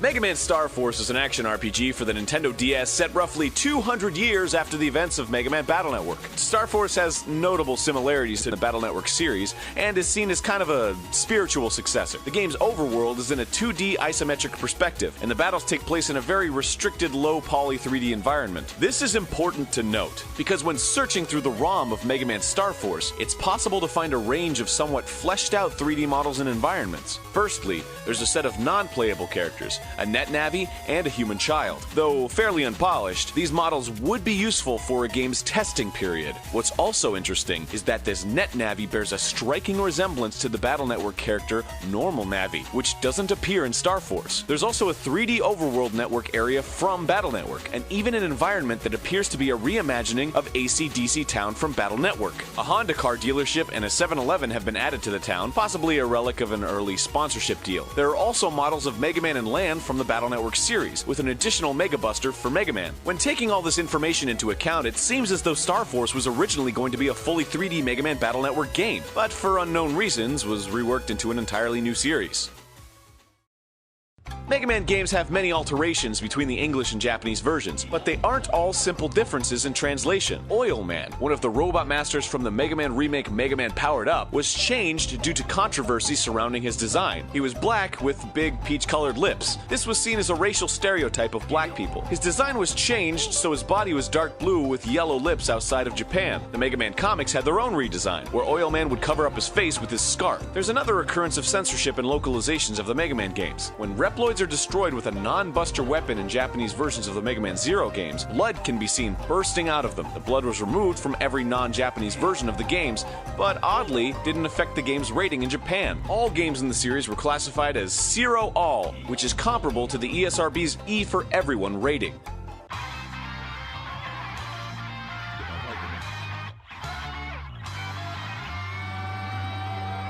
Did you know? The very first Mega Man game on the Nintendo Entertainment System was originally going to have 8 Robot Masters? Although 8 bosses is now a staple for the franchise, the original Mega Man is unusual in that it only includes 6. This was due to technical limitations at the time, but by the time these limitations came to light, Capcom had already designed 7 Robot Masters. The Robot Master that was removed is named Bond Man.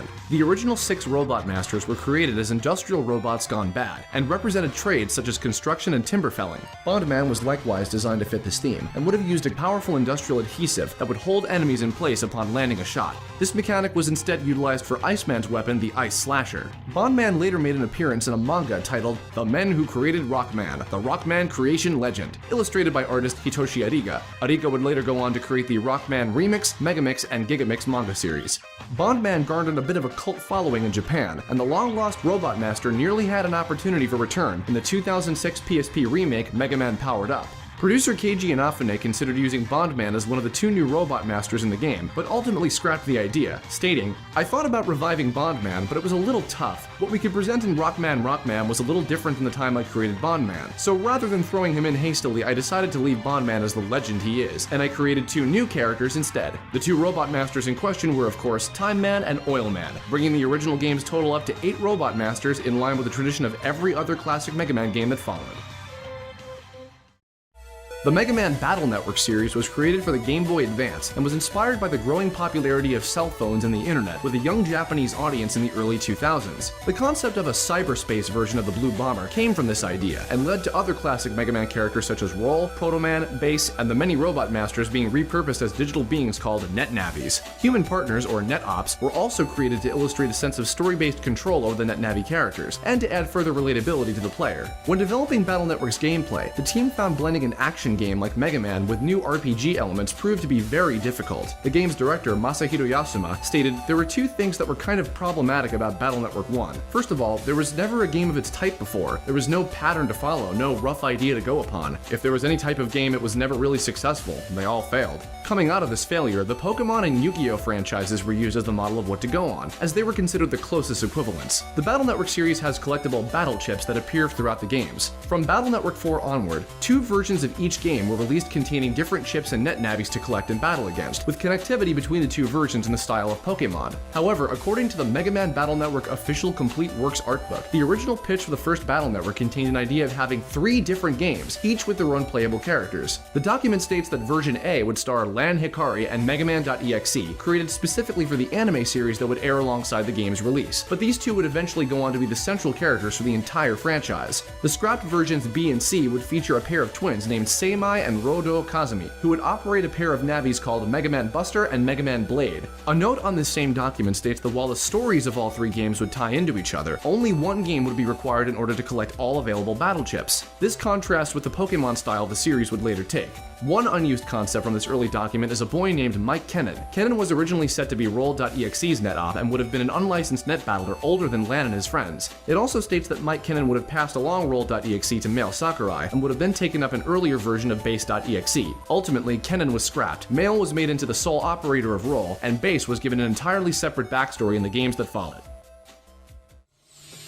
The Mega Man series has a tradition where many of its characters are designed by supporters of the series. Fans would enter into contests held by Capcom who were looking for new boss characters in each game. The 8 Robot Masters from Mega Man 2 through 7, as well as 6 of the Robot Masters from Mega Man 8, all started as drawings sent in by kids and were later refined to fit the art style of the games. Although the grand majority of the winners were Japanese, there were 2 winners from North America that created Robot Masters for Mega Man 6, where an international robot tournament was being held with representatives from all over the world. Daniel Valet from Canada, creator of Nightman, claimed to have submitted so many boss ideas that they could have filled up at least 8 games, including examples such as Waveman and Samurai Man. The other North American winner was Michael Leader, who created Mega Man 6's Windman. Ironically, during Capcom's very first boss contest alongside Mega Man 2, Keiji Inafune not only provided his own version of Windman as an example of what to submit, but he also drew up his own versions of Drill Man, Hornet Man, and Pump Man, all of which would eventually go on to be real Robot Masters in Mega Man 4, 9, and 10 respectively. Similar contests were held for the Mega Man, Battle Network, and Star Force series, starting from their second games and onward as well. Even the Japan-only crossover game Rockman.exe, Operate Shooting Star, featured a contest winner's character, originally submitted as an FMian called Clock Genius, and then redesigned into a NetNavi called Clockman.exe,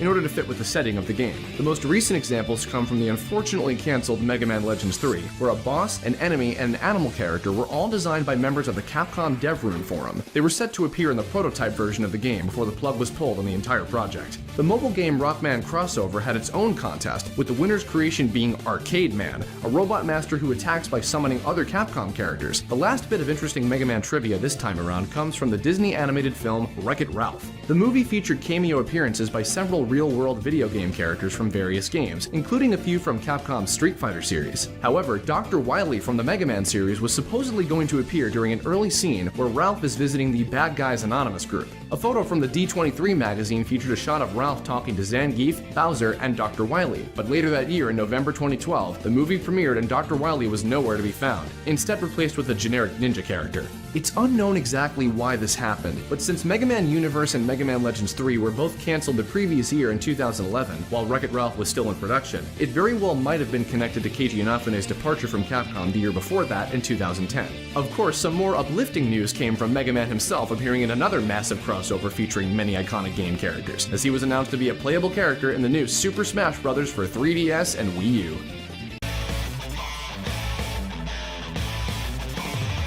Did you know? After seeing the 2 Xenoverse titles sell over 8 million copies combined, Bandai Namco knew for certain that the market was still massive for Dragon Ball games. While the Xenoverse games have various RPG elements and are geared to a more broader audience, for fighters, the company would go in a slightly different direction. Bandai Namco once again wanted to challenge themselves by taking the iconic Dragon Ball characters that we've all loved for decades and put them in a more competitive fighting environment. The game's developer, Arc System Works, was the perfect fit for what they wanted because very few companies know competitive fighting games quite like Arc System Works, and they actually did collaborate with Bandai on the Dragon Ball franchise in the past. They developed Dragon Ball Z Supersonic Warriors and more recently Extreme Butoden on the 3DS. During that time they were working on Butoden, producer Tomoko Hiroki wanted the next title to be a full-on hardcore fighter, and she'd seen what Arc System Works was doing with the Guilty Gear series at that time, so she approached Arc with her idea and they jumped at the chance to make this title. The team already had several other projects in the pipeline, but they shuffled things around to squeeze the game into their workload. When looking for a director to helm the project, one name brought up was Junya Motomura. Motomura had prior experience with the series, having directed Supersonic Warriors. He was also the lead designer and character modeler for several BlazBlue and Guilty Gear games, making him the perfect fit for director. Guilty Gear served as an inspiration to fighters in several ways, most notably its art direction. Ever since the PS2 era, most Dragon Ball games are in 3D, but producer Hiroki believed the soul of the series was inseparable from a traditional 2D look. In addition to that, many fans were asking for a new 2D game, and thus it cemented the game's art direction. They initially wanted something that looked exactly like Dragon Ball Z, the anime, but they ultimately believed the show's age may be holding back the game's visuals, so they wanted to bring fighters' art into a more modern style, combining the 2D art with advancements in 3D technology, similarly to Guilty Gear. Hiroki believes that the positive reception to the art style of the game was because it replicated what fans believed the show to look like in their heads. She stated, "This is because in the user's mind, they constantly kind of refresh it, freshen up their memories. We see people on the internet saying it's exactly like the anime, but it's not. If you compare the anime and the game, it's totally different." The team felt they'd nailed the art direction when they finalized Gohan's father-son Kamehameha, which was a process that took several months of tweaking. Resident Bandai Namco employee and producer of the Tekken series Katsuhiro Harada also lent a hand in the game's development. After seeing a prototype, he gave some feedback on how the game should utilize camera angles as well as some of the cinematic elements. For Fighter's PC release, if it's modded to disable the HUD and cinematic camera, you can see that some of the characters have strange proportions during special attacks. This effect is called forced perspective, and Arc has used it with some of their past games to allow the characters to look normal at dramatic angles.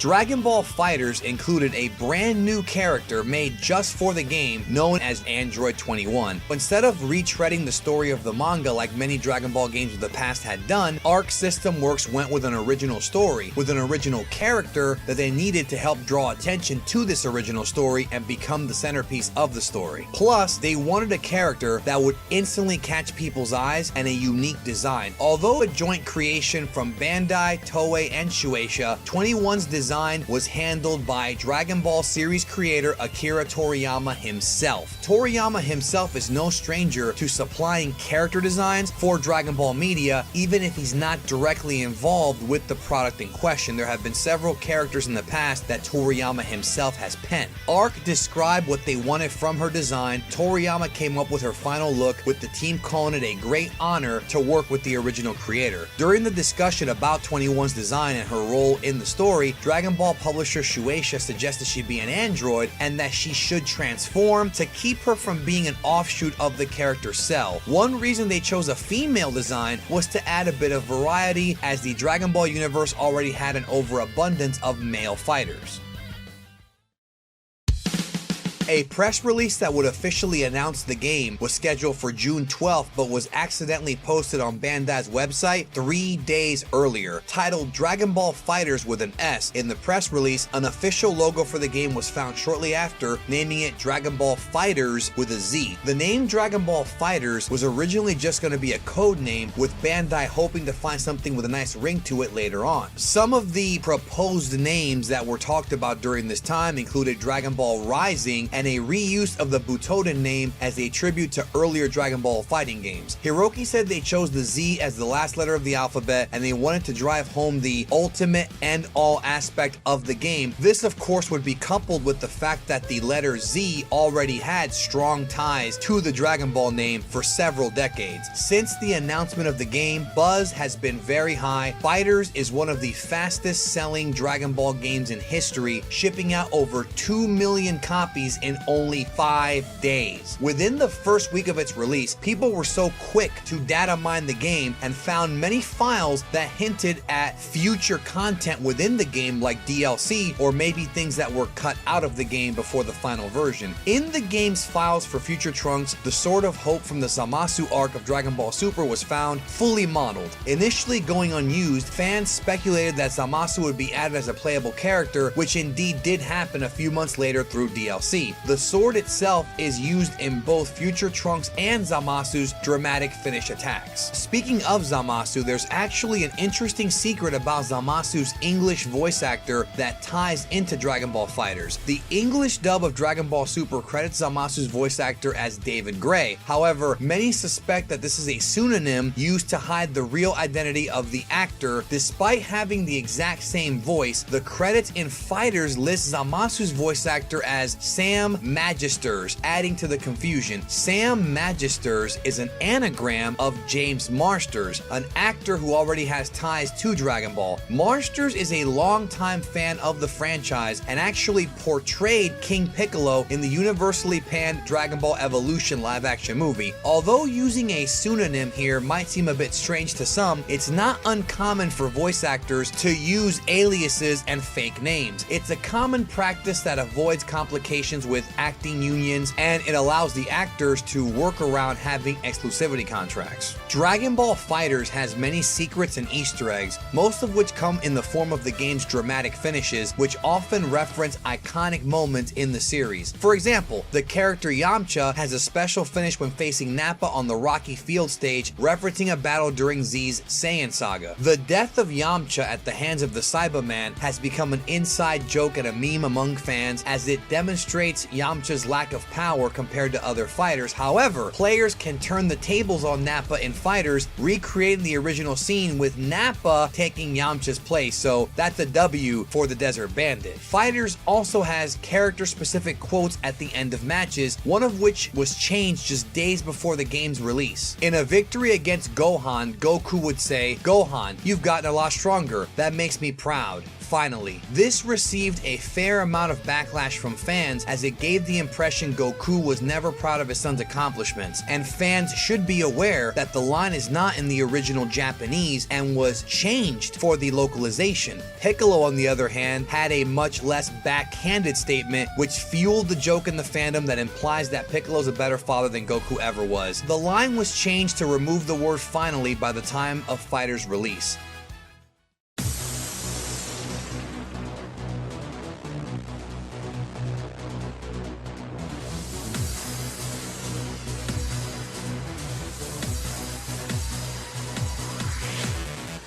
Did you know? The original Street Fighter game was produced and directed by Takahashi Nishiyama and planned by Hiroshi Matsumoto. These two men left Capcom after working on Street Fighter and joined SNK, where they designed both the Fatal Fury and the Art of Fighting series. The cast of the original Street Fighter was partly designed by Megaman creator Keiji Inafune, a job that would serve as his break into the video game industry. The designs for Ryu and Sagat were heavily influenced by characters from a 1977 Japanese manga, Karate Baka Ichidai. They were inspired by the characters Yoshiji Soeno, a karate master, and Reiba, known in the manga as the Dark Lord of Muay Thai. Ryu's backstory borrows from the legends surrounding real-world karate master Matsutatsu Oyama. Oyama is famous for his mysterious origins and his rigorous training regimen, which includes activities like isolating himself in the mountains, practicing under icy waterfalls, and competing in 100-man tournaments. Ryu and Ken can also be seen as evolutions of the characters from 1984's Karate Champ.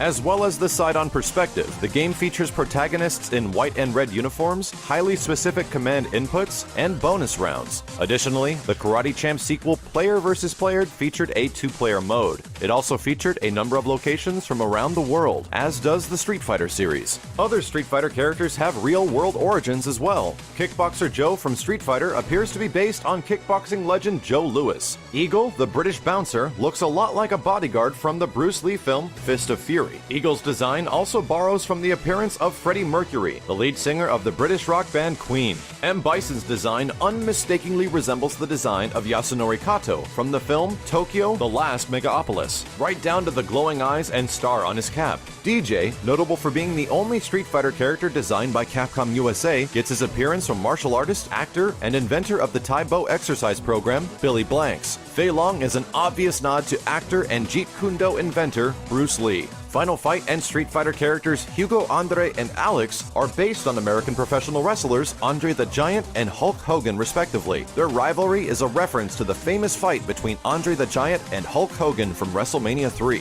The Street Fighter II boss character Balrog has a complicated history internationally. Street Fighter IV assistant producer Natsuki Shiozawa once stated on the series' official blog that the Street Fighter I character Mike and the Street Fighter II's character Balrog are likely the same person. Both are heavyweight boxers that share likeness in both name and appearance with American former heavyweight champion Mike Tyson. In Japan, Balrog is known as Mike Bison. Out of fear of legal action from Mike Tyson, Capcom changed and rearranged a few character names when Street Fighter II was localized for the United States. The name M. Bison was given to the final boss character formerly known as Vega in Japan. The name Vega was then shifted to the Spanish bullfighter assassin character known as Balrog in Japan. The unusual connection between these three characters was referenced in the small airfield stage in Street Fighter IV. A plane can be seen in the background with Balrog visible in the doorway. If Balrog is participating in the fight, Vega will appear in the door on the plane instead, and if both Balrog and Vega are fighting, M. Bison will appear. To prevent confusion in competition amongst international players, the common names for these characters are Boxer, Claw, and Dictator.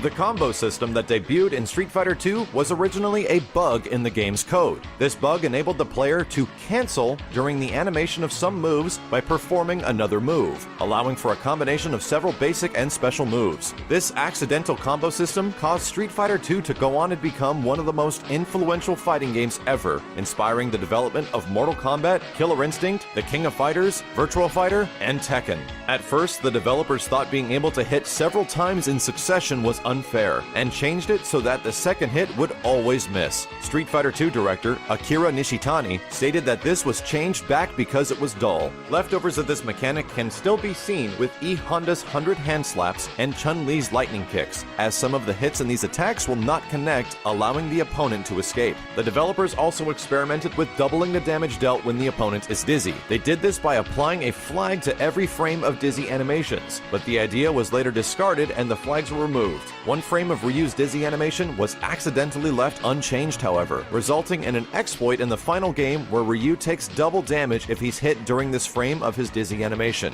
One of the hints that appears during the Japanese version of Street Fighter II's Continue screen says, "Don't give up until the very end." Most players interpreted this as a generic encouragement, but it was actually intended to clue the player in on a mechanic of the game. When the player's life bar is low, their attack power changes. This affects each character differently. Some deal more damage and others have wider range. These hints that appear on the Continue screen were originally going to come from a mysterious old man. Design documents from the initial phase of development of Street Fighter II reveal several other planned characters that were discarded. These characters include a generic police officer in riot gear, a ninja-type character, a Ugandan mystic, Gen from the first Street Fighter with no clothes and a stick weapon, and a ripoff of Kenshiro from Fist of the North Star. Additionally, initial designs of some of the characters that did make it into the game are different from their final appearance, including Blanca, referred to as Beastman, appearing much more realistic with chains around his neck. One version of Dalsum, referred to as Indian, depicts a generic Indian-looking man wearing a turban. A later Dalsum design also features multiple limbs and the head of an elephant, reminiscent of the Hindu god Ganesha. Vega's initial design appears to be influenced by the Knights Templar, and Zangief's original name was Vodka Gobalski. Notes from these design documents also mention that Guile is a normal, average stat character put in for, quote, Americans to use. Did you know? The original Mortal Kombat was developed by a team of just 4 people. Mortal Kombat's co-creator Ed Boon stated, "The first Mortal Kombat game was 4 guys, literally. 1 programmer, myself, 2 graphics guys, and a sound guy was the entire team." Mortal Kombat started as something very different altogether. The game's creators Ed Boon and John Tobias were approached to create a game adaptation of the 1992 movie Universal Soldier, which would star Jean-Claude Van Damme. The game was planned to use digitized visuals of the film's cast and was pitched as a more serious and hard-edged take on the genre. The digitized visuals and gritty tone of Universal Soldier carried over into what would become a huge fighting franchise, but the movie adaptation deal fell through. This was apparently because of Van Damme's very busy work schedule, but Boon and Tobias decided to continue development anyway. One of the series' most well-known characters, Johnny Cage, was a spoof on the whole Van Damme situation, and even used Van Damme's likeness from the movie Bloodsport. Mortal Kombat was developed in just 8 months, and according to Boone, the game was nameless for about 6 of those 8 months, as no one could come up with a name that other members of the team didn't hate. The names included Kumite, Dragon Attack, Death Blow, and even Fatality, after the game's trademark finishing moves. Someone had written Combat on the drawing board for potential names in Boone's office, and there was the letter K written over the C. A pinball designer named Steve Ritchie was sitting in Boone's office. He saw the word Combat on the board and said to Boone, "Why don't you name it Mortal Kombat?" According to Mortal Kombat's developers, fatalities, which are the game's finishing moves, came from the idea of rubbing your victory in your opponent's face at the end of a match. They were originally only going to be performed by the game's end boss, Shang Tsung, but it was decided to let the player execute them as well. These violent finishers were well received by gamers, however they weren't well received by the gaming public and politicians. The fatality scene in Mortal Kombat caused an outcry by parents, and this outcry was actually the main reason the ESRB rating system was ever created. The developers responded to this publicity when they were making Mortal Kombat 2 by creating another type of finishing move called friendships. Friendships displayed an act of kindness at the end of a fight instead of a gruesome death, poking fun at all the negative attention and public outcry surrounding their game. Other finishing moves were eventually added as well. Babalities turn your opponent into a baby. It came about when the sound effect programmer, Dan Forden, who is also the Toasty guy, found some baby cries in sound effects CDs. He thought the idea of a babality finisher would be funny, so developers created baby sprites for every single character in the game. Another type of finishing move, Animalities, actually started off as a fan rumor. The rumor was that the character Scorpion could transform into an actual scorpion as a special kind of fatality, exclusive only to him. This wasn't true at the time, but the team were aware of the rumor and decided to incorporate Animalities into Mortal Kombat 3. It's possible that this rumor was initially sparked by Liu Kang's fatality in Mortal Kombat 2, where he turned into a dragon. Animalities were dropped altogether when the series went 3D, as having two separate 3D models morph into each other would be pretty complicated and hard to execute for all the characters in the game. Fan rumors actually led to the addition of multiple characters in the Mortal Kombat series. In some arcade builds of the original Mortal Kombat, the word Ermax can be seen in the test menu under Game Audits. Because the listing was directly under the listing for Reptile battles, Reptile being a hidden character in the game, some players speculated that there was another hidden character in the game called Ermac. A reader of Electronic Gaming Monthly named Tony Casey reported he had found Ermac in the game by defeating his friend twice flawlessly using only punches at the Warrior Shrine, after a red ninja had appeared and told him, "I will fight you near the statues." Ermac supposedly appeared on screen and said, "I am Ermac, you will never defeat me." Casey supplied photo evidence of Ermac's existence, who appeared to be a ninja-like scorpion, but was colored red instead of yellow. The developers denied Ermac's existence by putting messages in Mortal Kombat 2. Jade would occasionally appear on screen and say, "Ermac who?" There was also a garbled message at the bottom of the screen after beating the game. When unscrambled, it said, "Ermac does not exist." The developers later denied Ermac's existence outright, explaining that Ermacs in the audits menu simply stood for error macros, and no palette for a red ninja was programmed into the game. Ermac was eventually added as a playable character in Ultimate Mortal Kombat 3. Mortal Kombat's creators later referenced the whole affair in Mortal Kombat Shaolin Monks, where a fight with Ermac will be triggered if the player inspects the ninja statue at the Warrior Shrine 3 times. Rumors surfaced again after Mortal Kombat 2's release, claiming a red-clad woman, a recolored katana, could be found somewhere in the game. Though no indication of a name for such a fighter was ever found, fans simply dubbed this woman Scarlet. No more details about Scarlet surfaced for years, and fans assumed that she was just made up, as her origins were very similar to Ermac's. In September of 2010, Ed Boon suddenly posted an image on Twitter showing the leg of a red-clad female character for the upcoming Mortal Kombat game. Boon said that he'd release the full image of this mystery fighter if Shao Kahn beat Gears of War's General Ram in GameSpot.com's all-time greatest villain contest. But Shao Kahn lost, and Boon posted nothing more about the fighter. When gameplay videos for the new Mortal Kombat were published in March of 2011, a red-clad woman could be seen in the background of Kahn's arena. Later that month, information was released about the game's downloadable characters. The red-clad woman's appearance was shown in full, but her name wasn't. Fans later hacked the game and found that, indeed, her name was Scarlet. The developers also had some fun with all the Mortal Kombat rumors by adding a few of their own. The character Kano appeared in the original Mortal Kombat, but not in the sequel. A rumor surfaced that Kano could be unlocked in Mortal Kombat 2 as a secret character by Shang Tsung's morphing ability. The rumor came from a statistic saying Kano transformations listed in the menu. The listing was added intentionally and was basically intended to replicate the Ermac rumor.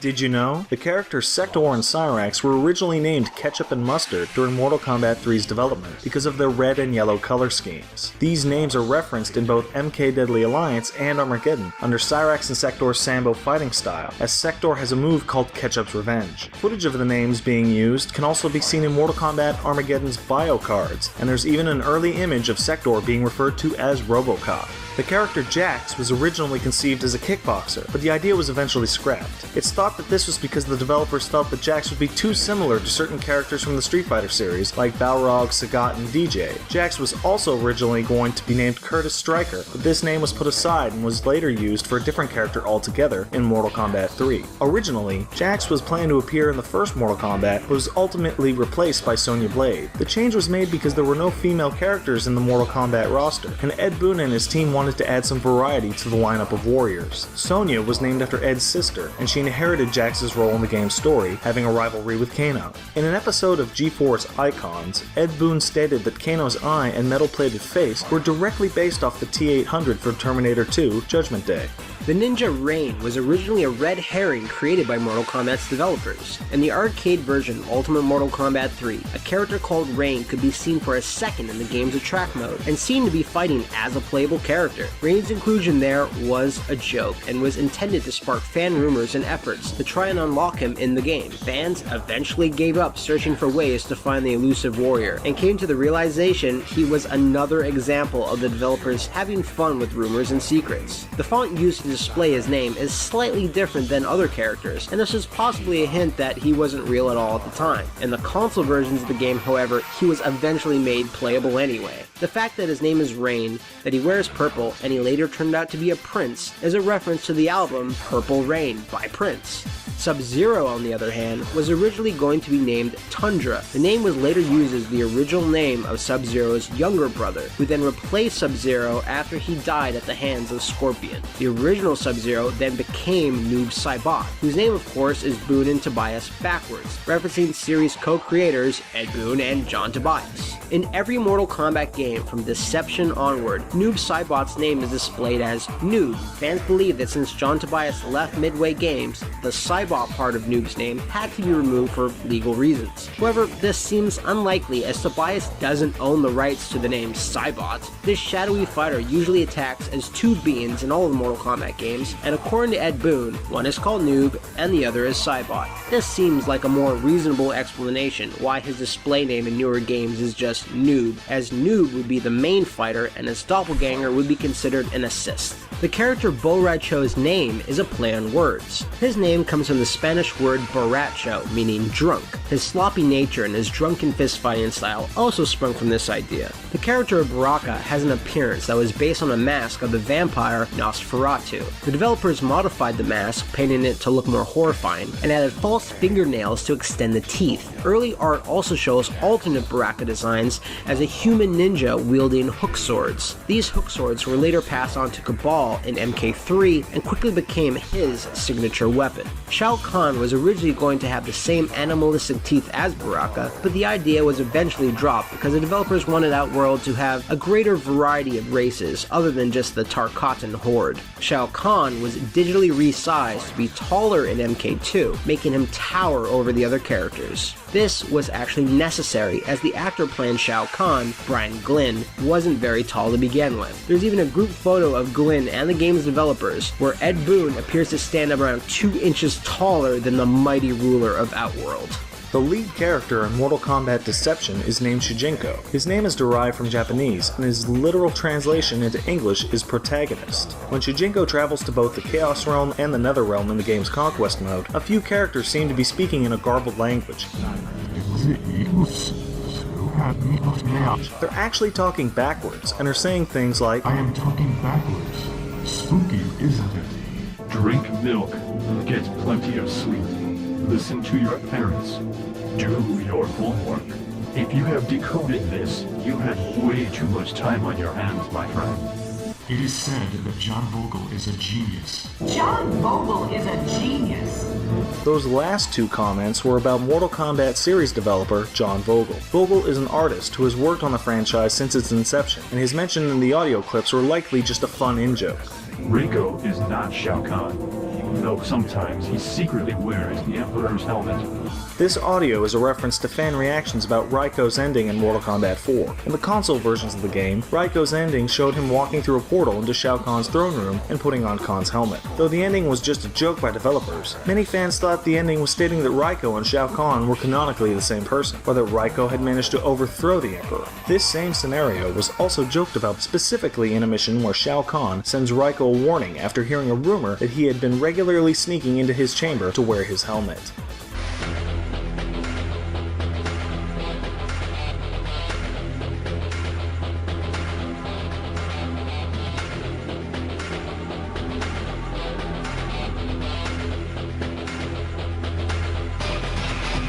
Did you know Killer Instinct began as a street punk themed fighter called Brute Force? Lead designer Chris Tilston said, "Initially the theme was that of street punks, where the characters are mostly based in reality, like a basketball player for example, but changed to more fantastical characters so that the game would stand out." While coming up with ideas for this planned fighting game, designer Kevin Bayless started experimenting with 3D modeling software on Rare's brand new Silicon graphics workstation.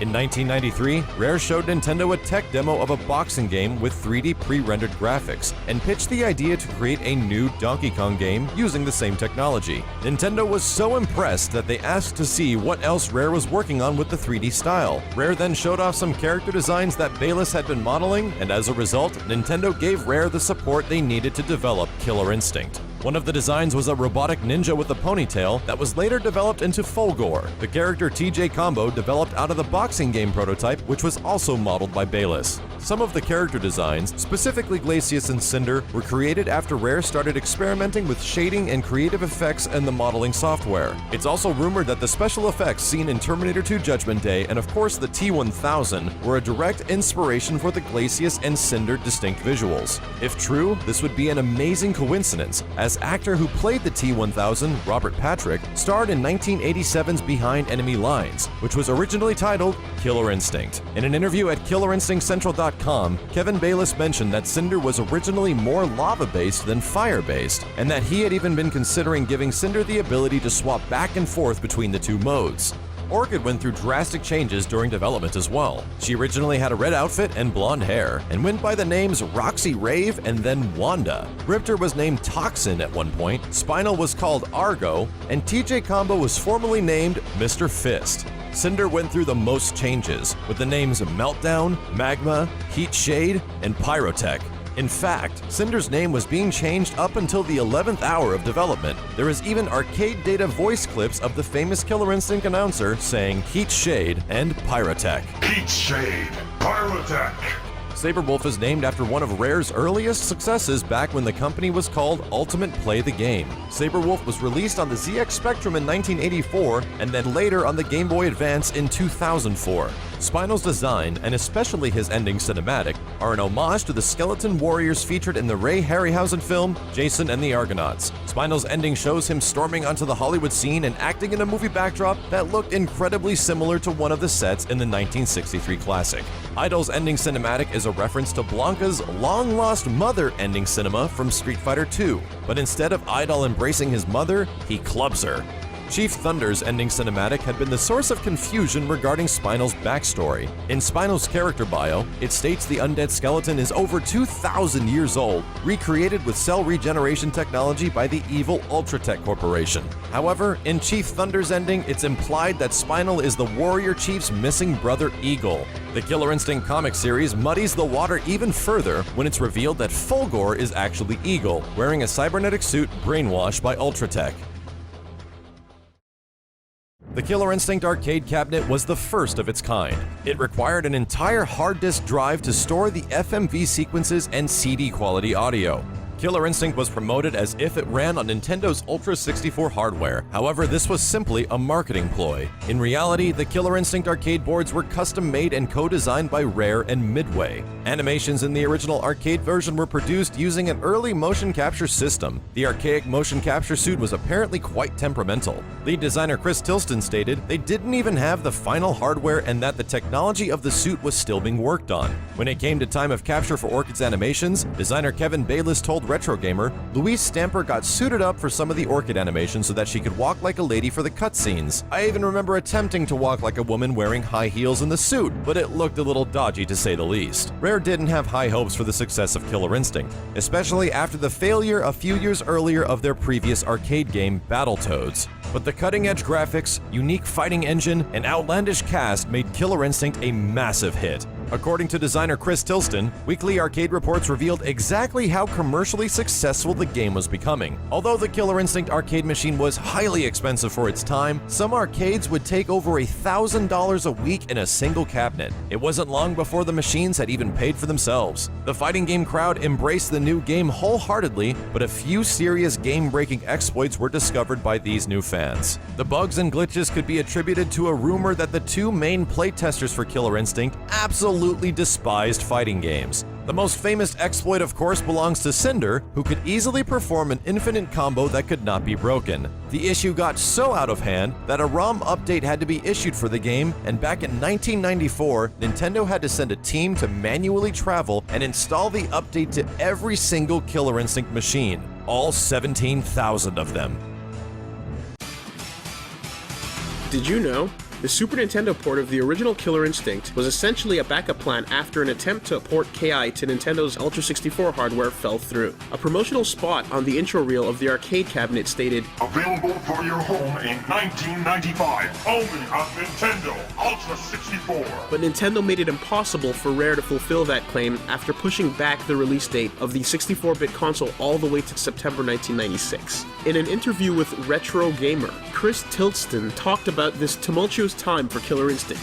Originally, we went straight onto the N64 version, but halfway through when the N64 was delayed, it seemed like a good opportunity to get another version out the door, which is how Killer Instinct 2 came about. The Super Nintendo port, however, was a bit of a downgrade. Because of the hardware restrictions of the 16-bit console, 80% of character animation was gutted down to keyframes only for special moves and attacks. Not surprisingly, the Game Boy port of Killer Instinct also took a big hit from the downporting process. Aside from the obvious difference between a giant hard drive-based CG arcade fighting game being shrunk down to fit on a black and white handheld machine from 1989, the Game Boy roster also cut out Cinder and Riptor, similar to how Killer Instinct 2 cut Cinder, Riptor, and Thunder from its lineup. The decision to remove these characters in Killer Instinct 2 has never been officially stated, but character usage data culled from the original arcade game might have been a contributing factor. Spinal was almost dropped from KI2 as well due to a lot of players feeling he was hard to use in the first game, but Rareware instead decided to take this on as a challenge, so they took the Undead Warrior back to the drawing board and drastically changed the way he played for the sequel. The replacement characters of Tusk, Maya, and Kim Woo were chosen to add more variety to the roster, which is something the time-hopping storyline in KI2 afforded Rare. Kim Woo and Maya were created to up the female presence, which was exclusively being carried by Orchid in the first game. Killer Instinct 2's characters also had surprisingly elaborate backstories, which were interconnected with each other. This enabled the player to uncover different endings depending on who they killed or didn't kill during their playtime. If the player selected Orchid and killed Jago, she'll be temporarily victorious, but also saddened by the revelation that Jago was actually her brother, whom she had never met. Some endings were even more obscure, like how a player needed to destroy a crumbling stone well in Saberwolf's stage while playing as Glacius to find the location that hid his kidnapped alien buddies. Interestingly enough, Killer Instinct 2 was also planned to be released on the Super Nintendo. According to Kevin Bayless, the port was around 80% complete and looking good, with even more animation and effects that the first Super Nintendo port lacked. Unfortunately, this project was cancelled once finalized Nintendo 64 development kits became available, as Nintendo didn't want a high-profile Super Nintendo game competing with their newly released 64-bit console. KI2 would eventually be released on the N64 as KI Gold, and even though it was a much more faithful port than was possible on old hardware, it still suffered from cut content. The multiple endings and FMV sequences were just completely removed, and the animation and background details were reduced. In fact, the sprite-based backgrounds of the arcade arcade game were so intensive on the N64 CPU that they were just completely redesigned in 3D, which the machine could display far more easily. Despite waning popularity of the fighting genre and arcades in general at the time, Rare wanted to continue the franchise and thus began work on a third arcade game. A small team led by Chris Tilston had a 3D demo with 2 Jagos on screen, and motion capture work had already begun. The project was ultimately cancelled as Rare's internal management started to have doubts about the franchise. Tilston recalled, "I think management looked at the sales of Donkey Kong Country and Killer Instinct and just didn't want to go after a market that was a third the size of the platformer title market." According to Tilston, it was then that Rare put their resources into the 3D platformer 12 Tales, Conker 64, which later turned into Conker's Bad Fur Day. Speaking of which, one of Conker's idle animations has him playing a Game Boy, and sharp-eared gamers can hear by the sound effects that Conker is playing a few rounds of KI. Despite the indefinite hiatus throughout the years, Rare constantly teased a third Killer Instinct game with a series of small cameos and hints regarding the elusive sequel. A Killer Instinct game can be seen on a shelf and grabbed by the ghoulies for the original Xbox. Viva Pinata Trouble in Paradise had a card reading feature that Rare's site provided cards for, and these included Orchid, Fulgore, and Tusk. Banjo-Kazooie Nuts and Bolts also featured many nods to the possibility of Killer Instinct 3, starting with the NPC Bottles, who could be asked the question, "What do you know about KI3? Fulgore's Fist is a modification available in the game's vehicle creation mode. And finally, if the player stands near the Jolly Dodger NPC long enough, he will look around nervously and eventually take out a briefcase filled with Xbox 360 copies of Killer Instinct 3.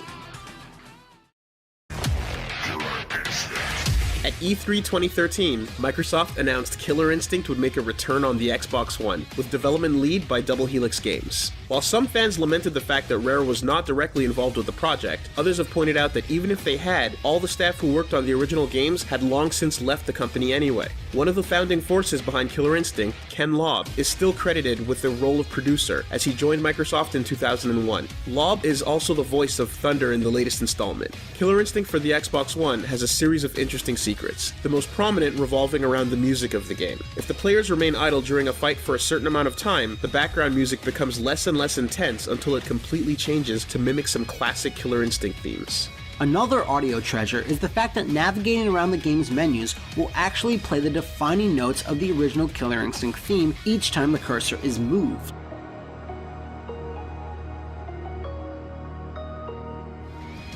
All of this is due to the game's composer, Mick Gordon, being a big fan of the original games and sought to pay as much homage to the original audio design as possible. Gordon also revealed on Twitter that Spinal's new theme was a global effort that combined the talents of over 20 people across 5 countries over the course of 3 months.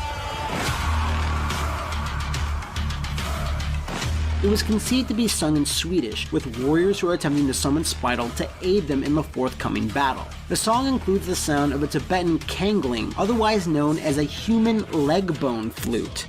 There are some hidden details in Fulgore's various costume options. His main outfit features an Ultratech logo on his chest that can be seen during his Devastation Beam animation. On Color 4, the logo changes to a Double Helix logo. Color 5 has an Xbox 360 logo. Classic Fulgore's Color 4 has a Rareware logo on the underside of his chest plate, and Classic Color 5 has the logo of the original Xbox.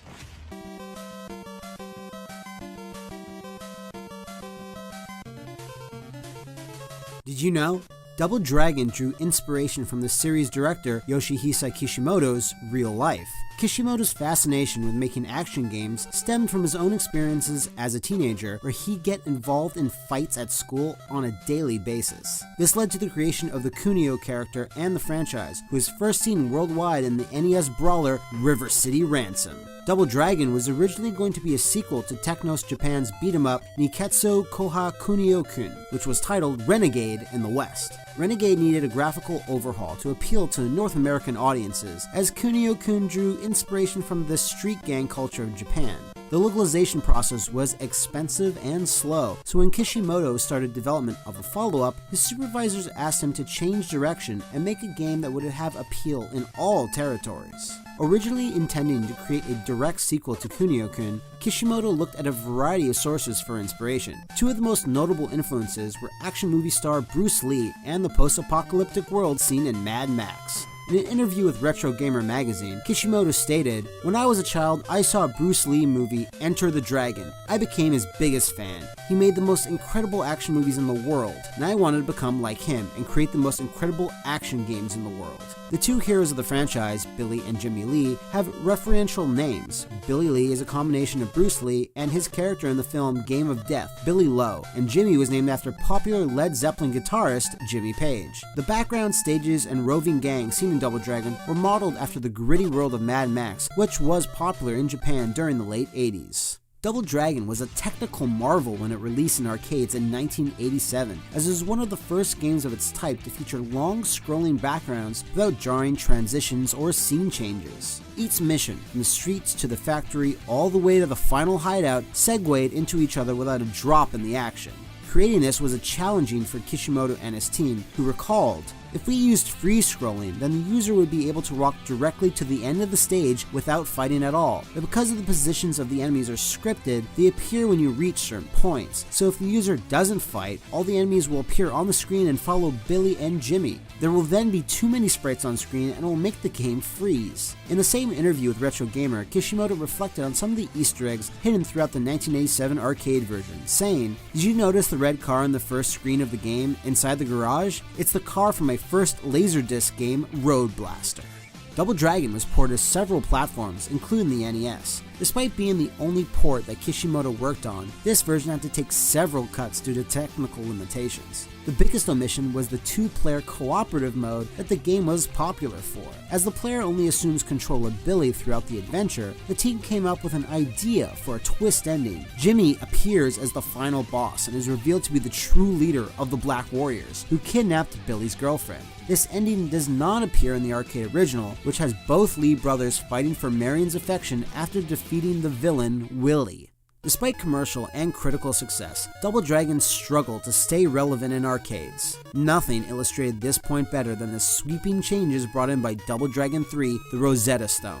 The Western version of Double Dragon 3 is notorious for introducing a real paid item shop, which seems to be a precursor to modern microtransactions in video games. To get more weapons, fighting moves, and other helpful power-ups, the player would have to visit a store and plunk in some quarters to buy these items. As Double Dragon 3 was released in Western territories first, the Japanese version of the game dropped this feature altogether after unsurprising backlash from players. All items can be picked up at any time, and every character starts off with a full repertoire of moves. The NES version of Double Dragon 3 wasn't really a port, but instead a separate project altogether that was developed in tandem with the arcade version. This version, titled Double Dragon 3 The Sacred Stones, features a different story, characters, and levels. It was more in line with what players expected, dropping some of the fantasy-based aspects of the arcade original, such as boss battles against aliens and Egyptian deities. Other changes include a complete rewrite of the plot to include Marion. This overhaul of the story might have led to the infamous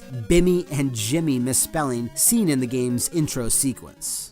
Super Double Dragon was put into production by the team that made The Sacred Stones, and was viewed as a reboot of the franchise. Super Double Dragon was made specifically with the console market in mind, and was the first in the series without an arcade release. Kishimoto only provided support for the production of this game, as Muneki Ibanuma assumed the role of director. In a 2004 commentary, he expressed his regrets about the project. While the gameplay received a welcome overhaul, players noticed a complete lack of story. There is no reason given as to why Billy and Jimmy are fighting, and cutscenes are absent altogether. Ibanuma laments this, as the game was originally planned to have several cutscenes where the Lee brothers investigate a series of disappearances of martial artists across the globe. Due to lack of time on the project, however, the cutscenes had to be scrapped. Some of these lost concepts did resurface in 2003 when publisher Atlas worked with a small team to release the Game Boy Advance remake, Double Dragon Advance. Super Double Dragon was the last game in the franchise that Kishimoto worked on, and the franchise continued to evolve in many directions he didn't really approve of.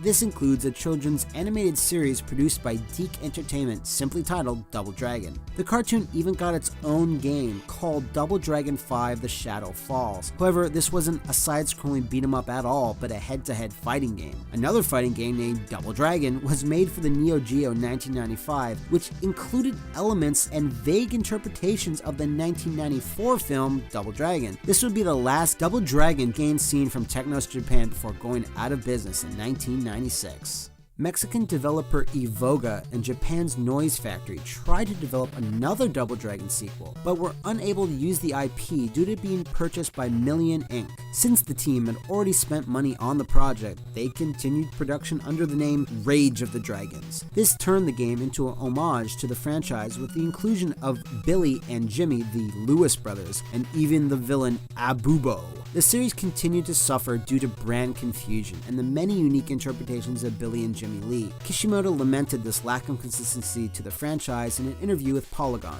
Many different people worked on Double Dragon's graphics over the years, and Technos often outsourced the game design to external companies, so there was no consistency to the branding or the quality. I personally find it unfortunate, but that's the way Technos handled its titles. One creation that was out of his control is the aforementioned 1994 motion picture adaptation of Double Dragon. The prolific game designer had only one thing to say about the film: I can watch it if I don't think of it as a Double Dragon movie. It's not really a Double Dragon movie at all.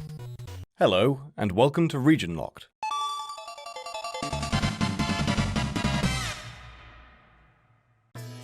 Those of you who have played the Tekken series will know that several secret characters can be unlocked in the games. However, not many reach the same levels of obscurity as Gon from Tekken 3. It may surprise some to learn of Gon's origins, as prior to Tekken's conception, Gon was the star of his own game. Gon was developed by Toze, best known for their work on various licensed games such as Dragon Ball. The title was released at the end of 1994 for the Super Nintendo and was published by Bandai. It's a simple platformer starring Gon, an incredibly small orange dinosaur with a head disproportionate to the rest of his body. Gon can attack in 3 different ways: a bite, a tail whip, and a headbutt. Gon can also double jump, and by tapping the same button, use additional stamina to fly, albeit inefficiently. The game controls differently to most standard platformers, in that when Gon jumps, he's unable to change his momentum until he performs a second jump or attempts to fly. This makes traversing stages somewhat tricky. On top of that, headbutting uses Gon's momentum. In other words, running will help the headbutt attack cover more ground. The player progresses through stages by defeating all enemies on the screen, finding a doorway, and walking through. Some maps are designed to be open and straightforward, while others require navigation. The game has no HUD and almost no music. Instead, the game utilizes silence and ambiance given by sound effects. While there are some natural sounds, most sounds are made with percussion instruments when Gon attacks or moves. Aside from the title sequence, music is only introduced when Gon is badly injured. It becomes more frantic the more damage is received, and as Gon gets angrier and angrier.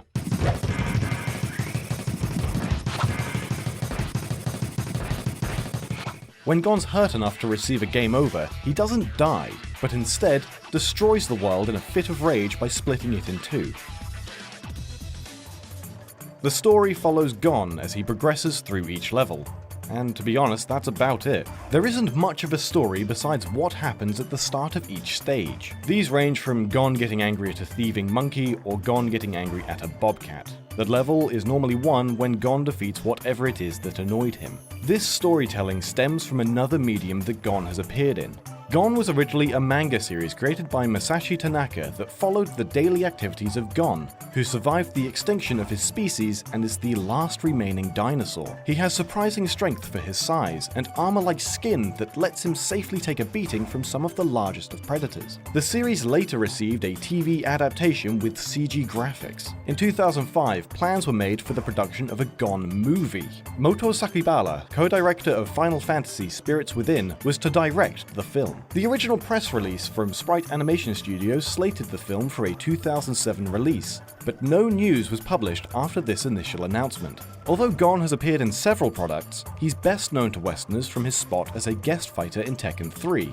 Unlocked through the Tekken Ball minigame, Gon is seen as an odd fit for the series due to his small stature and bizarre fighting style. Gon's video game career wasn't finished with Tekken 3 though. In 2012, he received another Japan-exclusive game, Gon Baku Baku Baku Baku Adventure. The game is a typical action platformer making use of a 2.5D camera angle. The reason Gon's Super Nintendo game didn't receive a release in the US is likely due to his obscurity. In Japan, Gon is a highly praised series of comics. In the US, however, the first printing of the series didn't occur until 1996, 2 years after the game's initial release. By that time, the Super Nintendo was reaching the end of its life cycle. Interestingly, the game is completely absent of text. This is with the exception of the menu and continue screens, which are already in English. This means the game would have been easy to localize, but was almost guaranteed to have poor sales. Its lack of text emulates the most praised aspect of the original manga, which also lacks words. It makes the series open to people of any language and reading capability.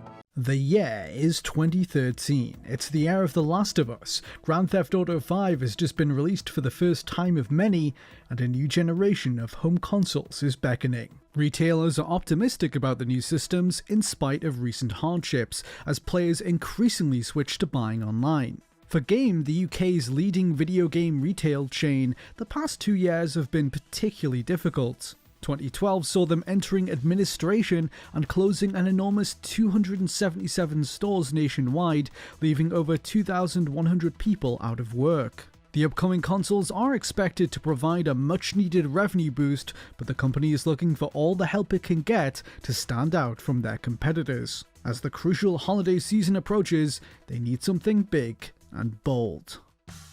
Enter a marketing campaign designed to turn heads and send stomachs churning in equal measure. Launched originally in December 2013, the Christmas Tinner was a spoof food product from Game. The premise was that this was Christmas dinner in a can for gamers, 9 layers of festive goodness squashed into a single tin. Can't spare even 10 minutes of gaming time to eat a Christmas meal with your family, you socially inept wretch? Well, Game has just the thing for you. It's got egg and bacon, mince pies, turkey and potatoes, gravy, bread sauce, cranberry sauce, broccoli with stuffing, roast carrots and parsnips, and then rounding out the luncheon with Christmas pudding at the bottom.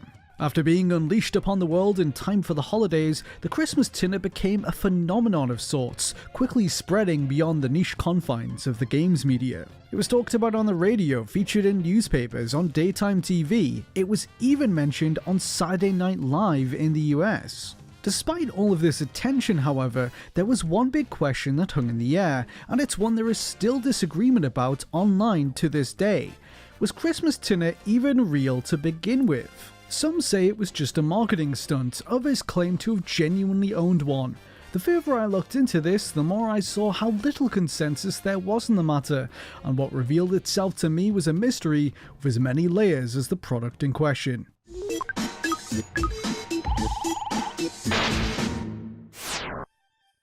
Before we get to the investigation, first here's some Christmas Tinner history. The product first made its debut on December 5th, 2013 for £1.99. It was a fairly modest launch, a few press emails were sent out, and slowly gaming news sites began to pick it up. Included were images of the festive delicacy and some shots of models tucking into it while playing games. The UK tabloid press, eager to never miss an opportunity to disparage video games and those who play them, quickly latched onto the story and dutifully spread the word. It went global, and the Christmas Tinner became known the world over. Game.co.uk was hammered with requests as shoppers searched for the elusive vessels of Yuletide sludge, but the site was not forthcoming. They remained out of stock indefinitely. Did Game severely underestimate the demand, or was it never available to begin with? Well, that depends who you ask, because there are a number of people online who have claimed to have gotten their hands on it all those years ago. The most prominent of these by far is a YouTuber named Stevie Jacko, who in 2013 posted a video of himself opening one of them and bravely ingesting the contents, without even heating it up either. What's more is, he actually liked it. For the first layer, that is... I would not moan at that. I wouldn't complain at that at all. But how did Stevie come to be one of the only people on the internet to experience the Christmas Tinner? I asked him, and his explanation was as follows. My friend works for Game, but he can't get hold of any more cans, which I can't understand. They seem to make a few, then decide not to make any. All a bit weird, as I think it would have took off. For what it's worth, there is some circumstantial evidence to support Stevie's story. In December 2013, Glenn Tickle, an inquisitive writer for the Mary Sue, spoke to him about it. At the time, he claimed to have bought it from a game branch in Basingstoke in the south of England. Now, not only is Game Basingstoke real, part of the original press release noted that they were given some cans in a trial run. The store used to have a Twitter account which did claim to have gotten a small shipment of them that quickly sold out. Just a day after it launched, they said, "We are currently out of Christmas tinner. Sorry peeps." Commenters expressed their disappointment. I was just on my way to pick up a tin as well. To continue with our history lesson though, the holiday season of 2013 came and went, but the legend of Christmas tinner lived on. Every year as we approached the festive season, memes about it would start doing the rounds on social media, and Stevie's video would experience an influx of views. For half a decade, come Christmas time, people check Game's site, hoping in vain to procure a can for themselves. It never happens, but a whole 6 years later, tinner is finally put back on the menu. December 2019 sees the product being unexpectedly revived with a new twist, alongside the original version of vegan and vegetarian options. The relaunch receives, at least in games media circles, a little more pushback this time around. There are suggestions that the revival reeks of desperation, a gambit by a flagging business to claw back some slither of relevance. Here's what VG247 said at the time. Since it's 2019, Game's new business plan is social media shares and internet outrage via the medium of food in a tin can. The Christmas tinner is aimed at the lazy gamer, which seems a bit daft since a lazy gamer could probably order quite a nice meal from a local takeaway with a few clicks. Still no reason to actually visit Game then. Ultimately though, it mattered not, because for a second time around, the Christmas tinner went viral in no time. The newspapers ran with it again, it was mentioned on daytime chat shows, even Stephen Colbert talked about it. Roast carrots and parsnips and Christmas pudding. And if you eat your way all the way to the bottom, there's a special prize, confronting what you've become. Given the size at which this ballooned to, you might expect that there were at least some examples of the public trying the product this time around. Not so. Once again, none of them seem to be found in the wild. No YouTube taste tests or solid evidence they were a real product you could actually buy. On top of that, the Christmas tinner product page on Game's website perpetually listed the item as out of stock. It was then that I decided to reach out to people I knew who had interacted with the tinner phenomenon in some fashion, and one of the first people I spoke to was Dave Aubrey, a game journalist from the UK. Dave was writing about games when the Christmas tinner relaunched in 2019, and at the time, he tweeted that he had reached out to Game in an attempt to obtain a tin for a piece he was writing. He had intended to try it out and report on his findings in a courageous and important act of journalism. I followed up with him to talk turkey. Quote, "Ooh, now this is a throwback. I remember this, but I never actually managed to get one. I believe Game PR at the time had a few they were giving out, but I'm not sure it was ultimately anything more than a PR stunt." An interesting summation, with sentiments echoed by the next person I spoke to. Ryan Brown is a games industry veteran who worked at Game in the mid-2010s. While his time there didn't coincide with either launch, I still valued his input. He was fairly adamant that the tinner was nothing more than a festive facade. My understanding was it wasn't real, just a marketing gimmick that worked so well they recycled the exact same marketing campaign for several years. They probably made a few for marketing purposes, but certainly 100% wasn't an actual proper thing, just a marketing bit. It's at this point in the video that I imagine a lot of people watching will be thinking the same thing as I did. Christmas tinner is obviously not real. This was a stunt to lure in customers to a struggling business. But before we reach any conclusions, I want to first emphasize how widespread the idea was that this thing was absolutely legit. It is not an exaggeration to say that the overwhelming majority of comments on posts about the tinner were written in the earnest belief that it was real. In the replies to Game on Twitter, on YouTube videos about it, on articles, they're all dominated by people who at some point had sincerely bought into it and in many cases wanted to experience it for themselves. I even found a video from the PR firm Game hired in 2013, and the comments are almost entirely comprised of angry customers seething about not being able to get their hands on it. It's a reflection, I think, of how universally the Christmas tinner was taken at face value by the wider media. In almost all of the coverage, from TV to newspaper articles, you will struggle to find even the faintest whiff of skepticism. Everyone wanted to believe that this story was real, and it's not hard to see why. Setting aside for a moment the simple comic value of this whole thing, from a media standpoint, here was a prepackaged story with all the trimmings. It didn't require paying anyone to follow up or research anything. It may well have basically been an advertisement, but that is the transaction a lot of outlets are willing to make for a quick and easy story like this, which is likely to perform well. You don't need to know anything about video games or even like them to form an opinion on it. It's an immediately accessible piece of content that anyone can grasp and have a reaction to. It is perfectly crafted bait for social media and low-hanging fruit for TV pundits to mock. No wonder it took off in the way that it did. For the sake of fairness, it's also worth noting that game was not a stranger to unusual marketing gimmicks. In 2002, they held a competition in NGC magazine that challenged people to go out in public and take a picture of the most ugly person they could find. This really happened. Quote, "What we want you to do this month is get yourself out and about and hunt down the weirdest/ugliest looking person you can find. You heard, they might have an extraordinary mullet, they might have a massive nose, they might be so ugly that they live in a cave.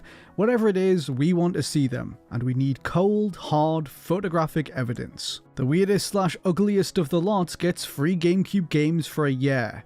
Well, the sender of the photo does, not the weird/ugly looking person. The early 2000s was a very different time.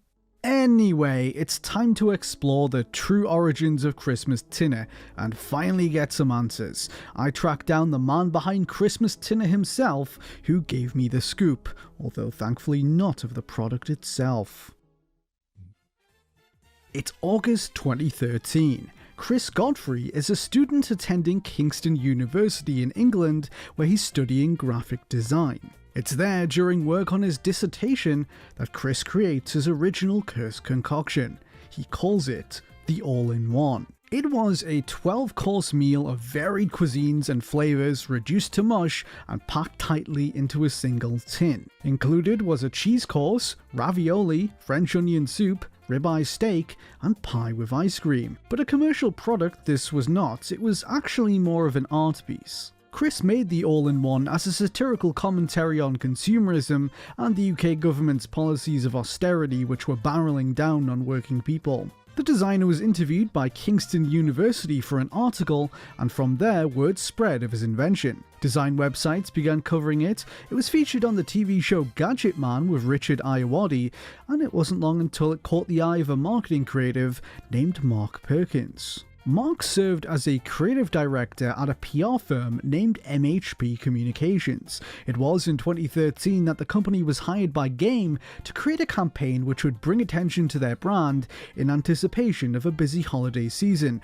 as both the Xbox One and PS4 hit store shelves. Lending inspiration from Chris Godfrey's creation, Mark proposed a new spin on it: Christmas dinner in a can for bone-idle gamers who can't be bothered to pull themselves away from their new games to eat. The project was enthusiastically given the green light, and Mark went to Godfrey directly to help him realize it. During my research for this video, I found various theories as to what degree the substance seen in the photos was real, with a few skeptics suggesting it was a CGI render. In actuality, it was entirely real, as Mark explained to me. Chris Godfrey made 4 batches of the food product for a day of photography. He was up all night doing it, extremely time consuming, and the layers were held together by gelatin, which gave it that smooth, glossy look. Because it was gelatin, it would collapse after a while at room temperature. That's right, the OG Christmas tinner was made by hand by a single man. Several tins of real Christmas tinner substance did exist. It really did consist of the foods described in the press release. Godfrey made it by blending and boiling the various courses down into a paste before encasing it in gelatin like cat food. But was this Christmas concoction ever truly for sale to the public in any capacity? As for the 2013 edition at least, Mark gave me an emphatic no. It was a skillfully crafted hoax, a publicity stunt turned urban myth. Having said that, there remains one loose end. What about Stevie Jacko's video in which he purports to review the product?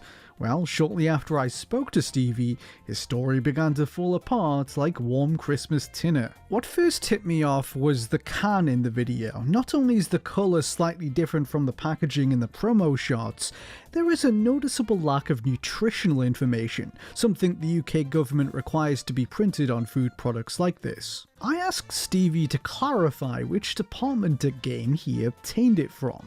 He told me that his source had worked in distribution, but was no longer at the company. Quote, "I should not have got hold of a can as my friend took it from one of the offices without asking." A seemingly reasonable explanation on the surface of it, but I had finally caught Stevie in a contradiction because without realizing it, he had changed his story. Remember, when he spoke to the Mary Sue in 2013, he had told them that he had purchased his tin from a shop in Basingstoke. Eventually, when I got in touch with Mark Perkins, he was able to put the matter to rest for good. As for the tins with the branding and design, we made maybe a dozen to capture a point of sale shot in a dummy game store at head office. Anyone who got hold of one would be sorely disappointed if they expected a multi-layered Christmas dinner within. We bought a load of tins of beans, removed the wrapping, and put our Christmas tinner design over the can. Anyone claiming to have got hold of a tin of Christmas tinner is on a flight of fancy. What I will say though is that I don't think Stevie had any ill intent behind his deception. It was a prank, a good one, that has fooled thousands upon thousands of people over the best part of a decade. Clearly, making a Christmas tinner that convincing must have taken some effort, and it paid off. The actual 2013 Christmas tinner cans were disposed of in the aftermath of the campaign, according to Mark. Well, save for a couple. He revealed to me that he had rescued one of the only surviving tins as a memento, which now has pride of place in his study. As for Chris Godfrey, by the way, he went on to create this. Yes, really. The architect of the Christmas tinner is the same person behind the world record egg, the most liked Instagram photo of all time. So there you have it, that is the truth behind the original Christmas tinner. It was a real substance, but not a real product. This was a festive ruse that succeeded in what it set out to do, fool the public into visiting Game's site and stores. MHP claims that sales almost doubled over the previous year in December 2013 when the tinner launched. It was a similar situation for the 2019 version. A small handful were made for marketing purposes, but once again it was never for sale, contrary to popular belief. The marketing firm in charge of that year's efforts was Rise at 7, and it was made primarily to get people browsing Game's website. People searching for Christmas tinner on Google would find Game's site prominently displayed in the results, click through, and find a product page with it out of stock. However, the description was designed to subtly direct visitors towards a product they could buy. The Christmas tinner is back, a 3-course meal in a tin for those hardcore gamers that don't want to leave their gaming chair on Christmas Day. That's right, it was all an elaborate ploy to sell gaming chairs, and by all accounts it worked. Rise at 7 claims it increased Game's brand awareness and traffic by a notable margin. In the years since it was first revealed, the tinner continued to be talked about, Game didn't stop referencing it, and many people have even attempted to make their own. Real or not, its legacy is undeniable. I had just one question left. Has anyone ever actually eaten an official Christmas tinner? In the case of the 2013 one, Mark Perkins shared that only one person braved it in the end, a social media staffer at MHP named Greg Power, who doubled as one of the models seen in the original promo shots. No footage of the undertaking exists, but Greg is said to have been left feeling queasy by the ordeal. Mark also told me that UK daytime chat show This Morning had reached out to him, offering to have one of their presenters do the honours too. Quote, "The producer called saying Holly wants to try it on air. I would have gone for it, but my boss went nuts in case she got food poisoning and we had to refuse.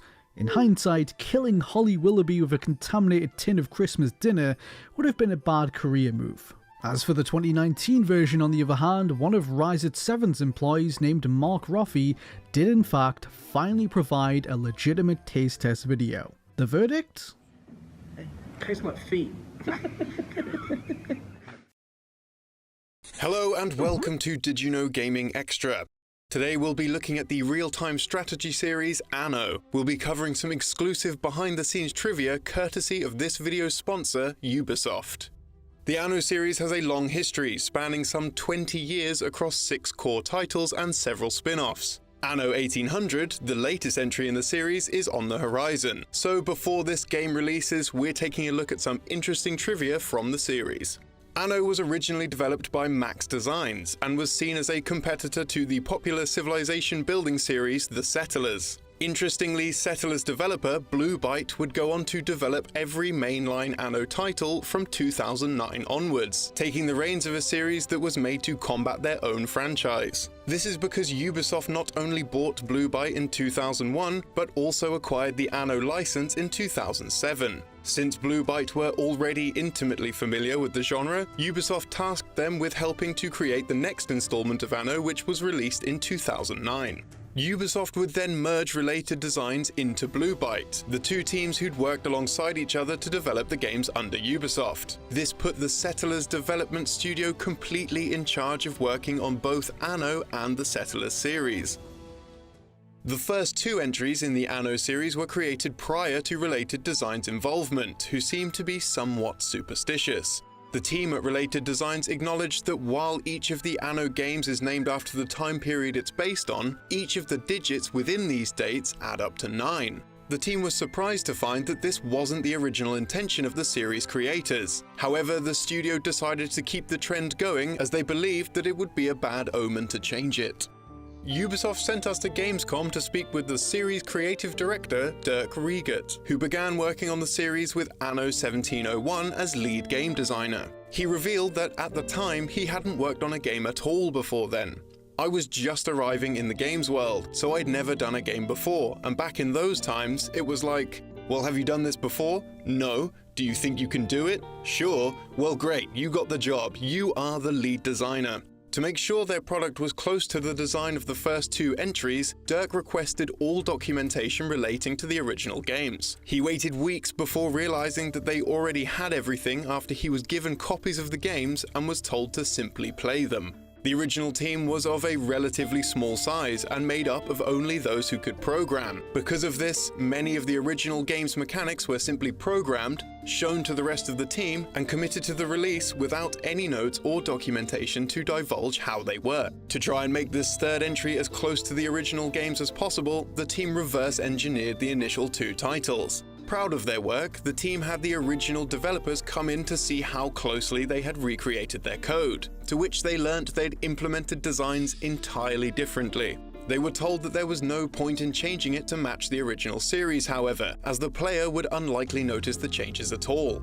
The Anno series is littered with Easter eggs. The credits sequence of Anno 1404 features various characters found within the game, speaking on their experience within the game as though they were performing like actors, making statements like, "The player clicks, the light goes on, my picture appears, and it's all or nothing." After the credits end, a video is played from inside the development studio, introducing everybody who'd worked on the game alongside their role. In Anno 2070, the Atlas ship is possibly named in reference to the ancient Greek titan of the same name. The name is fitting as the ship holds aircraft, while the ancient Greek titan was condemned to hold up the sky for eternity. The game contains other references in its achievements. If the player names their city Neo-Tokyo, they will receive the achievement Kaneda! This is in reference to the lead character of the film Akira, as well as the name of the city Akira is based in. Naming the player's submarines Holy Diver will give them the achievement Ride the Tighe, a line from Dio's hit 80s song of the same name. Similarly, naming one of the submarines Yellow will unlock the achievement La la la la la la la la la la. I can only apologize for that. An onomatopoeic spelling of the chorus of the popular Beatles track Yellow Submarine. By spending 10 minutes with the camera view underwater, the player will unlock the achievement Can Hold His Breath for 10 minutes. This is in reference to Monkey Island, specifically Guybrush Threepwood's ability to hold his breath underwater for 10 minutes.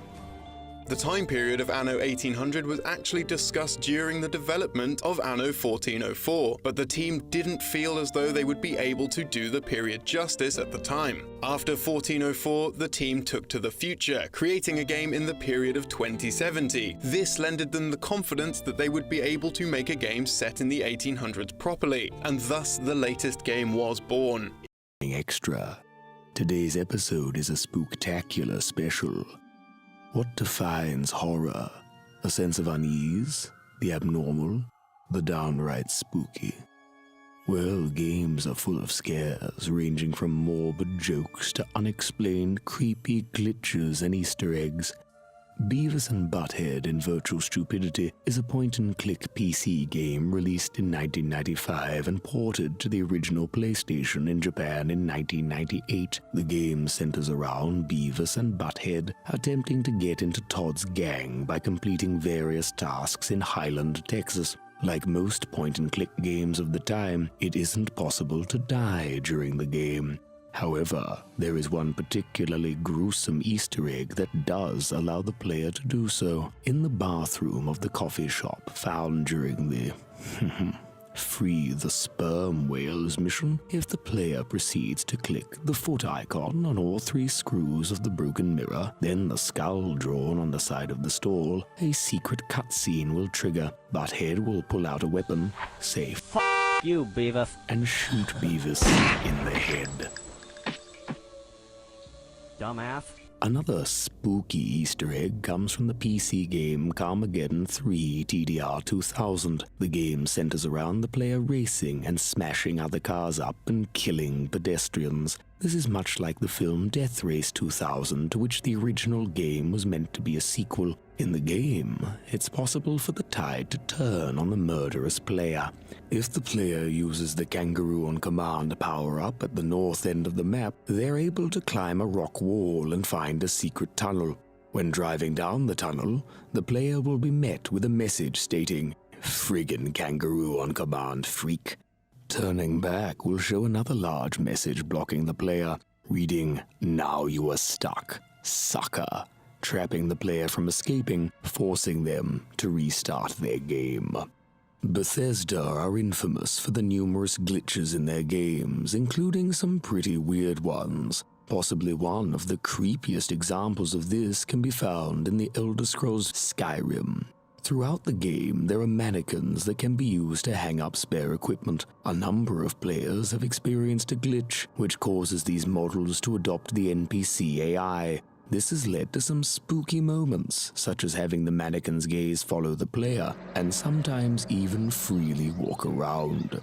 A Reddit user discovered another pretty shocking Easter egg in the 1999 N64 port of California Speed. When racing on the Mojave Desert track, the player passes by a billboard with a troubling message plastered across it.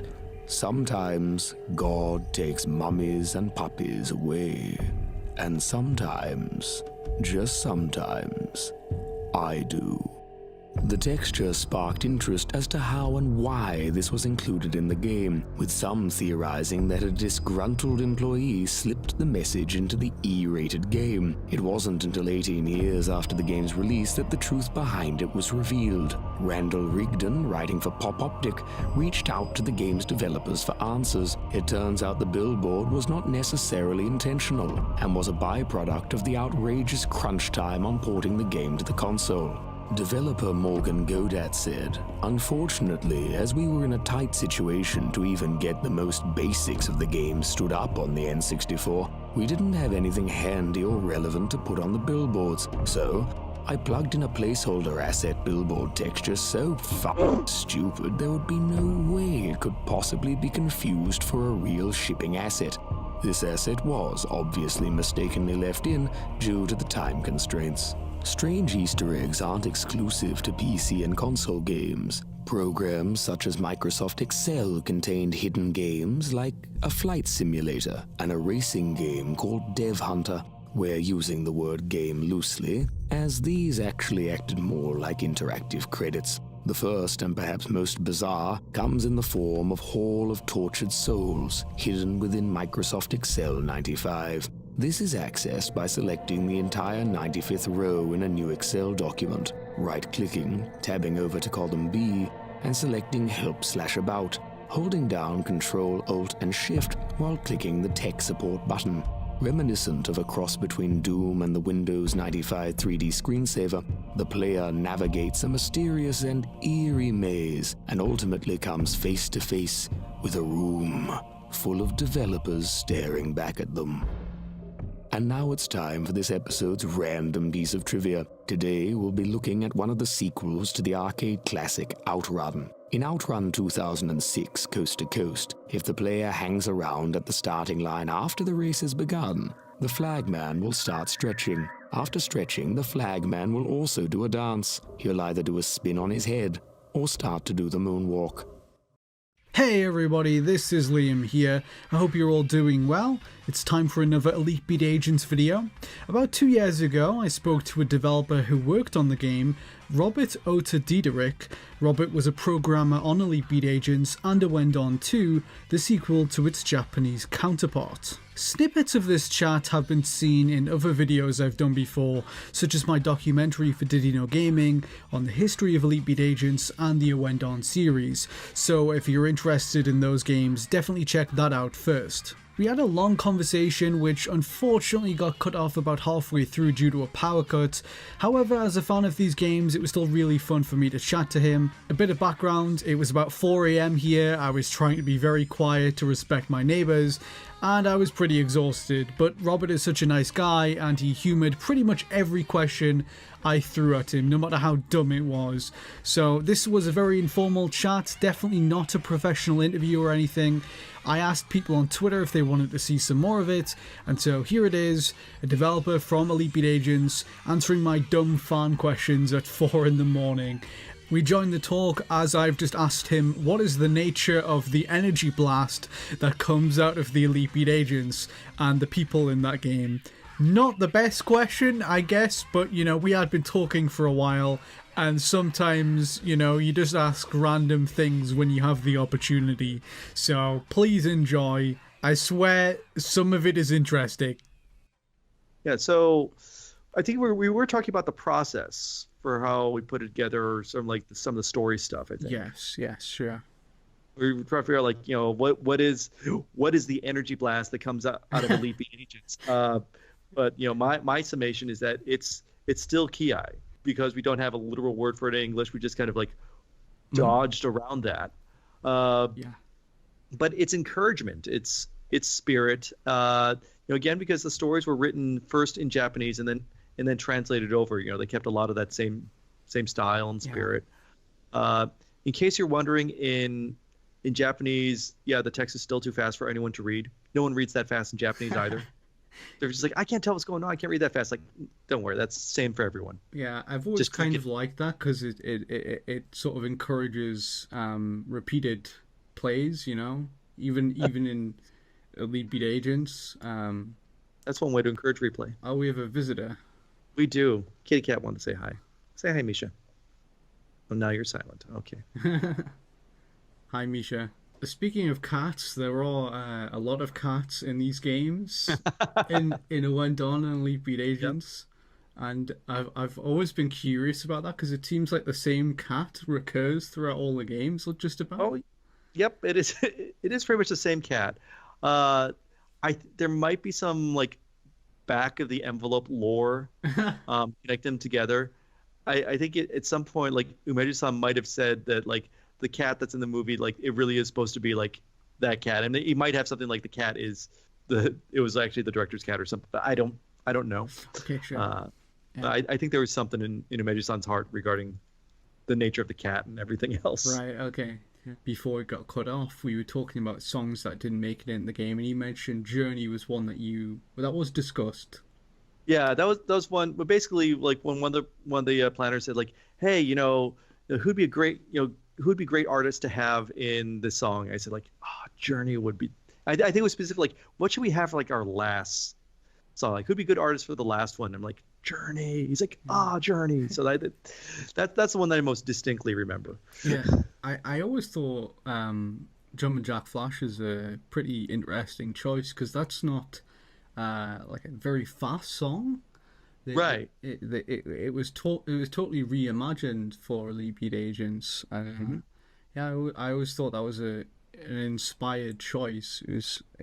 I wonder how you guys made that leap in logic to go with that song in particular, not something like, I don't know, Dragon Force or whatever fast song you could think of. Well, Dragon Force, they weren't really big at that point. I don't. Yeah, I just a random example. I know what you mean. Yeah, I'm not sure what the process like that led to that. How exactly that decision stream came about.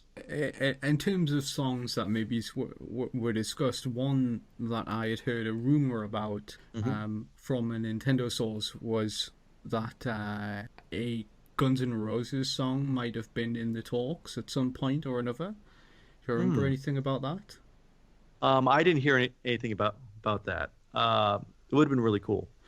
Okay, yeah. I think it was, if I remember correctly, the rumor was that Welcome to the Jungle was one that was talked about, maybe, and I have no idea how far along this got. Right. But it got, I don't know, onto a potential list if it reached NOA. You know? Yeah, I think we had actually a pretty big list that we sent them, because I kind of remember there being a little bit of, a sort of like rending of the cloth, sort of a little bit of like, oh man, kind of agony over a lot of songs that we weren't able to get. Okay. So I kind of vaguely remember that being around there. It's maybe like Yano-san and the producer I was talking about, Haraguchi-san, maybe talking to each other, just be like, oh, we couldn't get that. Like, oh, no, really wanted to have that, Yeah. So we've talked about songs that were cut, quote unquote. Right. Living La Vida Loca, you said, was intended to be match up with one of the scenarios from the first levels in the game, possibly the movie director guy. Yeah, I'm pretty sure it's the movie director one. Okay. Yeah. I do remember having like some long markers that would just like da da da da da. You can imagine it's like ba ba ba da da da da da right there in times with like the da da da of Living La Vida Loca, and it felt really good. So that was really built into the game, was it? I don't know how many sort of quality passes we'd done on it at that time. Like, we tended to rework charts a lot. Okay. We'd rework charts, rework story art a lot. I remember, like, for Owen 2, like, I remember like seeing some of the art had changed completely from like previous versions. There's a lot of times where we did like retakes and redraw in order to make things just look that much better. Remember like some of the bits with like if you play the game with the cheerleaders in like the one scene where there's like the hot bath, I think that got redrawn several times in general to make it a little bit sexier. Oh, really? Somehow we figured out we could get away with it. That's interesting. I was playing that the other day and I thought, wow, that is particularly risque for a Nintendo game. Because you straight up, I think the girl is topless, and yes, she's got the nice sexy back thing, everything going on there. Like, I'm amazed what they let us do. If I remember correctly, you covered the breasts with the gap in the screens. DS. Yeah. But yeah, we've talked about songs that were cut, but were there any, say, scenarios, stories that didn't make the cut? Because when I heard that Living La Vida Loca was cut, I always imagined for whatever reason there might have been a separate scenario for it or something like that. Or was it just, you shuffled the songs around? Occasionally we'd like shuffle the order of songs to kind of, in terms of dramatic tension. Right. At some point, I think I do remember Yano-san like kind of putting out open requests for like more stage ideas.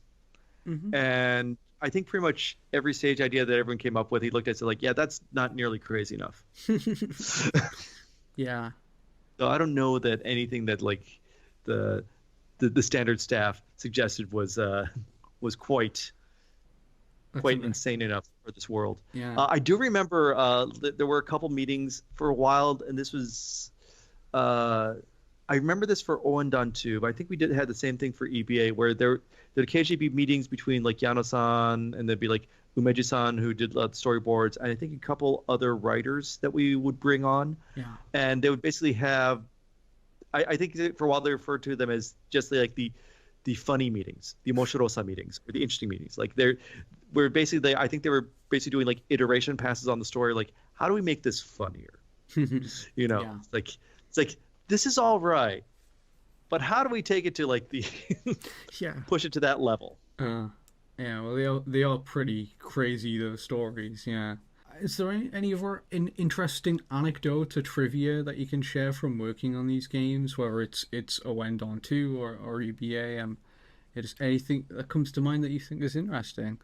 And if you'd like to tell your anecdote about crying at the anthem song, then Sure, I can tell that again, where again, this is the working on Elite Beat agents early in my career. It was a really lucky experience, and this was the game that made me cry during development, but in a good way, which is basically, every morning, we go into the office and you'd grab the latest data. I'd grab the latest data from source control, grab stuff from the file server, put it all onto the little sort of DS dev kit, and I'd run it to see like, what we had, what new data we'd actually managed to put together. And I saw, we have this new stage came in, and it was the one with the baseball player, and we have the intro story was put together. And I start, of course, curious. I got to look at it, and I watch the story, and these are all very cliche stories, but that's kind of what you have to love about the game. And it has the washed up baseball player who kind of got into a slump and ended up leaving the game, but he's still, he can't quite let go, so he's sweeping the floors at the stadium as a janitor, and then like some kid like recognizes him, it's like, oh, aren't you Strong Arm Jones, or whatever the name of the character was. He's like, oh wait, aren't you so and so, and you see the baseball player just like pull his hat down. It's like, nah, you got the wrong guy, kid. And I was totally unprepared for just having that little emotional kick. It's not something that would normally make you cry, but I was sort of like, I was unprepared for it, because I was thinking like, oh, I'm gonna get ready to just do some work soon. Just let's see what's in there. And this moment just kind of kicked me, and I remember like having this like little tear, noticing that there's like a tear in the corner of my eye, and like I wiped it away. I'm like, what am I doing? I'm at work crying. What the heck? Damn game, make me cry. But that sort of experience, if anything, like all the game dev that I've done since then, that's one of the things I've tried to figure out how I can have again. I want to have that moment again where, I am so into what I'm making that, it literally brought tears to my eyes, which is really great. Like, and this was the sort of the experience for the whole game where everyone really, really cared about it. That's why, Nintendo of America made shirts for us, there's that one particular NOA team. They made these kind of these one-off shirts, which as far as I know, only the Innis dev members and certain people at NOA have those particular shirts, which is why I never wear that t-shirt except for super special occasions, because I want it to last forever, because this game, really love it. yeah. I really love the game, really love working on the game. So in Oendon 2 is the first game where I got to work on stuff outside of menus. First project where I got to do a little bit of adding extra features to the in-game, which was really cool. It showed that like I'd managed to not screw things up enough that they put some trust into me to add some features to the really precious part of the game. But the funny thing, when I thought about the features that I added, were basically made for either the most extreme players or the worst players in the game. Because the features that I ended up adding were the bit where if you lose in easy mode, you basically have an extra life, where Domeki Kai, the boss of your Oendon, or the boss of your Oendon, will suddenly show up out of the bottom of the screen and tell you to basically throw in some more ki, and it'll fill up your energy bar so you can so you can continue the stage from where you were.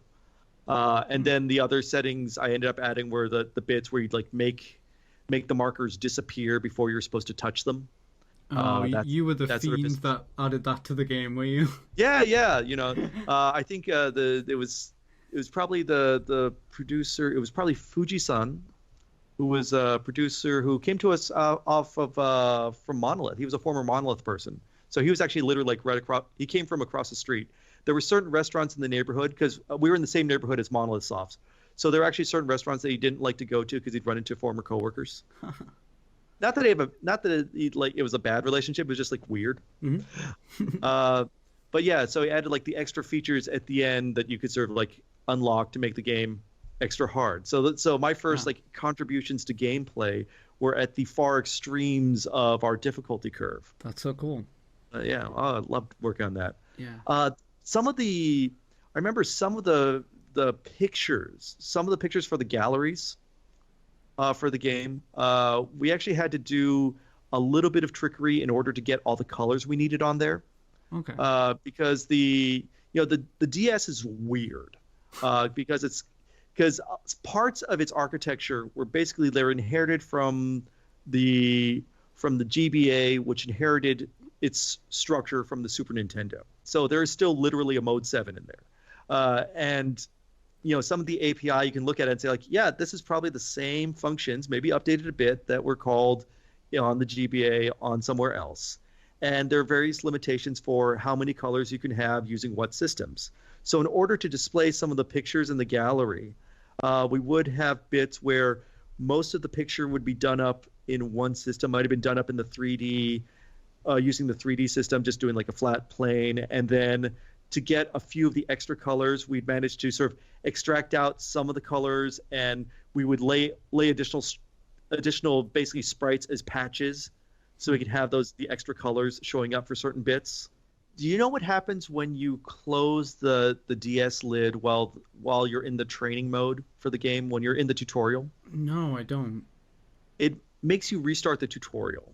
Like if you do that, at least in Owendan, I think we end up doing the same thing, similar things for Elite Beat Agents and Owendan 2. We have your leader. The leader shows up and tells you to restart the tutorial from the beginning. Why? In all the other stages of the game, if you close the DS midway and then open it up, it will still play music. Like the music will continue on. Like the game will continue on. It'll come back from suspend, no problem. The tutorial modes, there was actually this MIDI thing they were using for the drum beat, which was different from all the other stages. I think because we needed it to be able to loop endlessly. We weren't just playing one song to the end. It was kind of looping while we're trying to teach you how to do all the basic gameplay stuff. And I think no matter what we did, this was the story I heard, is that no matter what we did, after the suspend, there were cases where that loop would get out of sync. And so that was a problem. Either we didn't have time or it was just kind of too risky to fix. And so we ended up coming up with this other solution, which was basically saying like, okay, well, we'll set it up so if you close the lid and open it up, the leader of your troop will get mad at you. And because of that, he'll make you start the tutorial from the beginning, thus avoiding having stuff get out of sync. But that was only for the tutorial because it had that one special feature on there. Interesting. Do you know there is this bug in the game, which happens pretty rarely, but every once in a while, in the world menu of EBA, the top screen will be black and distorted. I've not come across that myself. Yeah, it's super rare. Okay. But I remember when that one showed up, because it showed up pretty much right before we were kind of doing our final release. We were supposed to do like our final like gold master. And I remember like me and the other programmers really gnashing our teeth trying to figure out what was going on there, because we didn't know what it was. And I think our lead programmer, Okada-san, he did manage to figure it out eventually, but this was maybe weeks later. So we did end up shipping with this bug. We did whatever we could to try to sort of like minimize the chances of it occurring, because we didn't know why it was happening. Okay. But there's a sort of a series of like, if you go back and forward between like the previous menu and the stage menu, there was some condition that you could cause to make the top screen occasionally be distorted when you select certain stages. I think I do remember that actually, like coming across that once. But yeah, that's pretty good considering how much I've played it. Yeah, but that was my we spent we spent a couple days gnashing our teeth over that one. I remember. Ooh, well, we minimize it. It used to happen more. So for Smash Brothers, we had to make, we happily made some like relatively high poly versions of Agent J and the lead characters from Owen Dunn. Yes. And Owen Dunn 2. And because for use as trophies. But that meant that we had like these high def models for them. And so we used them for testing lots of stuff. Okay. So there have been sort of protests where for like the test model, there'd be like Agent J doing all this cool dancey stuff. I do remember at one point when we were learning how to use Unreal Engine, someone grabbed Agent J and tossed him into Unreal. And I think it was like basically tossed him into a Gears of War map. So there was some point where Agent J is like dancing around, and I saw someone like shooting him with Marcus Phoenix. Hey, that's me. Like, it wasn't reacting, it was like leaving bullet holes. It was like he was like an invincible statue. Sure. But yay.